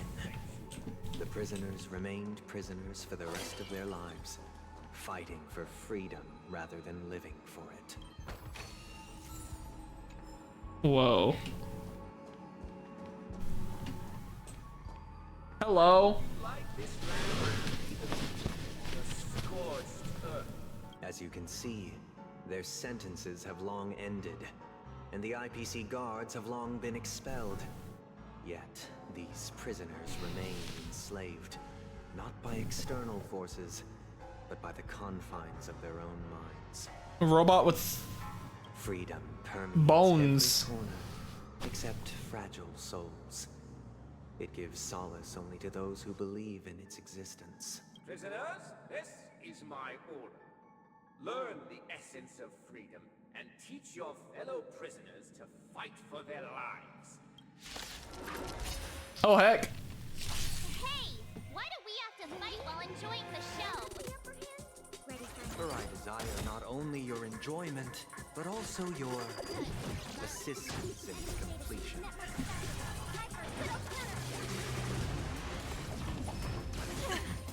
No. What the heck? Passed locked on to a target. Okay. The dice have been cast. Passed now gets to perish. Rachel gets to be first.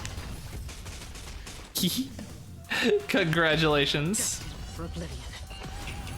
I weep for the departed. It too shall fall. We have the upper hand. Ready for another? Huh. More enemies. Sure, I'll play along. Free will over the still waters of oblivion. Can I have fun this combat meet? This is double speed. And we'll hit one of these. Oh, and he died to the shock. Hee Thus concludes the first act. Amidst a raging war, the frontier prison headed toward becoming land of the exiles. This must be how Land of Penacony eggs. was constructed. With the aid of outsiders, the prisoners were finally liberated and established the land of the exiles. However, it appears that Sunday aims to convey the spiritual plight of the prisoners more than the physical aspects of imprisonment. This show is a bit too literary for my taste. But the battle part is quite easy to understand. Anyway, we've arrived at the exit. Let's go. Woo, I definitely missed some stuff in here. I'll have to come back. Where are they guiding us this time? This way? Okay. Let me actually do this now. Let's go see how this team performs. They transmuted streams of stars into inked nibs, creating symbols to be pronounced and counted. They molded stardust into flowing rivers, assigning the righteous upstream and the unjust downstream. Thus, all things were marked, and the world learned to discern between good and evil. That Hey, birds! the third and fourth days.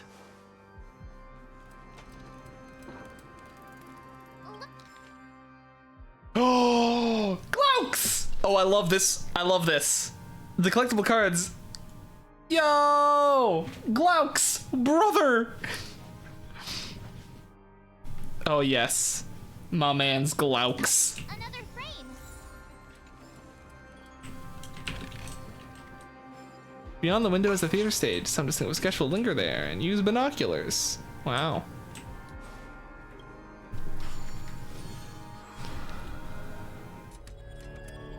Act 2. Ode to Fool. I'm gonna try and avoid combat because I don't have Acheron on the team. Whoa. This must be the second act. The surroundings are different from before. It looks like it's a big puzzle area. Decorations look a bit tidier now. Behold the ensuing tale, a struggle for power. Penacony witnessed the ascent of the 7 major lineages: tree, grass, flower, bird, beast, fruit, and insect. Whoa. Peace never truly graced Land of the Exiles.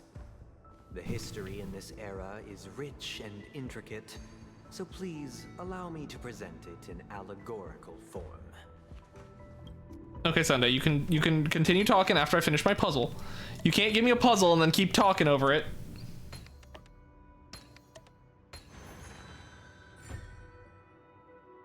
There we go. Thank you, Mr. Sunday.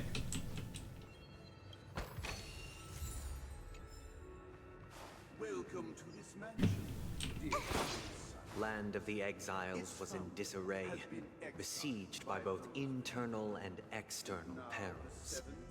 Though the 7 major lineages appeared united on the surface, each harbored their own ambitions, leading to ceaseless conflict.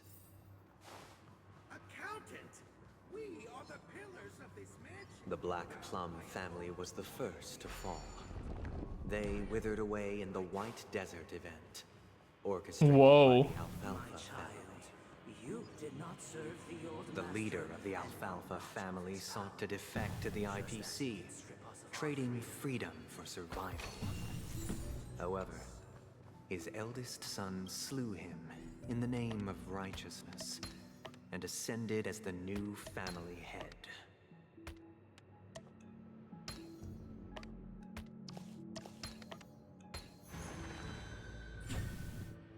I like Puzzle Room. Puzzle Room is better than... I like puzzles. End of sentence. The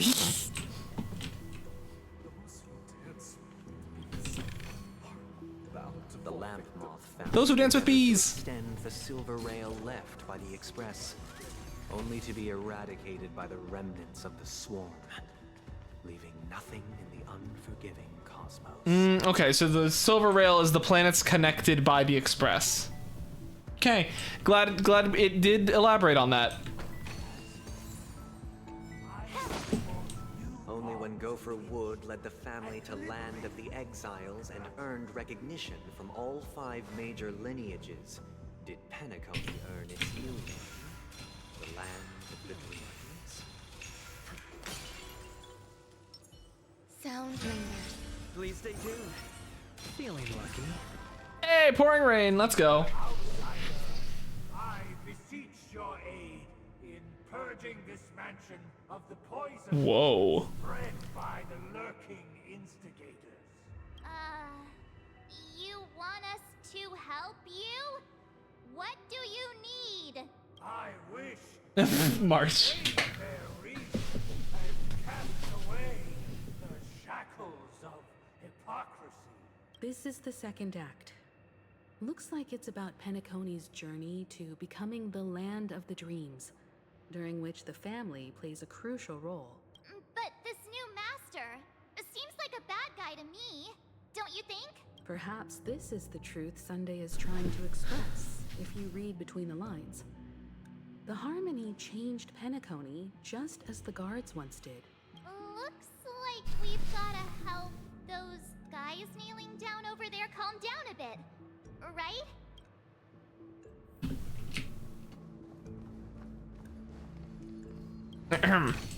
Thank you for the loot. Where was I? In the absence of my master, I am free. But without their guidance, for whom shall I sing? The decaying human heart finds rebirth only within the calmness proclaimed the new master.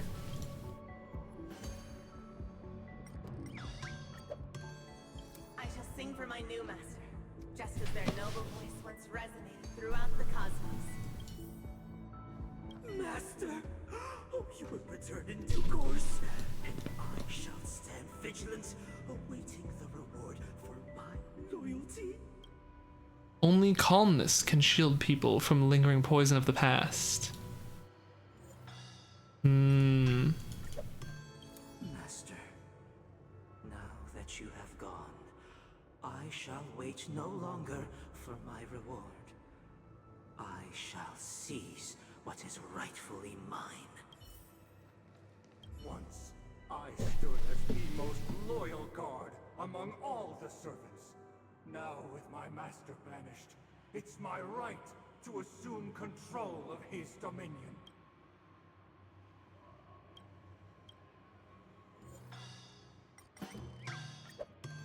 My former master has long departed, but why do I still fear the remnants of his creation?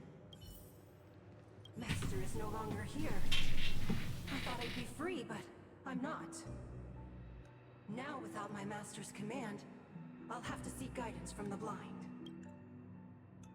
Only the calmed ones can evade the insidious influence of the hidden instigator, proclaimed the new master. Master is no longer here. I must seek a new master and serve them faithfully. Either I shall be my own master, or I shall return to my former master.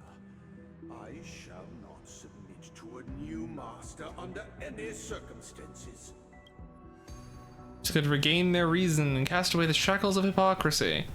Without a master, who can grant me true freedom? Calm, more like complacent. Thank you, dear. My servants have regained their sanity. Rogue is retaken first. One and all, your He? former master shall not return. It is through righteousness and unwavering support for one another that we shall attain true perfection. Cast aside the veils of hypocrisy and embrace one another. Get ready. Looks like another fight is about to begin. Is this what they call immersive theater?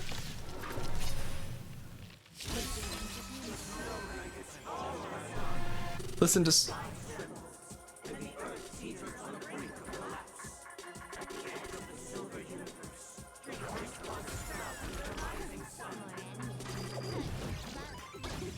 Value, I suppose. Yeah.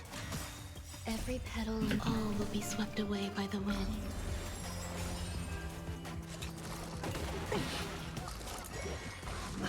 Hedge your bets. Ooh. We should be good with the current shields. Still the same one. Come on, Quantum. Here we go. Take your positions. Let's improvise. I hit the mark. Literary fragment. Okay. It's on me. Reshield. No dirty tricks, okay? And hit you. Dreams do come true. Eternal. Watch your head. Here we go. So now let's see how the super breaks look. This combat needs optimizing. This is double speed. One Silver Wolf super break coming up. That's a lot of damage. The dice have been cast. Bust. Or maybe I'll take it all. There's more to life. Oh my gosh. Time for a buzz. Stay in step. Let's improvise. That, wow. Once you break an enemy, they just implode. With the illusion of freedom. Thus concludes the second act. Amidst an illusory harmony, Land of the Exiles charted its course toward becoming the planet of festivities. This is how Penacony fell under the family's control. Since the arrival of the Harmony, the Land of the Exiles has undergone dramatic changes, not all of which have proven beneficial. This guy really loves dramatic scenes. Bet he comes from a whole lineage of stage performers.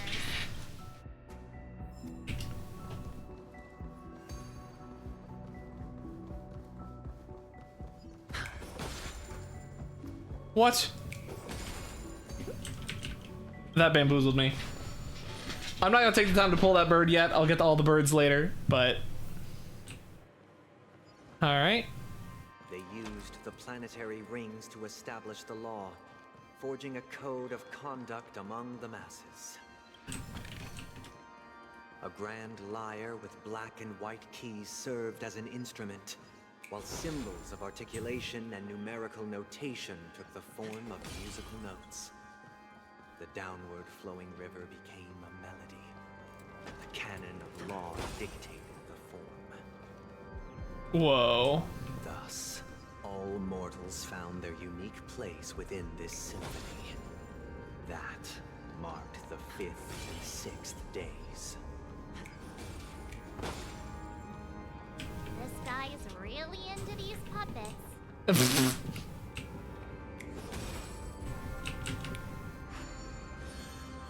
March is just like, dude, chill with the puppets. Ode to Order, Act 3. Oh, I get it now. The last scene is all about singing the praises of the Order. And the atmosphere here is completely different from the previous two scenes. This is the concluding act of this play. I have showcased... Have you been dumbfounded by this genius design? Look at the immaculate stone, the exquisite, elegant sculpture. Ah, I'm in love with this place. You designed it? What a beautiful misunderstanding. I'd die with no regrets if I was the one who built this place. My works are much more dismal than it, and my knowledge is much shallower. Goodbye. I have to hone my own craft. One day I'll make something that trumps this masterpiece. This is the concluding act of this play. I have showcased the past and present of Penacony, hoping that my desire for change resonates within you. And now, I shall reveal its future to you. Who shall take responsibility for the future? Who lack foresight, we will make choices on their behalf and bear the responsibility. We shall protect the weak. We shall standing against the mighty. I don't know how I feel about that.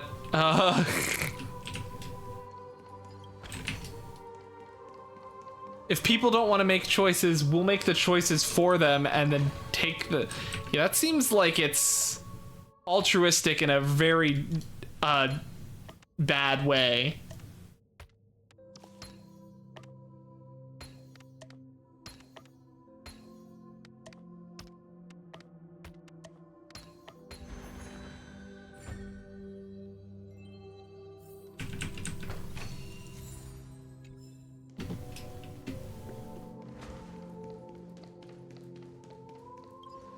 Sounds like a sort of taking away your free will. In order to help you, we've decided to take your free will because you... Yeah, I don't know. That one seems kind of sus.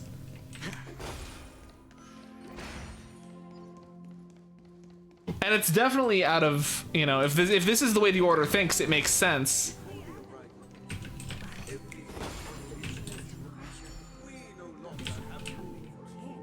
Yeah.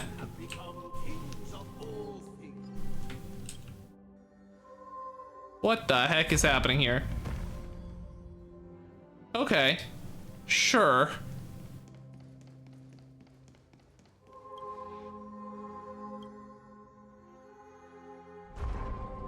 I gotta have to dodge that enemy. But I want that chest. Haha. No, you can't get me.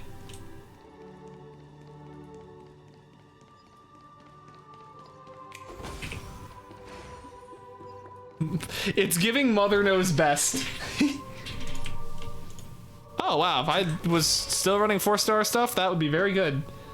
Whoa. Hey, aren't we supposed to kick off a short story and have a fight here just like we did in the previous act? Why aren't any of these puppets saying anything? Perhaps we'll need to complete the story ourselves, just like we did before. So, do you think their mind needs tinkering or something?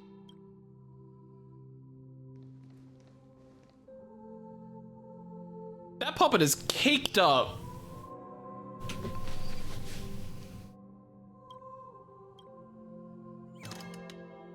Whoa. Farmer King. We no longer have need for a king, for we have become kings of all things. Farewell, former king. Ha. We no longer have need for a king, for we have become kings of all things. How did it go? Huh? What does this mean, Rogue? You can't change them? What does that mean? My apologies for my negligence. I forgot to inform you that the final act was scripted long ago. Let our previous king recount it to you. Now it is time for the final rite. Prepare for battle. Looks like we'll have to fight again. I don't know, I'm scared.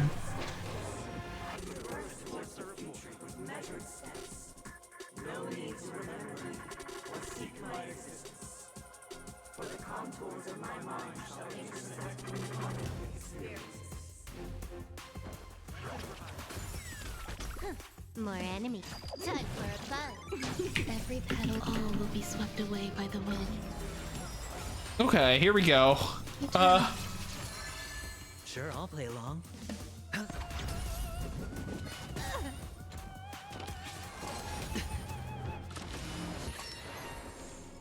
Oh, effect res, let's go. Okay. Let's get backup dancer going. We don't want to implant another weakness. This combat needs up. This is double speed.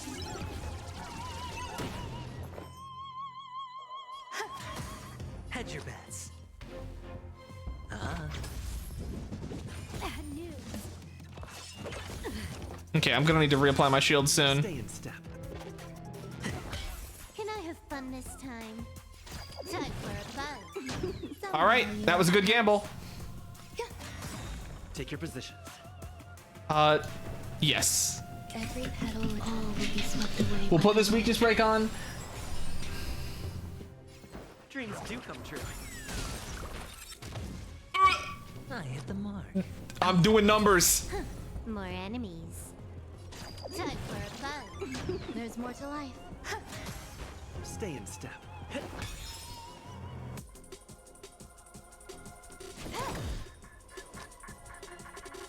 This combat. Oh, is it not letting me? Are you enjoying Harmony MC? Dude, Harmony MC feels good. Like, if I can get a team that's a little better at, or like if I know the enemy weaknesses ahead of time, it's gonna be much more powerful. I'm just running Silverwolf with it right now as my main break unit, because she can implant weaknesses. What is mine shall wane, while you shall transcend its delicate nature. What the heck did it say? In the hushed expanse of nocturnal reverie. Huh. This is the final scene. It's much more straightforward. He wants to expel the Harmony and establish an empire based on the Order. Let's go. Once this stage play concludes, it'll be time for the main event, the Charmony Festival. Ooh, it is. Pardon me. Don't tell me what to do. It's time for the boss fight, maybe. You're excited to try it out this week? You'll probably unlock it soon. Oh, heck, cutscene.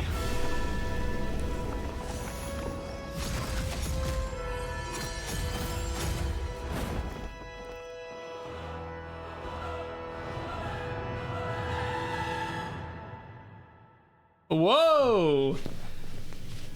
They imbued the world with meaning, perfecting all things in the heavens and on earth.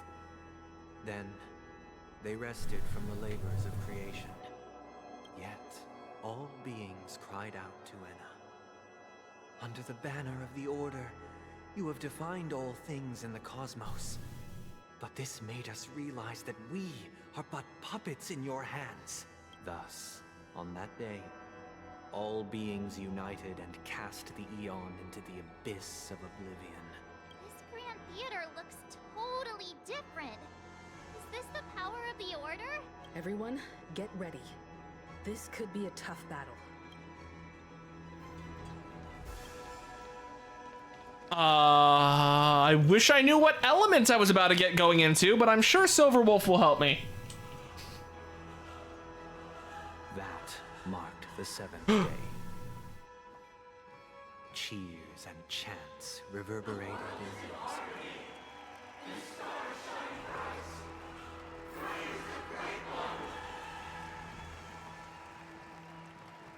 Whoa.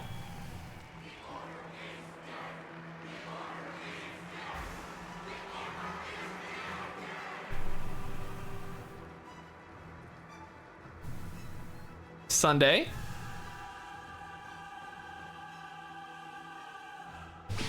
There he is! That concludes everything related to the Order. What are your reflections on this, my dear guests?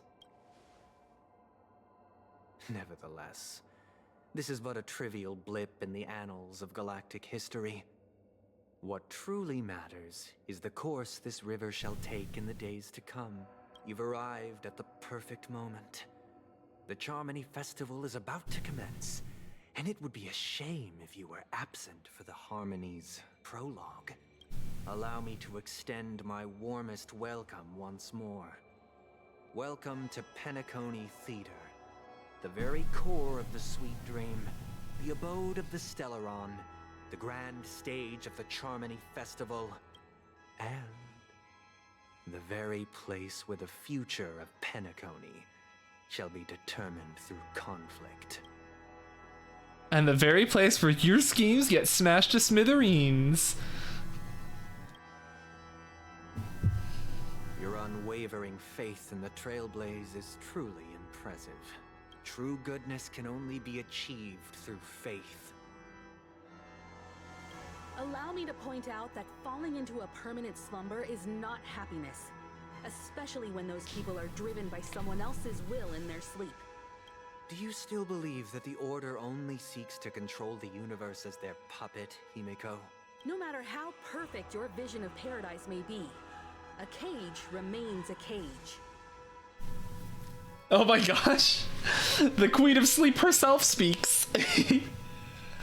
I want to fall into a permanent sleep. That sounds pretty happy. As long as you're sleeping. A solid nap and do hit. True happiness in a world like that. They would just be toys for the Eon. It seems you have misunderstood my intentions. Allow me to clarify. My desire is not to resurrect a fallen Eon, or become one myself. My sole objective is to create a paradise free from Eons, where the Order ensures the dignity and happiness of all humanity. A paradise exclusive to us human beings. Hey, what does that mean for Intellitrons? Because they are objectively robots and not human? That's not the case. If people are to live with dignity, there must be nothing and no one above them. In your so-called paradise, you would be the one reigning supreme. Looks like we won't be able to convince each other. Now that our conflict has been destined, let's unveil our paths and reveal to the universe the true path. However, before the prelude to the future begins, please take a moment to ponder the questions I've posed.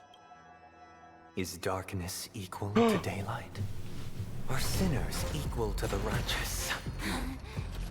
If you are born weak, which god should you turn to for solace?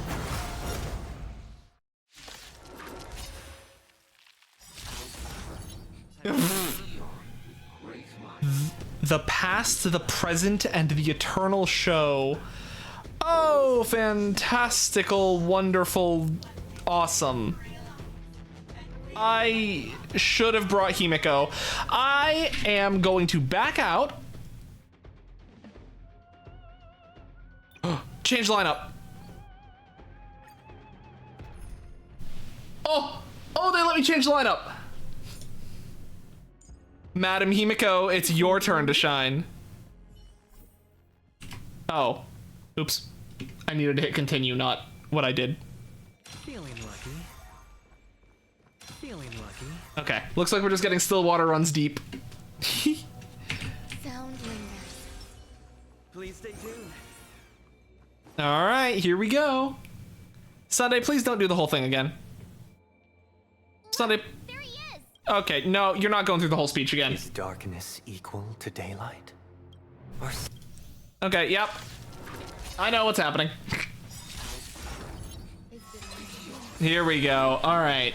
They're all weak to fire, which means that Himiko is gonna clean house here.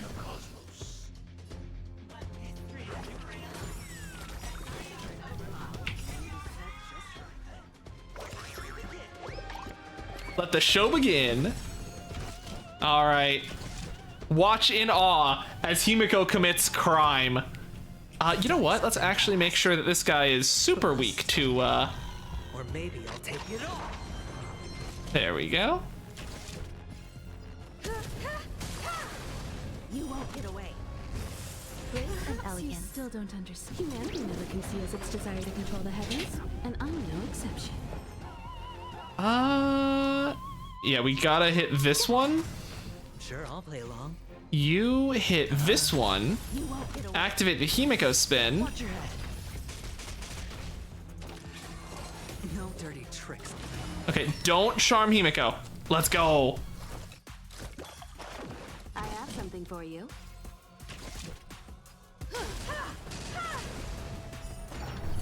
You won't get away. Did the rhythm get messed up? Let's improvise. You won't get away. Dude, Harmony Trailblazer has made Himiko so powerful. This is such a Himiko buff. Hedge your bets. I have something for you. Oh. congratulations on being first. Also, what the heck do those words mean?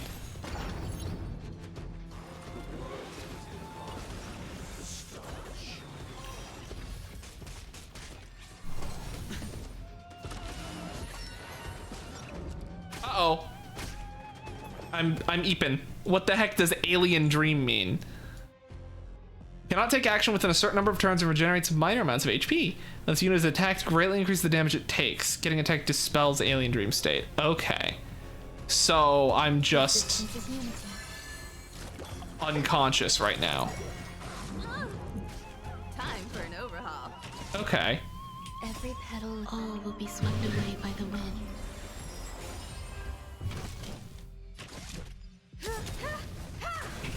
Perhaps you humanity never conceals its desire to control the heavens, and I'm no exception.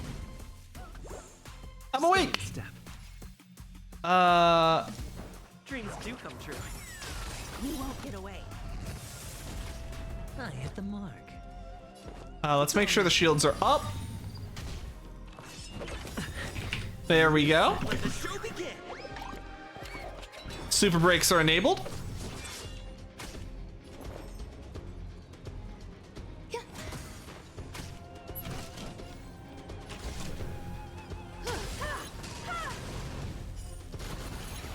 You won't get away. Watch your head. The dice have been cast. Oh my gosh, the super brakes. Or maybe I'll take it all. Did the rhythm get messed up? Bonk. Hedge your bets. Bonk. Some value. Bonk. A one-act play. I already know your decision. Oh? I now permit you to gaze into the sun. I don't have my eclipse glasses. 107,336 stones. The almighty and powerful strings of harmony are at my disposal. The supreme tuner, harmonious choir, Dominicus. Dominicus. Lost souls, come and meet your master. I sure hope he's weak to fire. Hey, let's go. So the true purpose of the Charmony Festival is to usurp it? Every time you break a layer of toughness, you can gain a collective shield. Collective shield can take damage on behalf of all allies, and the shield effect represents the amount of damage the shield can currently endure. Oh. Well, that's rude. Okay. Well, we'll... Eternal melody. Okay, there we go. I don't think I need to put my shield up yet. Okay, these little guys throwing music notes at me. Still the same one. Okay.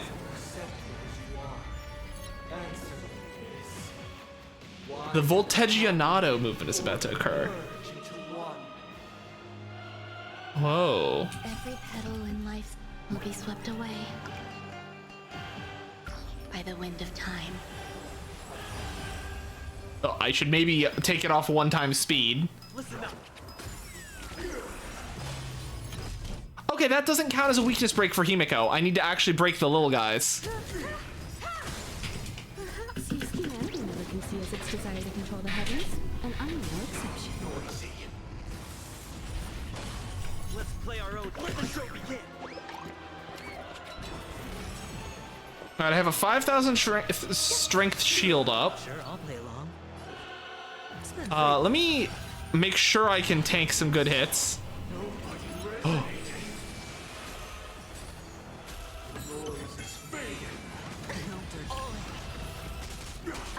Let's go. These two are weak, so we can hit here to get both of them. Or we could just break the king. You won't get away. Feeling like there's another world in front of my eyes. You don't think we're gonna keep going at 4 because you were close to the end? Yeah. Don't let the song distract you. Yeah. That happens a lot here. There's more to life.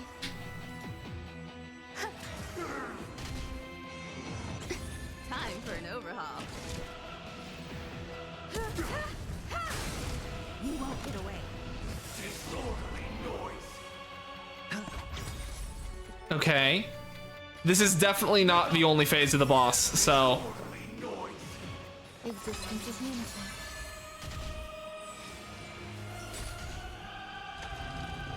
I have something for you. I'm gonna save my ults for the next phase, because I'm probably gonna need them. Watch your head. Keep up with me. Let's play. I'll use this ult.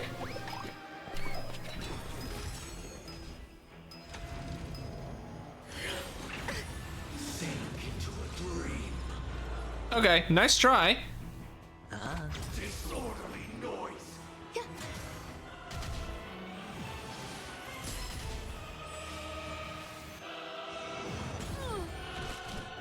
And we'll hit this one. There we go. Killed him through Super Break. Hubris. Yeah. Creation will be reborn from the remains of the gods.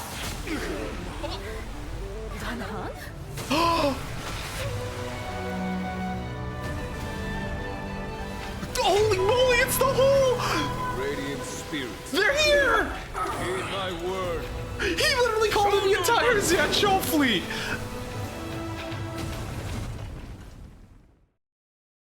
Oh my god, it was the entire fleet?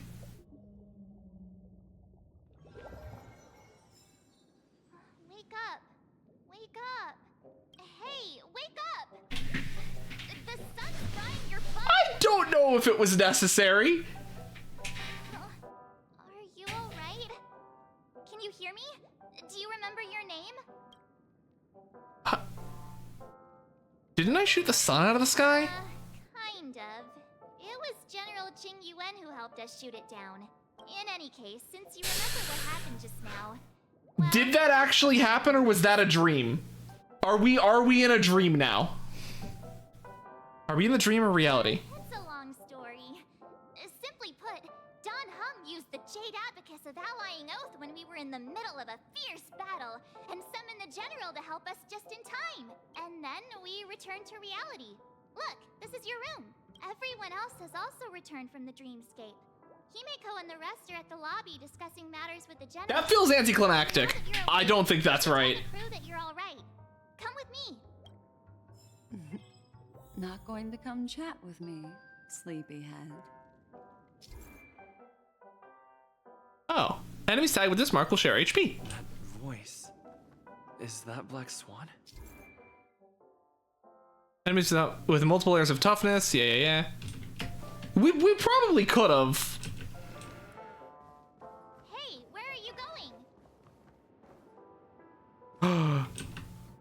Hey, we meet again, sleepyhead. What's Miss Black Swan doing here? Shadowheart, hello! The Lucario! And the twerking Snorlax. Nothing, Miss March. I noticed he was awake and wanted to check to see how he was doing. Though the strike from the General was timely, its destruction was also immense. When emanators collide, ordinary people inevitably suffer. But, luckily for them, the dreamscape is my home turf. Thankfully, I managed to get everyone out before the harmonious choir collapsed. Oh, so that's what happened! Thank you, Miss Black Swan! Don't mention it. After all, I wouldn't want to see such precious memories vanish. You're heading to see your friends, aren't you? Would it bother you if I walked with you for a short while? Of course not. But you're not planning on doing something like last time. College Station was ridiculous. Oh, heck. Why would you think that? I've never harbored any ill intentions. Well, not when you were around, anyway. Oh, graduation weekend. Tea. Himeko and Mr. Yang are probably still busy. Let's go look for Don Hung first. I'm still skeptical. That seemed too easy. Look, he's still talking to that cowboy. You're awake. How do you feel? Well, fork me. You Must be that Stellaron they were talking about. Fork. I myself prefer spooning.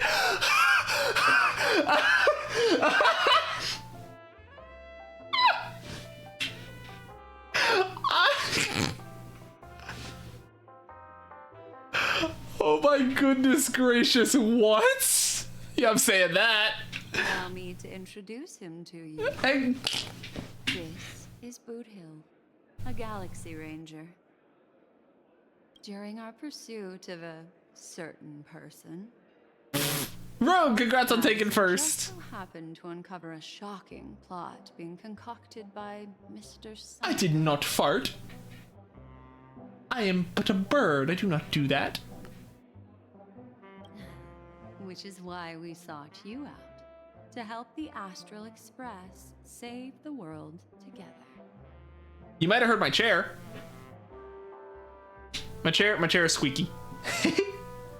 No need for thanks. The Galaxy Ranger's principle is correct every injustice one sees. That's how you lot in the Cienjo put it, right? Oh. Okay. Yeah. More or less. I just deflated.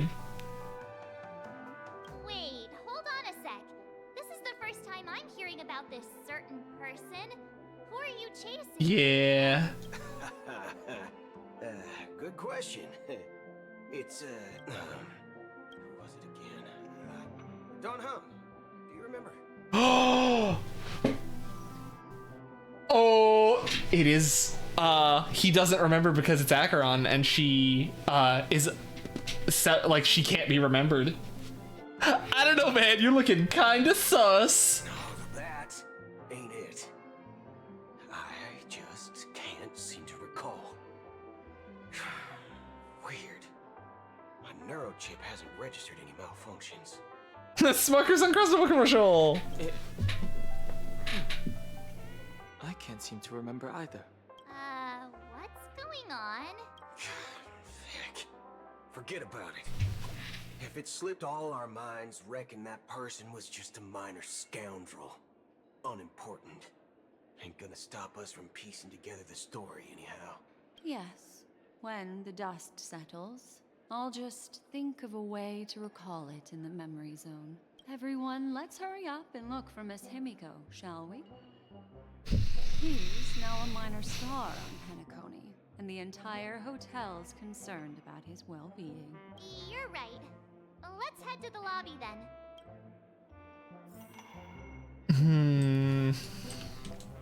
Oh, wait, Boot Hill's still here. You guys go. I'm an outsider, after all. I'd rather not disrupt a long-awaited reunion. It feels like things are not wrapped up.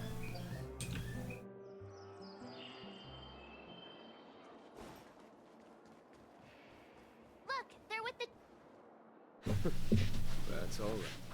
In these times of conflict for the sake of utmost safety, it is only right that the Alliance steps forward to mediate on behalf of the Astral Express. We must not allow you to take unnecessary risks. Furthermore, despite the IPC's eagerness for success, it prioritizes peace above all.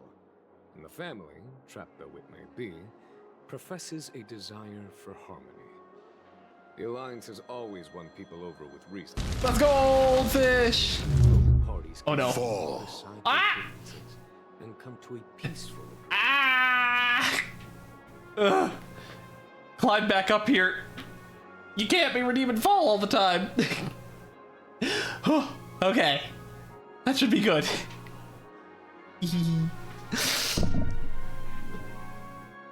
You break my tree branch with that one. The General possesses a deep understanding of the greater good. Why are you climbing? With the Cienjo Alliance mediating, I'm trying to hold on. peace for Penacony is within reach. Wings too big. It bonk on stuff. Sometimes birds gotta climb, you know? You flatter me. But what the heck did he just say? Well, the General Alliance. Yay. Ultimately, it's been all down to the Express. Without your efforts, this sweet dream paradise will be claimed by the the last remnants of order before there was even a shot at peace. Well, would you look at that? Here comes the big hero. Big sippy shall be done. Thank you, Shadow.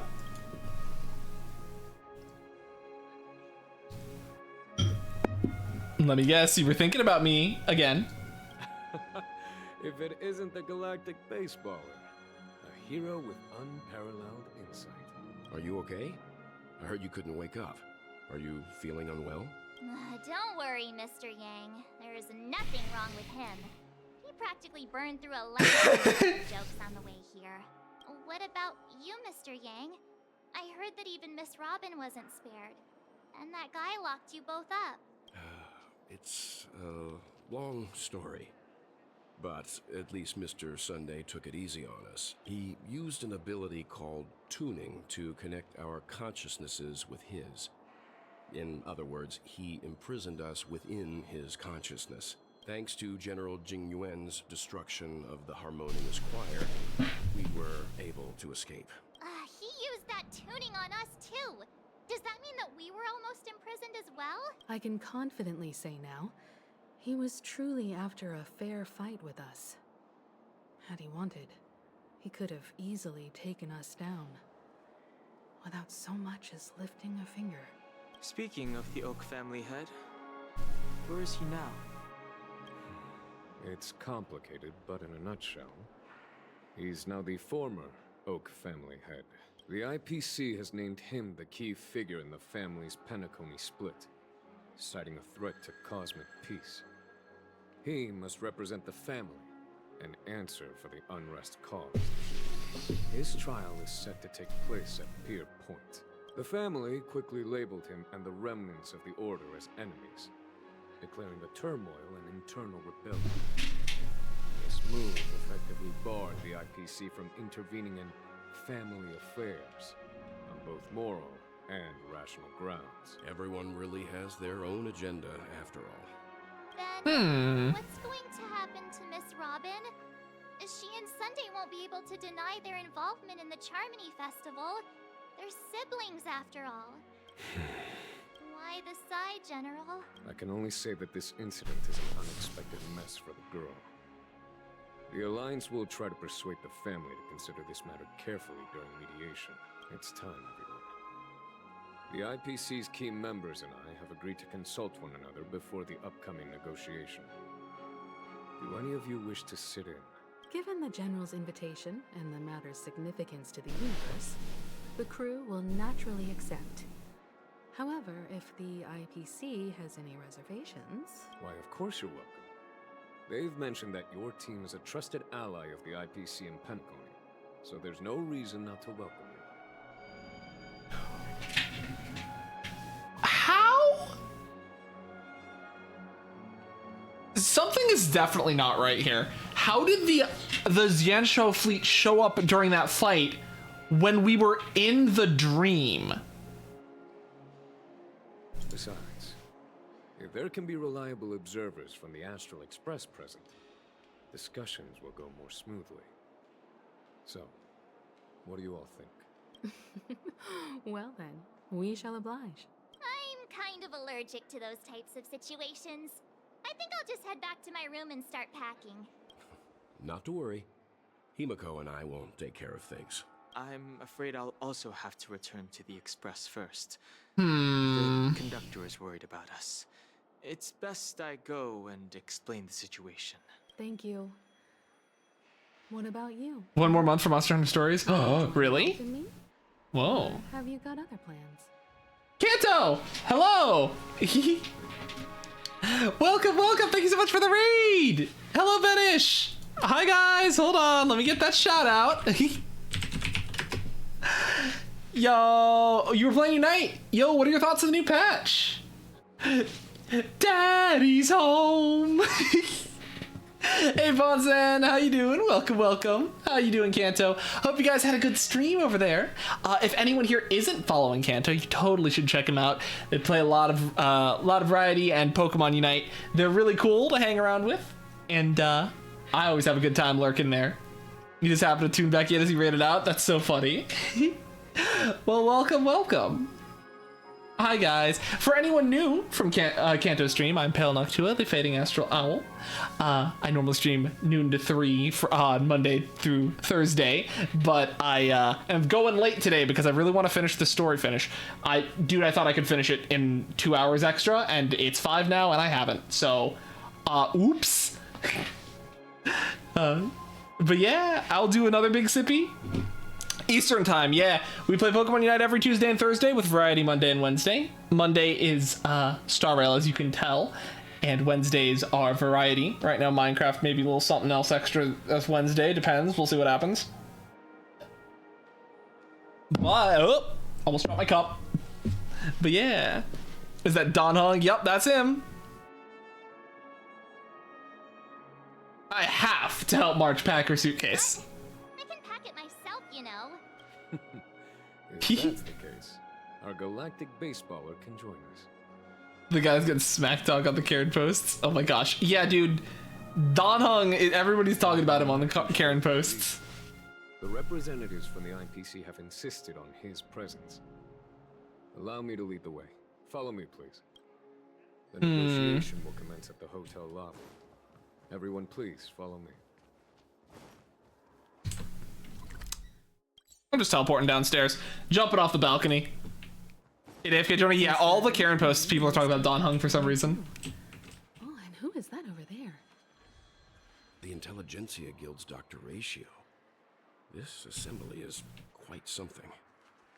Please stay tuned. Alright. It's been a while, my Astral Express friends. I would also extend my sincere thanks to you, General of the Lawfu. The presence of everyone here assures that the talks will likely reach a conclusion that satisfies all sides.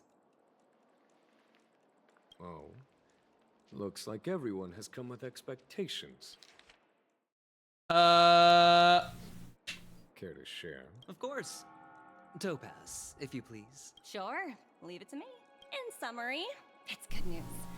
After much deliberation from the Strategic Investment Department's Council, the absolute majority of members have agreed to the following resolutions. In light of long-term considerations for interastral peace, and by authority of Pierpoint HQ, the Strategic Investment Department, on behalf of the Interastral Peace Corporation, will permanently relinquish its claim on Penacony sovereignty and offer unconditional support of the family's rebuilding efforts on Penacony. Now that's something.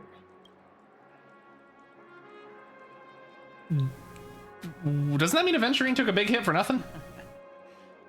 If that's what it takes to bring peace to the entire universe, it's a price I'll gladly pay. Has the IPC finished sharing all its thoughts? Then it's our turn. The Guild, much like the Genius Society, has taken a keen interest. Be right back, gonna... Ultimately, both you don't know if he does? You don't have enough space? Aw. That was you with Honkai on your phone? Aw, heck. Be right back, gonna do some loading over here. Okie dokie. Well, hey, I'm just saying, I may or may not, this is maybe saying something, may or may not be having another sponsorship from AFK Journey soon, and if you download it on PC through that link, you know, you can support me. We'll see. That might be happening Wednesday, a little before the Minecraft. So just a little, you know, a little heads up. Also, we need more people in the guild. So even if you do play it already, join our guild. We'll see if something happens Wednesday. Yeah. The floor is yours for the finer points, Mr. Scroolum. Scroolum! Please. Organic life's unrelenting search to understand the realm of inner spirituality is something I both admire and envy. Inorganic life has no mechanism to evoke. We'll have a refresher. But yeah, server 278 is the best server. Woo! My inspiration circuits will start to operate, and I will enter a state defined as imagination. Every time within the realm of imagination, there emerges. Sorry, what the heck is Scroom saying? From the shadows. It is warm, bright. I frequently ponder this flame might represent the essence of intelligence, a cluster of inspiration ignited by high temperatures. The future direction of the universe may well lie within it. Also, Kanto, I understand that you did just raid. If you do have to go skedaddle to get some food and rest, feel free to do so. Don't make me. You don't have to stick around if you can't. But I do very much appreciate the raid and everyone coming from Kanto's stream. Organic life. Organic life. Okay, looking for inner spirituality. Okay. Alas, they are nothing but projections of my thought system to me. Desired, but unattainable. But after learning of Penacony's accomplishments, I have come to realize... Oh, you gotta eat! Okie dokie, Rachel. Bye! Have a good one! Good luck with what you must do, probably bunny related. After deliberations with my partners, we have decided... No, not my river! ...of the Simulated Universe project. And instead, assist the Intelligentsia Guild as technological consultants in the research of the Dreamscape and Memory Zone, so that these assets may be better used to serve humanity. Not only that, we've also established contact with the Garden of Recollection through the IPC, and they've pledged their support for our research endeavors. I'm truly happy for the Dream Chasers on Penacony. The cosmos's brightest and, let's admit, dimmer intellects are now at their service.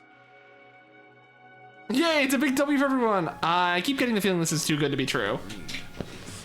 Hard to imagine members of the Genius Society taking an interest in such mundane research. Never mind. At the end of the day, this... Him saying they're delaying the work on the simulated universe is a big hint that something is wrong. No wonder everyone insisted that he be there. It heartens me to learn that everyone is willing to put aside their differences for Penacony's plight. I trust that everyone will surely reach consensus in the upcoming negotiations. Looks like Penacony's future is decided. I'm wondering, is there anything else the crew is concerned about? Peace is our greatest wish. Beyond that, we desire nothing else. Well, that's good. Now that everyone's minds are at ease, I shall take my leave. You may now depart with peace of mind. The Alliance will deal with all subsequent procedures. If that's the case, it appears that we have nothing else to worry about on Penacony. Looks like it's time for us to embark on a new voyage. Sounds good to me. You two head back to the Express first. I'll pick up March and deal with the checkout procedure. Oh, also, Miss Black Swan, you have a matter to discuss with me, yeah? Nothing escapes your attention, Miss Navigator. You know what? I think the biggest hint that something is wrong is Acheron is not here. You've been with us this whole time, huh? In any case, he and I will be waiting for you and March on the Express. Let's go. Our time on Penacony has come to a fruitful end. Penacony's journey ends here. I guess it was pretty fruitful. Where is Robin? I guess we know, but... I am truly happy for the Dream Chasers on Penacony. The cosmos's brightest and... let's it. Okay, he's just saying that again. Well, seems the dust is finally settled now. Well done, friend. And Miss Topaz? All due to your heroic deeds in Penacony. Okay. Well... Let's go to the parlor car and see what's gonna happen in here, because something tells me... meeting is about to start. We're all waiting for you. Okay. Looks like everyone's present. Let the navigation meeting commence then. This a meeting to decide our next stop? How we doing this? A show of hands. Hold your horses, cowboy. It's for those to decide. Boothill, what in tarnation are you guys doing here? Allow me to explain. Mr. Boothill and Miss Black Swan submitted a request to temporarily travel with the Express for their own personal reasons. As you all may know, the Astral Express never declines any passenger whose heart yearns for the distant stars. Therefore, they will be traveling with us for a while until they reach their destinations. Whoa, the Express is going to be much livelier now. But Miss Black Swan, you better not use your memo keeper abilities to pull any pranks. Understood, Miss March. I promise you, you'll never see me in your room while you're taking a break. Don't! You're freaking me out. All right. Now that everyone's met everyone, we can continue our navigation meeting. Firstly, Pom-Pom wishes to thank everyone. If it weren't for you all unearthing the truth about Penacony, Pom-Pom would have never known where Mikhail and the rest had gone. What they had to go through was regrettable, but I reckon they all fulfilled their wishes. And it was thanks to all of you. Thank you, everyone. Now then, we come to the crux of this navigation meeting. We must decide on the Express's next stop. Let me introduce our current options. The first choice is from Himiko, the oceanic planet of Lushaka, a planet composed entirely of water. Many aquatic races reside there. Of course, it's also the home planet. If that is our next place, Rachel's gonna have to get into the game again. The second choice is the agate world Melisani, suggested by Welt. It's famed as one of the initial sites of the Stellaron disaster, and the place where the beauty Idrilla ascended. Today, it's celebrated as a planet of undying allure. The third choice is Edostar, a planet nestled within a vast ion storm region, currently under assault by the Antimatter Legion. However, the distress signals from there have recently ceased, prompting the IPC's wish for us to check in on the situation. The last choice, courtesy of Black Swan, is the glass belt Petravia, a massive belt of asteroids that was turned to glass by the Lord Ravager Zephyro. These days, it's apparently known to house one of the branches of the Morning Actors Troupe. Ooh, so many options. I'm seeing stars already. Next up, everyone will select the destination that they wish to visit. And then we'll put it to a vote. I feel like I'm gonna say Lashaka first, then Melusinin. So Little Misha and old Mikhail's homeland. Having been through so much in Penacony, as an aspiring nameless, I believe a visit to his homeworld is a must. Count me in. Still, I imagine that planet must have changed entirely after the Stellaron disaster. I've heard that its land masses no longer exist and the native population has completely changed. I'm not against Miss Himiko's choice, but Edostar sounds like it's in danger. As nameless, should we not extend a helping hand? March is right. Though the fact that the distress signals have ceased means we're probably too late. But I still think we should investigate the situation there. 3 votes for Lushaka, 2 for Edo. Looks like we have a winner! Next stop, Lushaka, the ocean planet. Then this navigation meeting is adjourned. I'll go check the warp jump coordinates. Everyone can catch up on some rest in the meantime. When it's time to make the jump, Pom-Pom will make an announcement. There's still some time before the jump. What should I do? How about a chat? Over here. Please let this trip be uneventful. Please let this trip be uneventful. Please let this trip be uneventful. please let this trip be uneventful. What's with you and always copying the way I talk? The last couple of trailblazing expeditions have been downright terrifying. It's about time we had some fun, cozy, and cute adventures for a change. Come on, start praying with me. Please let this trip be uneventful. Please let this trip be uneventful. Please let this trip be uneventful. Donho? For some reason, I'm suddenly stricken by the feeling that we haven't crossed paths in quite some time. You're always in my heart. I should have known better than to serious from you. This time, you must disembark with us when we reach our destination. Got it. Mr. Boot? This Astral Express sure is comfy.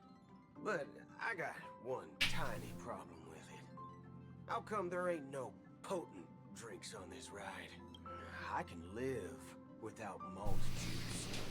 At least stock something else. Like that white gem. Calm as dirt, not too pricey. Our Express is only rated 12 plus. Is he because coffee not strong enough for you? Oh, well, that's different kind of strong. All these years out in the wild, and now I'm bunking in luxury. Gotta say, it's quite the treat. Well, you're fast becoming an excellent trailblazer. It's an honor to be able to watch you grow. Stop flattering me. Don't downplay your achievements. Everyone has witnessed your growth. I've known many warriors, and only a few achieve the kind of growth you have. Back home, where I'm from, you'd be rated at least an S tier. Let's go! I'd be an S tier Valkyrie! It's not been easy for you these past few days. You've earned some downtime. I'm looking forward to seeing how you'll perform on our next journey. I'm so glad I chose to talk to Welt there. That line is hilarious. This trip to Penacony was the first time we trailblazed together, wasn't it? I hope we can trail. Oh, it was too dangerous. I wish you had gone down. That's for the people who. I hope we can trailblaze together again someday. Don't worry. We'll have plenty of time to spend together on the Express. So there'll definitely be more chances for adventures like this. Turn in early today. You've really been pushing yourself hard this week. If you don't take this chance to recharge, it could lead to long-term problems. It seems fine when you're young, but it's a different story as you age. Miss Swan? Oh, you're here. Seeing your reflection among the stars in the porthole. So, you're gonna tell us that all this is a lie? Somewhat surreal. How about it? This journey of beautiful dreams. Was it to your liking? What a roller coaster ride. It's just so peak. Keep it coming. It kind of left me want more, you know? Seems like there are still lots of loose ends. It's nothing short of a deus ex machina. When the next survey comes, I'll be checking the too easy box again. There's still lots of loose ends. There's a rich scent of curiosity here. Such memories can be irresistibly captivating. So, how about you hand that small parting gift back to me? I'm quite eager. Deus ex machina. Is that how it's pronounced?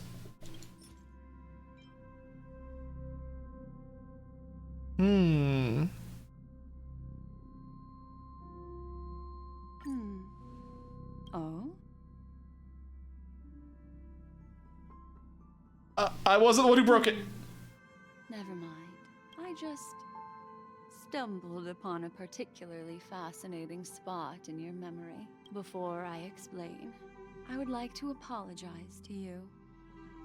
This farewell gift I gave you isn't really a compass from the memory zone, but merely an empty light cone. Remember when we entered the hotel in the dreamscape? Ooh.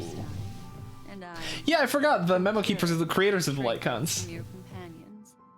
Their functions are similar. This way, I can always be attuned to your location, ready to assist immediately if you encounter any threats. But this is not its most intrinsic function. Light cones are slices of light used to encapsulate solidified phenomena. This empty light cone is the same. It can etch your memories in their most vivid form, and then allow me to admire and manipulate them, turning them into unique mementos. All the world is born from the power of mind and soul, and that power is memory. To prevent ourselves from being forgotten by the world, we must make the world remember us, or use our memories to recreate it. Life, seemingly vast, offers but a scant collection of impactful memories. Some joyful, some sorrowful, some light, some heavy. But you are different. Memory is a reflection of the future. Within that reflection, I see your unparalleled worth. You have the power to craft memories that can captivate the world. Your memory can illuminate the universe's future path. And that memory will be as scintillating as the star clusters you see in this porthole. Which is why you want to collect my memories? Precisely. But do you know the deeper meaning behind it? The reason is simple. In this grandiose and ostentatious dream of the families, only you personally experienced the entire course. What does that mean? Patience, my friend. I will reveal the answer to you, but that time is not now. Turn around and take a look at your friends. Every one of them is reveling at the arrival of their next destination, all filled with hopes and expectations of their own present and future. Revealing everything at this moment would be a bit of a buzzkill, wouldn't it? I'm looking for an opportune time, a time when you're totally at ease. Perhaps when the night grows hazy and you're about to drift off would be the most opportune. How about one fine night? I will prepare the candles, aromatics, and even a cushy couch to create a cozy dreamland for you. And then I will tell you the answer in the form of a little bedtime story to lull you to sleep. Hi! Hello! Attention all passengers! Pop-Bomb! Express is about to make the jump! Please be seated and hold on! It looks like we're finally about to set off. There are countless gleaming memories out there waiting for us. Why don't we just leave it at that for now? That's right. As a small token of compensation for playing that little trick on you with the empty light cone, I will gift you with some words. They hold great significance to me. Life is akin to a winding labyrinth where memories serve as our sole companions. You'll remember these words dearly, won't you? I've already forgotten them. 2158 of the Amber Era, the first year of the new epoch. The universe resumed its intended trajectory. The kindling of conspiracy smoldered in Penacony, the land of the dreams. Failing to erupt into a blaze, it instead flickered briefly on Klapoth's anvil, before vanishing in the blink of an eye. The dead and those fated to die remain in their eternal slumber, while the living find solace in deep sleep. All clamored in a cacophony of silence, and then went about their own ways. The cosmos emanated a vitality characteristic of a new era, all for the modest price of a brother and sister's mild grief. Babies are born as stars extinguish. The silver rail unfolds. The story of the Astral Express comes to a close, yet it also embarks anew. Time marches forward, heralding the arrival of a new chapter in the history of trailblazing expeditions.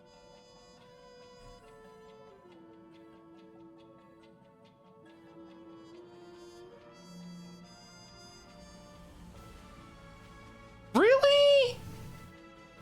That doesn't seem right. Why are we getting credits?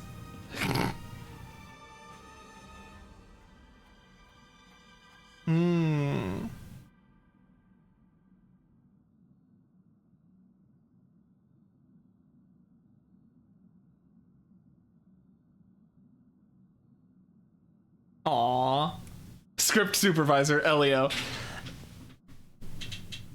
Interesting. That fight with Sunday was extremely anticlimactic, if that was the end.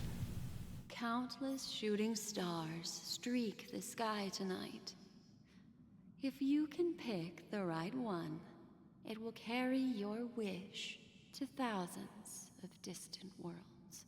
You're feeling very relaxed now, aren't you? So, then, it's time to tell you a little bedtime story. Okay. Well, let's start with a conclusion. The crew was defeated in the battle against Sunday. Everyone in Penacony failed, and no one survived. That's what I thought happened. But don't panic. The truth, as horrifying as it may be, is not yet irreversible. There's still a glimmer of hope, and that's why I'm here. Next, I'll use this empty light cone that carries all your memories to relive everything that happened before. And when this story reaches its end, I'm sure someone as clever as you will notice that. There's a major flaw in the story you have experienced. Yet, within that flaw lies a glimmer of hope. Are you ready for it? Do you remember everything?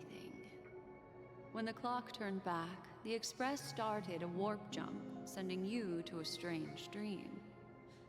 You were bewildered back then, and then a Galaxy Ranger named Acheron showed you a way out. No, Black Swan just told us that everyone died.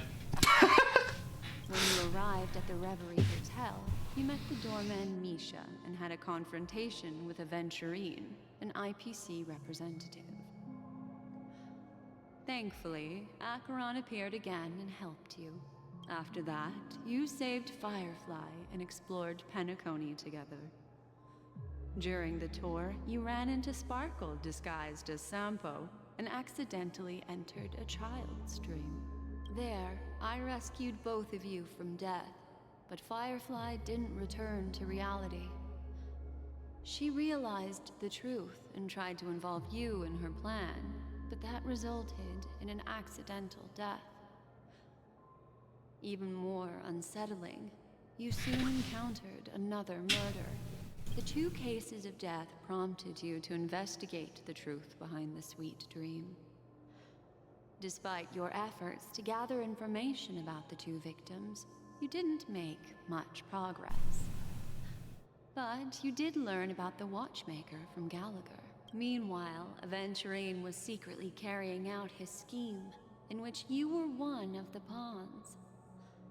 In the midst of a fierce battle, Acheron revealed her true identity as an emanator of the Nihility and unsheathed her sword. It felt like a the end question mark. Strike foiled Aventurine's plan and opened a passage between the sweet dream and the original memory zone.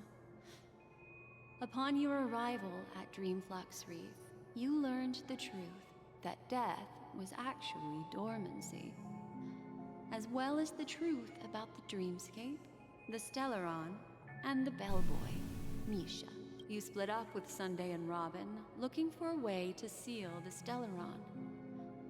However, it turned out that Sunday and the Dream Master had their own hidden agenda. And you had to engage in an ultimate duel on the stage of the Charmony Festival. Finally, the story reached its conclusion. You emerged victorious, with the Trailblaze triumphing over the Order, and Penacony embracing a bright and peaceful future. This marks the end of the thrilling journey in Penacony. I'm sure you've already noticed something unusual, haven't you? The major flaw, which contradicts all the known information, hides in this story. The Xanshas showed up in the dream. How would they have gotten in the dream? That's what I'm saying. I think that's the flaw. I was attacked by Sparkle disguised as Sampo. The fake deaths of Firefly and Robin. Acheron unsheathed their sword, revealing the power of nihility. Death is the disguise of dormancy. Death is the disguise of dormancy. How could we defeat... I'm gonna go with Acheron, because she has not been present anywhere. Are you suggesting that the sleeping and shapeless never bestows its gaze upon anyone, and thus no one can truly possess the power of the nihility? That's a very astute guess. But unfortunately, Acheron did progress further down the path of the nihility. Her unwavering belief in liberating the world from the grasp of paths surpasses the capabilities of ordinary humans. I'll discard that incorrect answer for you. Take your time and think it through. What is the fatal variable? I think it's gotta be that death is the disguise of dormancy. Or Sparkle disguised as Sampo. It is true that Gallagher is a history fictionologist, but he didn't lie in this matter. In addition, death and dormancy do arise from the same concept, don't they? This is not the fatal variable in your adventure. Take your time and think it through. Well, then my next guess would be Sparkle. Sparkle's always the flaw. Sparkle. Yes, Sparkle. The most enigmatic and elusive character in the entire story. But unfortunately, she was the first to uncover the truth, and she did purposefully attack you to create confusion. By the way, she left me a message to pass on to you. Always make sure you can distinguish reality from imagination. Is that a clue, you may wonder? I'm not sure, although I'm pretty sure that the fatal variable has nothing to do with that masked fool. The fake deaths. Well, although the fake deaths of those two ladies don't align with our initial assumptions, Oh, it's none of them. doesn't contradict the information we have. Or it's the last one, which would be very funny. I'll go ahead and eliminate that incorrect answer for you. So, what is the fatal variable?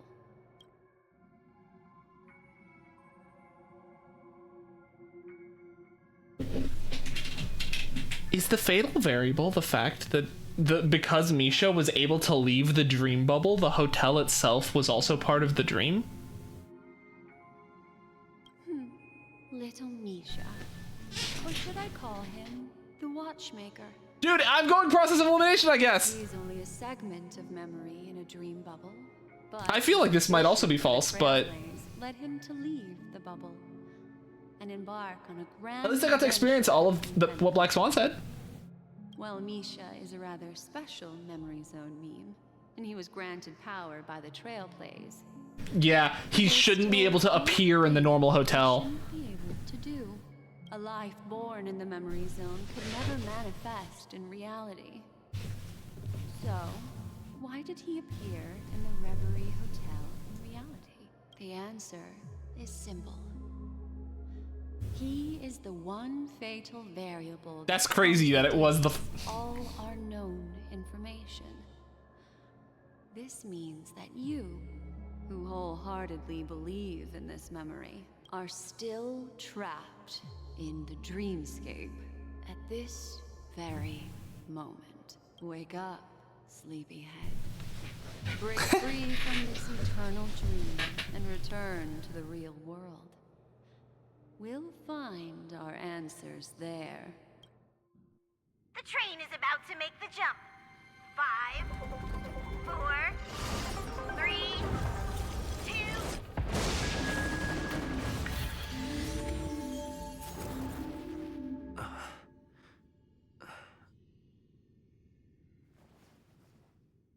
Whoa.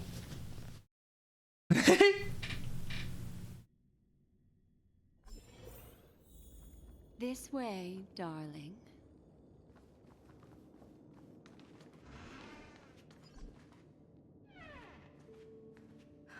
Not another one. Thank you so much, Black Swan. Finally, I can breathe a sigh of relief. The deja vu is strong with this scene. I understand you must be confused, and we'll do our best to shed light on the situation. However, before that, it's essential to know that this place is the rift between dream and reality.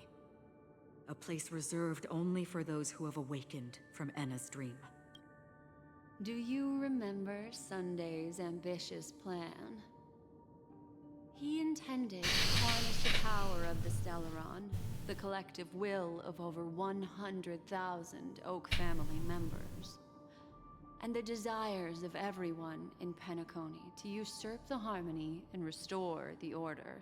Unfortunately, it didn't stop there. From the early days of our journey into Asdana, we were already affected by the Stellaron. That strange dreamscape where we met. Maybe it was a sign that your thoughts were beginning to... Hi, Hidden. No, we're still going because the game is the story keeps going. I keep thinking it's almost over, and it keeps not being almost over. I think regardless of what happens, we're gonna go till 6. That's the latest I'm willing to go, because then I need to eat dinner. I was gonna say lunch, but a bit late for that. I gotta eat dinner, and then I have to work on some more stuff after stream. But yeah, no, 6 is my hard limit. So we'll finish whatever cutscene or fight we're in at that point, and we're just gonna get back to this on Monday next week. Am I now back at the beginning of the story? I don't think the goal of the Order was to put everyone into a deep sleep. Quite the contrary. They used the Stellaron to catalyze the leakage of Asdana's Memoria into the material world, allowing the dreamscape to blend with reality. And that included a lot of Memoria from the Beyond the Sky Choir. As time came and went, the dreams eventually became indistinguishable from reality, and reality became an illusion. People think they are awake, but their spirits have long since stepped into the Temple of Order. This is what makes Enna's dream so powerful. In this paradise governed by the Order, everyone indulges in their delightful dreams and lives happily ever after. I believe what you experienced in the sweet dream, except for that flaw, was real. Only in this way could you reach the destination, lifting the crisis in Penacony and embarking on your next trailblazing expedition. If it wasn't for Acheron's plan, we might have been trapped in this dream forever. Fortunately, while the path of the Order governs all things, it can't affect the Nihility. I realized this when the Dream Master tried to expel me at any cost. This is also why you felt a sense of peculiarity when traveling with her. Well, I'm not as fortunate as she is. Even if I'm a memo keeper, I was still influenced by the power of the Order and fell into hallucinations. However, thanks to your memories, now we still have a chance to turn the tide. For mortals, even if they possess the great power of a path, they can't create a flawless world like gods do. That's why there was a flaw in your dream. In other words, once you have realized the world is not real, you'll have a chance to break free from the dream. The flaw in your dream lies within Misha, who could have never appeared in reality. When I turned the pages of your memories, I realized that I was in an illusion too. I will say, that is the one reason I wasn't sure if Misha was actually the watchmaker, because I was like, there's no way that he's got to be a human because he's in the overworld hotel. So I guess that clears that up. We lost? Now Sunday has usurped the power of the Harmonious Choir through the Charmony Festival. Asdana has thus fallen into Enna's dream, transforming everyone equally into the notes of the Eon. Failure doesn't mean weakness. Only the strong can gather the will to resist the Order and try to break free. We still have a chance, though. To make it happen, please, Black Swan, guide us to those with a strong will. All right, please come with me. These people are... They're the ones who accept Enna's dream and indulge in their happy illusions. We have no means to wake them up now. Not even your clockwork will do the trick. However, they're so immersed in their maniacal fantasy they completely fail to notice your existence.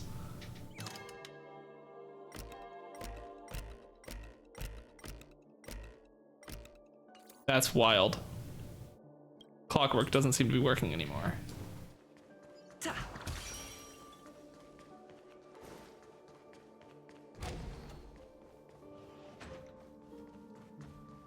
Nope. Pardon me. Excuse me, pardon me. I don't have Acheron on my team, so I just gotta run. Excuse me, pardon me. This is the promised land for us. Okay, I don't believe that.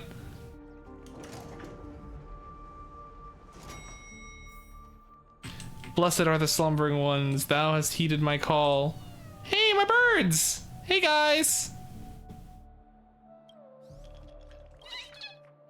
Okay, Lady Vermilion is still okay. So, that's good. We obeyed by thy divine will. Robin! Finally, you've arrived. let me introduce you to Robin. She woke up from Anna's dream by her own will. And it's this tough lady who led us here with her song. I woke up for the same reason as all of you. In the dream, I experienced something that could never occur in reality. Are we going to lock it up in a cage? I want to see it fly freely in the sky. Without us, this bird would be too fragile to survive on its own. Do you want it to die? No, but... Then let's take care of it together until it can return to the sky. Huh? Birds have wings because they're meant to fly. Even if they may crash on the ground one day, they shouldn't be trapped in a cage. Birds belong to the sky, so we should help them return there, right? The illusion was so impossibly blissful that I realized it was just a dream, and this is our final hope. Anna's dream is founded upon the harmonious choir, namely everyone's shared wishes. It will only materialize once the aspirations of all beings in Penacony merge as one. At present, it has become impervious due to people's desire to remain slumbering within the dream. And in order to destroy it, we must make everyone in Penacony want to wake up. Now comes the tricky part. How do we do it? That doesn't sound simple at all. Humans yearning for sweet illusions borders on obsession, leading them to subconsciously resist the harsh reality.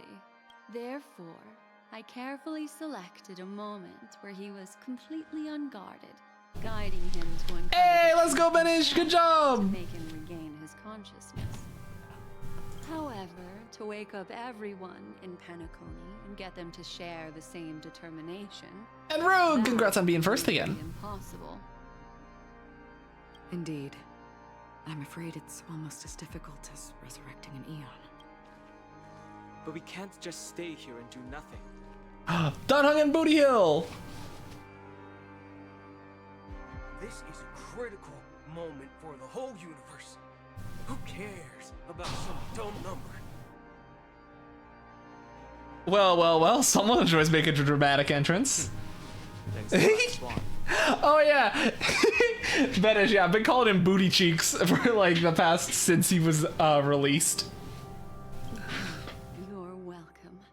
And thanks to the memo keepers in Penacony too. I believe your partners have also awakened from their dreams. This is the first step of our plan.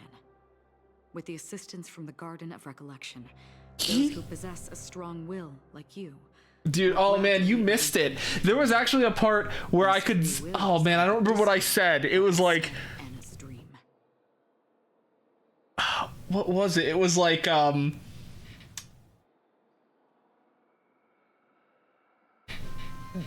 it was like... He must have got scared by my unstoppable swag. I'm definitely taking an L for this one, or something like that. However, awakening a mere handful of individuals is insignificant compared to the vast number of people immersed in the dream. We must find other ways to awaken the free will of millions of people within a short period of time.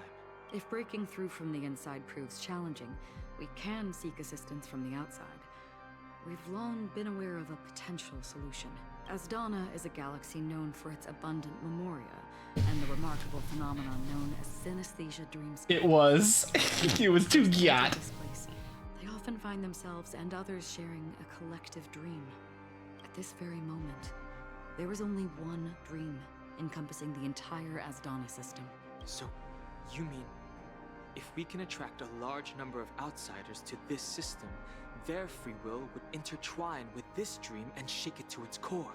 However, those outsiders might also succumb to the dream and become the foundation of the Order instead. The real challenge is, how can we gather a huge number of people as determined as you within a short period of time? Oh my gosh, you were umpiring a high school baseball game last Friday and the number of skibbities, yachts, and rays I heard was questionable. Dude, that sounds hilarious. I live for the cringe. That sounds so funny. Looks like the Jadab Kiss of Allying Oath will be the only solution. No. No need for that. Keep your once-in-a-lifetime treasure. We don't need to bother the Cienjo Alliance for such a tiny request. You want thousands of people... That is so true. Yeah. That's easy. Just leave it to us Galaxy Rangers. You can gather Galaxy Rangers? Outsiders may see Galaxy Rangers as elusive and disconnected individuals, and actually, they're right. And that's why we have a tacit understanding among us. Do you know what it is, Acheron? It's the relic I returned to you. Exactly. Its owner must have told you that it's meaningless to anyone other than a Galaxy Ranger. That it can only fulfill its purpose when returned to its rightful owner. Because it's a burial artifact. Worthy only of a hero who has served the Galaxy Rangers with honor.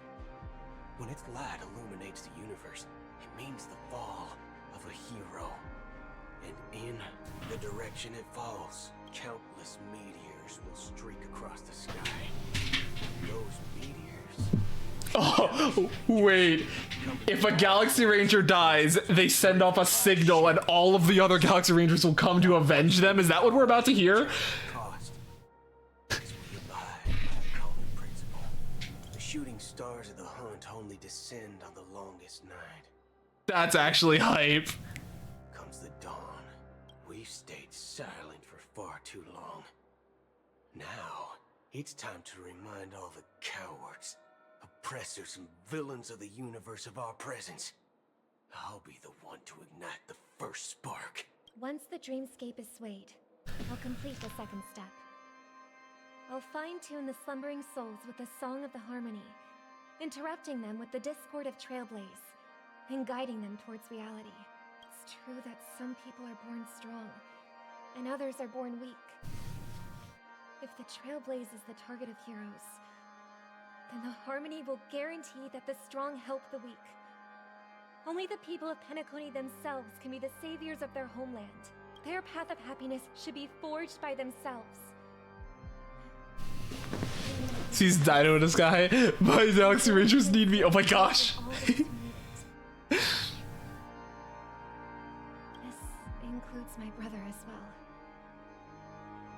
Anna's dream is too cruel for him and everyone else. Your plan sounds well conceived, but still, it appears somewhat idealistic and romantic. The flaws rooted in human nature can't be eradicated overnight. Do you believe these efforts alone are enough to convince everyone to choose the right path? I agree with you, Black Swan. That's why the most critical aspect of this plan is not to convince everyone to choose the right path, but to inspire them to save themselves. So, you're the key in the end, I assume? The Harmonious Choir possesses the power of an emanator. To overcome it, you'll need the same level of power.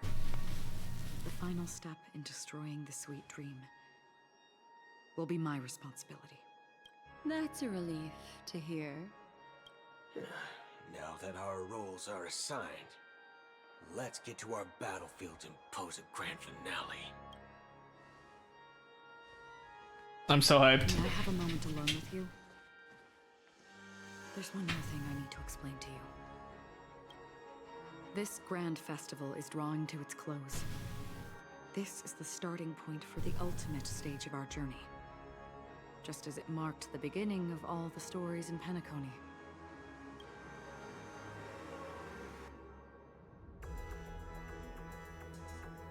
This is where Firefly uncovered the truth. Indeed.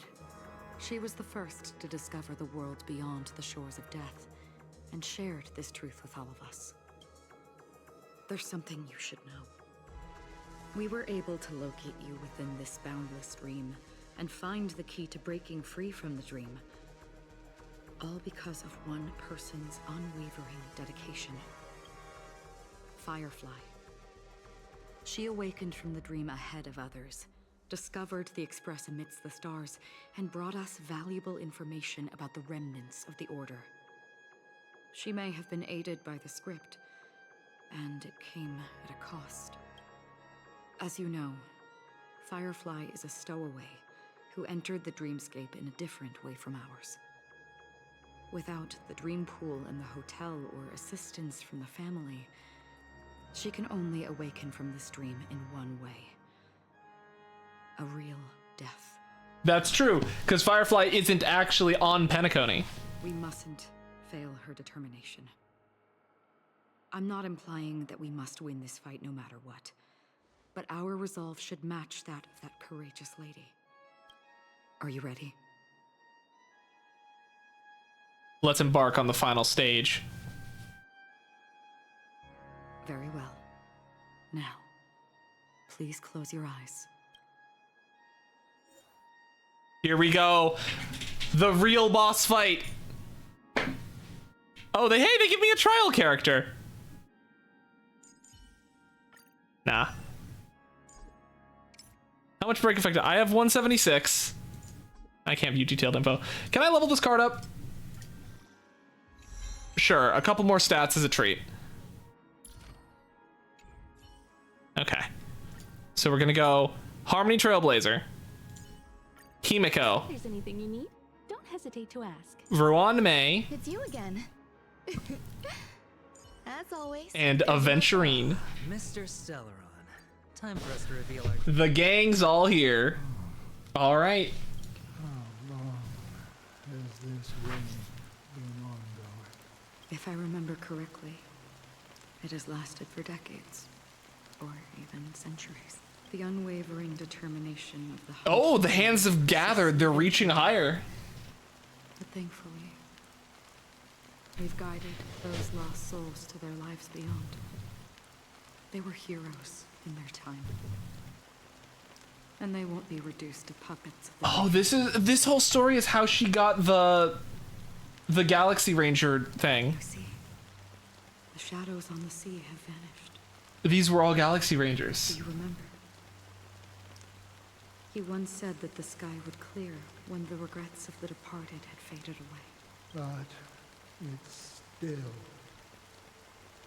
raining. I know. So, why is all this? Why did this rain choose me? Because someone's regrets haven't been fulfilled. Perhaps mortals who walk the paths are like sailors on a vast ocean. leaving behind a trail that creates countless ripples of possibilities. These ripples last longer than the fleeting lifetimes of humans. And for some, their presence leaves such a strong mark that it's reflected in the waves. Sin-thirsters. The obsessions of the Pathstriders. They emerge from the depths of Ix, seeing themselves as masters of their own destiny, unknowingly repeating the actions of their past lives. They emerge from the nihility and head toward it, leading purposeless lives. However, these hollow phantoms, they have journeyed with me for such a long time. You love that this thing looks like Dark Souls. Also makes you think of the Eclipse from Berserk with the hands. Ooh, I've never seen Berserk, and I've never fully played Dark Souls. I've seen gameplay of it. I've never played it myself, but it definitely has that Dark Souls aesthetic with like the gray, gritty rain, with like a spooky orb in the air. This is how it is. I'm already dead. Yes. Are you watching over me? This is my duty as Acheron the Watcher. Watcher of the Acheron River. I'm guiding the path to the abyss of the nihility, guiding every soul reluctant to become one with it. Back to this side. But if this is what the departed ones expected, should you try to change it? I don't know. But someone once told me that when the inevitable moment came, he hoped someone would stand at his grave and place a bouquet of flowers. Even if it doesn't make sense at all? Some tasks have to be done, even if they are pointless. I have experienced that much already. Please extend your hand, and then close your eyes. I'll carry your wish with me and fulfill it. Only then will I be able to put an end to the final regret by the Dead Sea. Will I ever see them again? Yes, that is certain, because it was you who told me about the Express, your two former companions. The expedition cut short by the swarm. Your narrow escape from death. This is Your encounter with the Galaxy Rangers. the man she was talking to was one of the first three, the one who got killed by the swarm. I think it's started with a T, right? And Penacony. Yeah. Oh, so this whole time the one of the three nameless who ended up getting cut off by the swarm was had known Acheron. Yeah. For countless times. Dude, the connections. Had to pass it by, but I knew that my companion was still there. Mikhail, Tiernan. are you still? Oh. Take my hand and come with me. We will leave this place. So we do get to know the fate of Tiernan. You'll embark on a long, long journey, shrouded in darkness. But fear not, as a touch of red will be awaiting you at the end of the path. That's the color of existence. Follow it, and it'll guide you and illuminate the way out. By doing so, you'll eventually reunite in the warmth of the sunlight. Thank you. May death be the end of your boundless dream, guiding you back to the waking world. Welcome to the horizon of existence. This place is one of the thousands of manifestations belonging to the sleeping and shapeless. And it's also an exit out of the nihility for the awake ones. Let's bid our final farewells here. What? I gotta say my final farewells to Acheron? And I can't look away. Always always distinguish between reality and imagination. All right, Gray. Life is akin to a winding labyrinth, where memories serve as our sole companions. May your schemes be forever concealed. Enna's dream is too cruel for him and everyone else. To the imperfect tomorrow. I still remember the question on the invitation letter. Why does life slumber? Why does life slumber? We don't know the answer yet. But we're about to awaken from this dream. Or perhaps such is the answer itself. Leave this place. Return to where you belong. And awaken Penacony from this dream. Will I get to will you come with us? As I said, our plan is not about convincing everyone to choose the right path, but about inspiring them to save themselves. So, when will people actively save themselves? The answer is when they are in desperate situations, like a drowning individual in the deep sea. When one's body and mind bear immense pressure, agony, confusion, and despair will follow. I firmly believe that the fragility of humankind often freezes them in their tracks. But in truly desperate situations, they will strive to save themselves. And now, Penacony has enough heroes to lead them forward. It's through this inherent, self-centered instinct that people exert their utmost effort, even when they know their struggle is fruitless. Oh, it's past 6. Well, now I gotta finish this heckin' battle. Hopefully it's close. It's time to guide them, not as a savior, but as a nameless among those mortals. In this way, you will reunite in the warmth of the sunlight. The rain is... And Rogue maintains his position as first. Before we part ways, please allow me to ask a few final questions. So far, you have forged unbreakable bonds with numerous individuals and entities in the Sweet Dream. Might I ask if you fear severing these bonds with your own hands? I feel no fear. If there is a vast, lifelike dreamland that is virtually indistinguishable from reality, a realm without death, where everyone can attain the happiness and fulfillment they deserve, living blissfully ever after, I would ask, would you wish to stay? I would never ever want to live in a dream.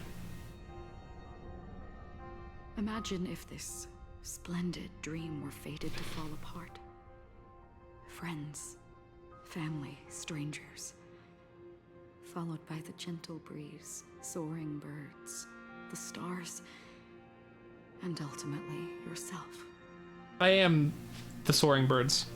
Everyone, and every face they remember. The joy and the heartaches, the vows sealed and those left hanging.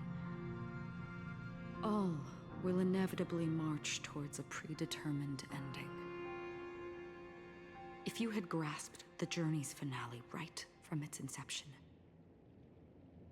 I would ask, would you still embark on this journey? I would blaze a trail without hesitation. I'm glad. The answer itself doesn't matter. What matters is that you've made a decision. Listen, touch, and ponder. And therein lies the sensation. Cherish it, because that's what makes us exist. Such is the only answer humans can offer when facing the nihility. If the nihility represents the primal fear of life, rendering any lofty convictions insignificant under their imposing shadow. Then behind this shadow, there must exist the most fervent source of light in the world. Just as every life that edges closer to death fervently approaches the end of the nihility, we must pursue that primordial light. And to think that you exist in the nihility, and you watch over others to depart it, such a task is absurd and meaningless. Nevertheless, someone had to do it. As for the meaning you mentioned, even if it's a meaningless task, I've come this far, haven't I? Even if the future you forge may not even belong to you. It may not belong to me, but it definitely belongs to someone. What hardships you must have experienced. In that case, allow me to do something meaningless too. Please. Do Oh my gosh, we're gonna learn Acheron's real name. And you know it's Raiden. You know it's Raiden. We all know. Perhaps my existence. But Raiden who? Nobody will remember this conversation or your answer. But I believe that your name should be remembered. And this universe will remember it as well. For me, some things are difficult to recall. Yet there are others. You never played HI3, but yeah. So we know that in Genshin, it's the Raiden Shogun. Raiden I. We know in HI3, her name is Raiden Mei. Now the question is here, what is her name? Such is memory. A creation of the past that blossoms into significance in the distant future. I remember that marks the start of my journey. The origin of the vibrant red hue in my life. And the most fervent element amidst every tempest. That's my name. Raiden Bosen Mori Mei. Raiden Bosen Mori Mei. It is Raiden Mei. Yup.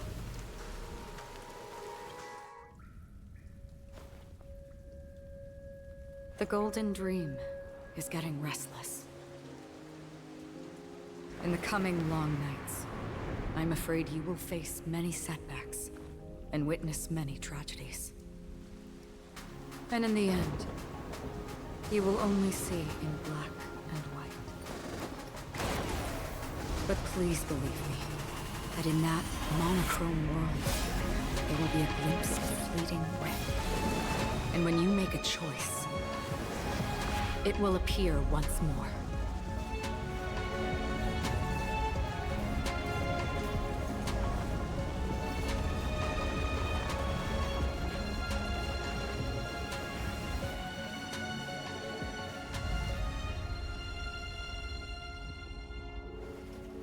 What you must do is ponder its significance, then return to the waking world.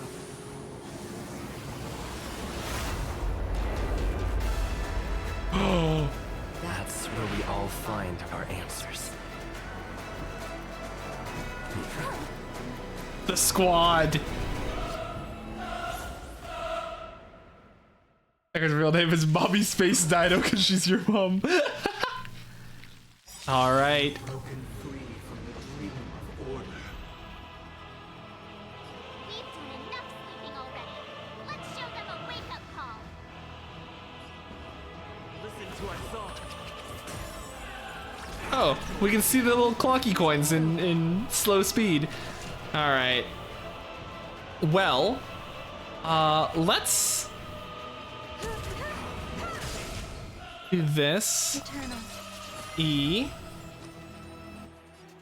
Drop this. Every petal of gold will be swept away by the wind. Let's get my ult. The dice have been cast. All right, and with 3, we should have a good chance to get this. Oh, we only got a 1? That's very unfortunate. How can the weak be righteous?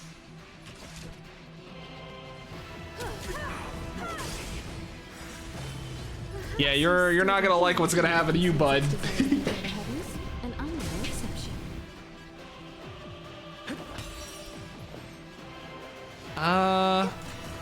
Hedge your bets. Do I need to shield here?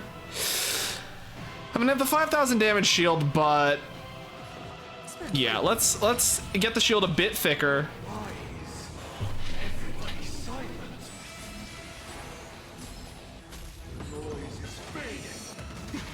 Fantastic. And then we get another attack. Wait, if we target this one, we get the follow-up, which will then break his shield. We will never choose to run. Which is then we get another follow-up. And then we ult. There's more to life. And then they're all... Well, yeah, there's the 3 health bars. All right, real boss fight now. I have something for you. Do I need to do this? Let's do it. 65,000 auto attack. All right. Still delayed. Hit another one of these. Every petal of gold will be swept We away should by be the fine for this phase now, because they're all gonna be stalled by Ron May.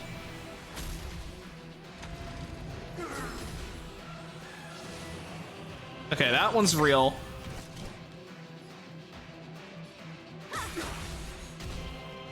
Okay, I want to hold my ult for the next phase when I potentially need to break them again.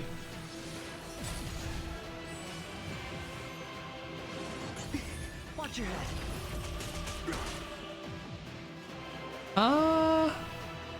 I mean, am I good here? If I break even one of them,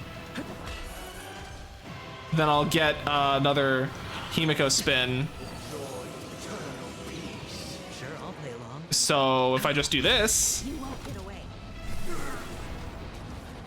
89,000 of the follow-up. Round 2. 336 notes. I solemnly invite you to join the glorious chorus and ascend to the heavens. Bet. Some value, I suppose. Do I need to? I don't. I can just auto. That's fine. Watch your head. Good. Shield refresh. Himiko needs 3. So if I hit here, I get 2. If I press ult, I'll get 3. 200,000. This is the Himiko boss. Oh my gosh. He's not weakness broken yet, so we can get a normal weakness break on him.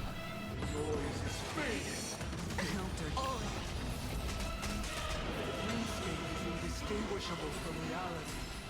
Can it still be called an illusion? Let's play our own. Let the show All right, we get the show begin again. Himiko spin, yeah. Okay, we don't need to do it yet. Time for an overhaul. Every petal of And we're gonna break the boss and get the spin to kill everything else.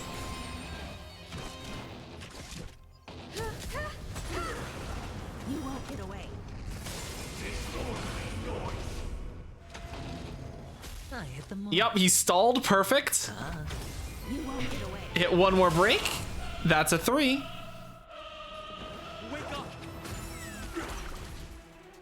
Oh? His HP was locked at 30%.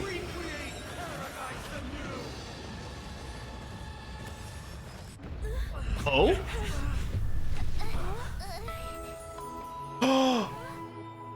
Robin moment! Music. Rogue, congrats on being first! There seems to be another kind of sound coming into the Order's symphony.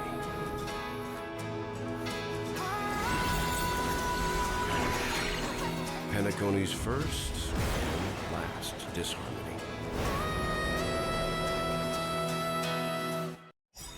We just summoned the Astral Express? Click to use Horizon's Echo from afar. Those imprisoned in their dreams are awakening for freedom. Oh my god, I just... I hit him with the train! Wait, the bonus attack for the boss fight is you crash the train into them! Even so, they don't know where they should be heading. That's why I had to become the lone star in the sky to guide them. Even if that star must hang in a perpetual night of solitude. Dude, I haven't got to act in so long because of my follow-up attacks. Okay. He is almost dead. One of these should take care of it. Okay, 2 of these. I don't want to ult yet because I know there's a 3rd phase coming. Sure, I'll play along.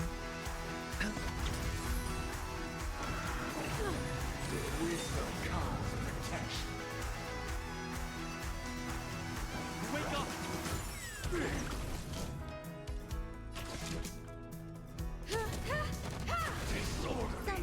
I hate that I didn't kill him. The dice have been cast. Bust. Or maybe I'll take it all. Let's play our let the show begin. Alright. That's it, fine. We're going all in.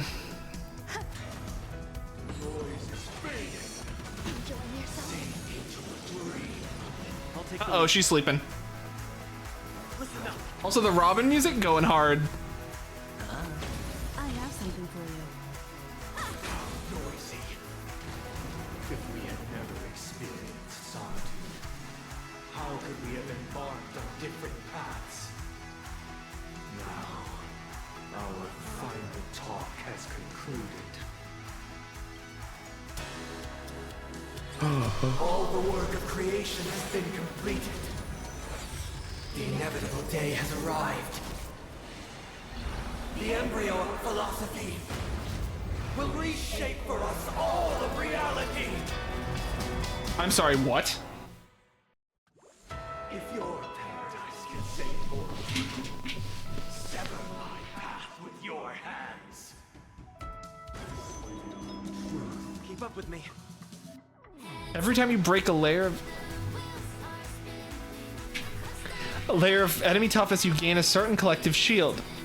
Break as many layers as you can to resist damage from Im Anfang var die de Tat.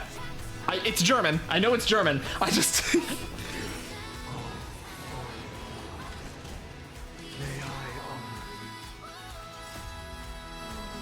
away by the wind. It's weird, right? Ah, let's hit the train. The will of the weak.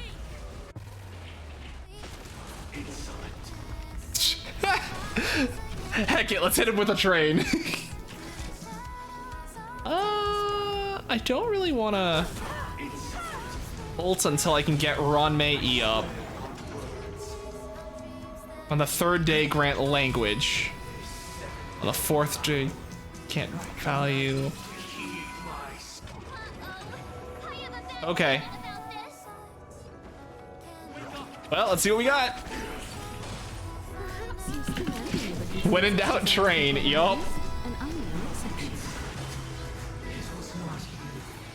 On the 6th day, grant meaning.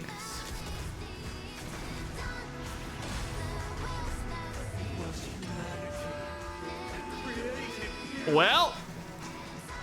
Oh, he's weak to everything. And I'm about to be weakened.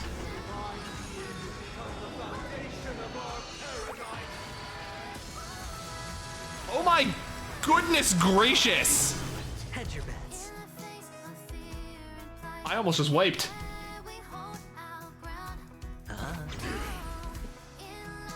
Listen up. Let's play our let the show begin.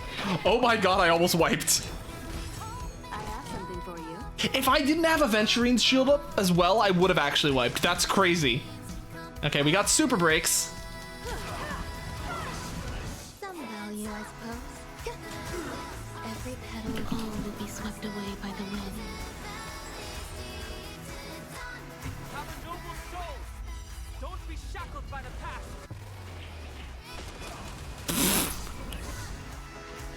That's honestly so cool. Next time I do that, I gotta do that in slow motion.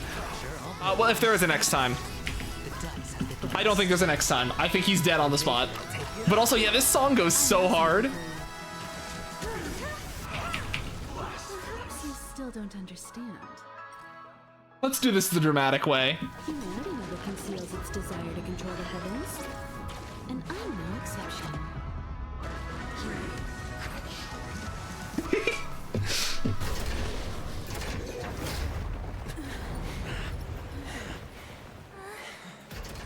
So,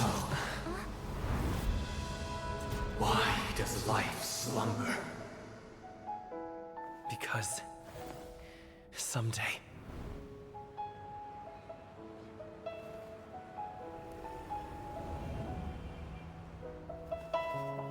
It needs to wake up.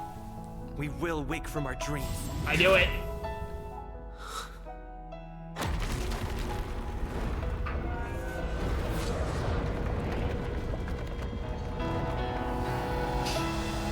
The night is still too short.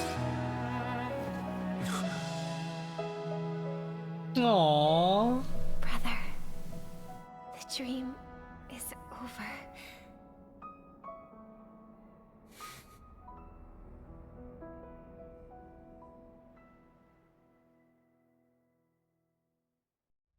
In the first year of the AD 2158, a fiery conspiracy erupted in the land of the dreams, but soon faded in chaos. We got 20 minutes past 6. That took so much longer than I thought. Whispers carried the tale of those But hey, I'm glad I did get to play through this today. when a sun teetered on the precipice of collapse, a paradise stood on the brink of destruction, and a world was poised to surrender to its new master. Amidst it all, a body decayed, a pack of vultures gathered, and a brother and sister were doomed for eternal separation. And so, an eon succumbed to slumber once more. Some celebrated this fall, while others mourned.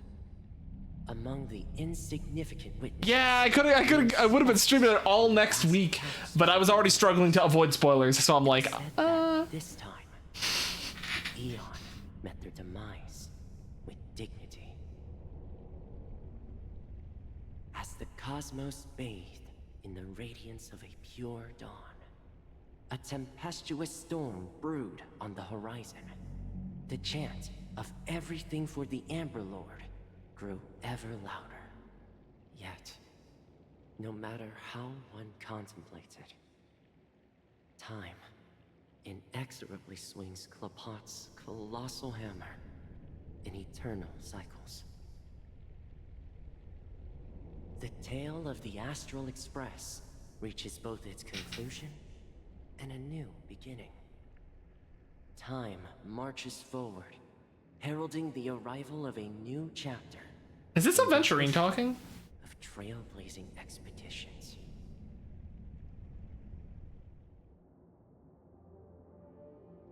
Whoa, it's the sky! Brother, do you think the stars will fade away?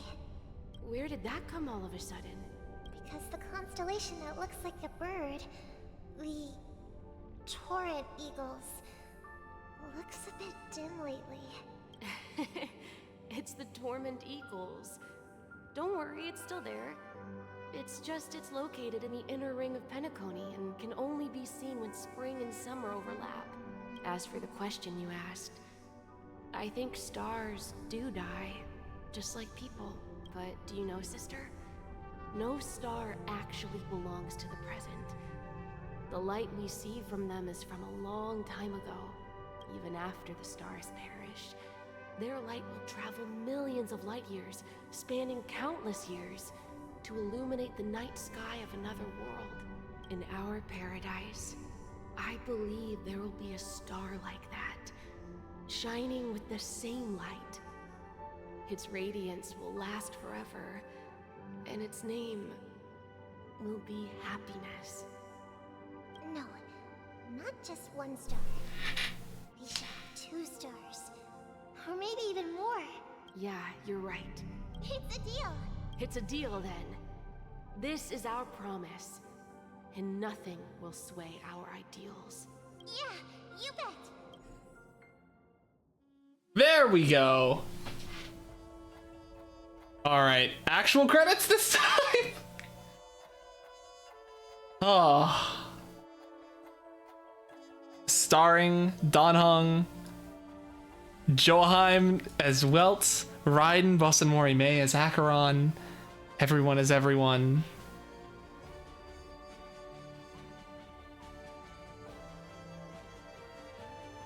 Script supervisor Elio.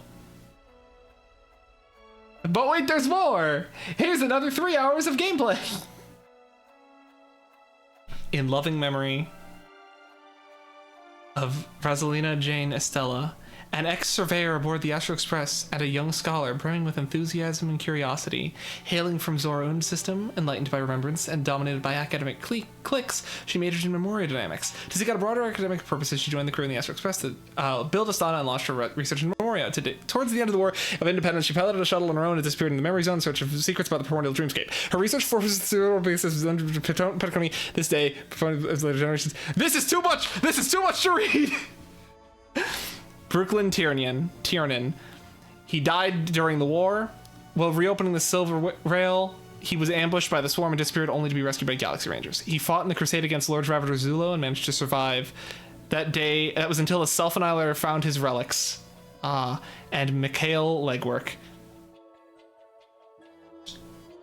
That's so many words.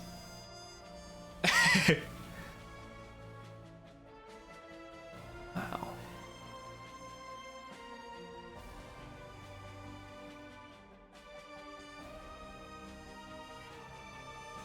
And there we go. We just don't know. We don't know March's real name or her what she really is.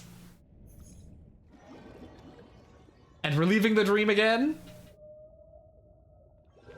You wonder if Mikhail slips leg day or not. Oh my gosh. It's a pleasure to hear your voice again. Oh, Jade. You've become the biggest winner of this festival. And this is Aventurine, right? Are you calling just to poke fun at me? No. I'm just impressed. Not only did you venture alone into Penacony, Oh, Argenti saved him! but you also managed to escape with the help of that Knight of Beauty. Remember the recording you received from your Trailblaze friend? It's now the most valuable chip in this game. However, this came at a high cost. Losing a cornerstone is a hefty price to pay. Diamond just called a meeting to discuss what to do with you. Just as I expected. So is Diamond planning to demote me or kick me out of the 10 Stonehearts? Why don't you take a wild guess? Well, all right. Then I'll guess. He's going to promote me to P46. All right. What will you wager? Are we talking about a real bet here? I don't want to wager anything just to escape your clutches, but if it's just a friendly bet, I'll put on the line what I did when we first met. I'll bet my life, ma'am. Interesting.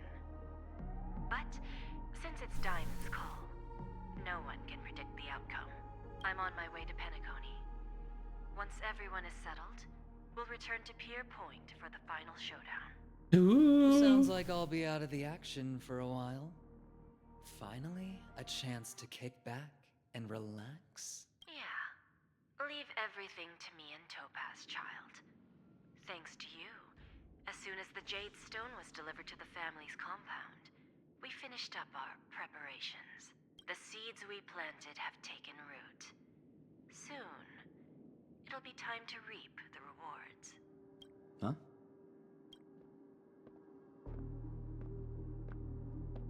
Let's wrap it up for now.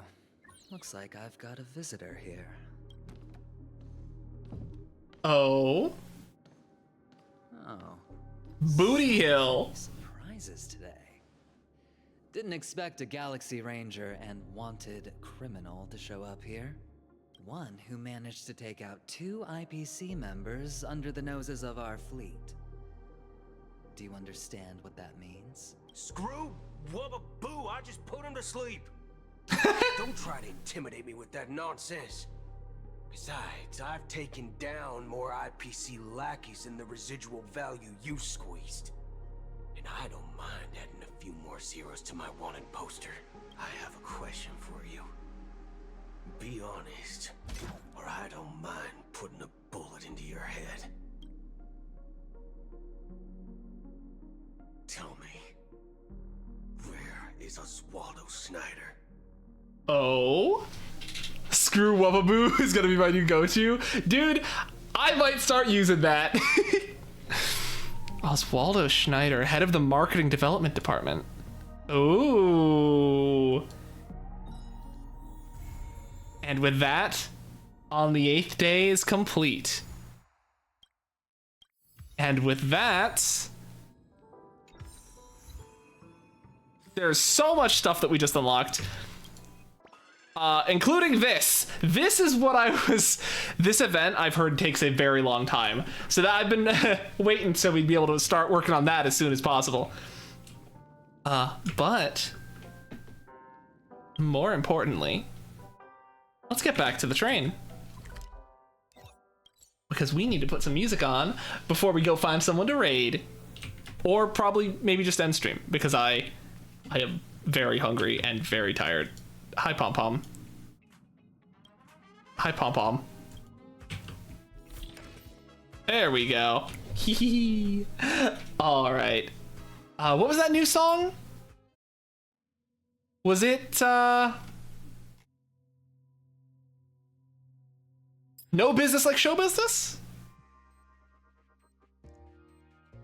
No.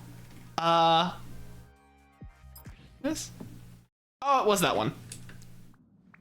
All right, that's fine. Hold on. I know where we can go. Let's head over to Scorched Sand. Because Scorched Sand's got a banger. Thanks for saying, yeah, thank you guys for stopping by. Dear guests, this year's festivity auditions have ended. Please vacate the premises in a timely manner. All right, let me head over to here. Oh, I am small and in the corner. Let me get bigger. Hello. Haha, there we go. And Rogue takes his position as first once more. And I do Big Sippy. All right. Let's see if there's anyone up to raid. Anyone, I'm not gonna look for anyone new. Oh, then we got some people. It doesn't look like we got anyone currently playing this, but we can stop by Endless Abyss, who is currently rocking some Hades 2. Endless Abyss live. There we go. Thank you guys very much for stopping by and hanging out for the stream. A very long one. Very tired, very hungry. So I'm probably not going to stick around too long in the raid. For anyone new, I'm Pale Knight 2 of the Fading Astral Owl. I stream Monday through Thursday from noon to 3 normally. This is an exception. EST. We play Pokemon Unite every Tuesday and Thursday. Variety Monday and Wednesday. Star Rail primarily on Mondays and other Wednesdays. Right now Minecraft. And we might be doing a little bit of AFK Journey with the new season drops on our server on Wednesday. So we'll see how that goes. And yeah, I'm not going to stick around too much longer than this. I'm going to go.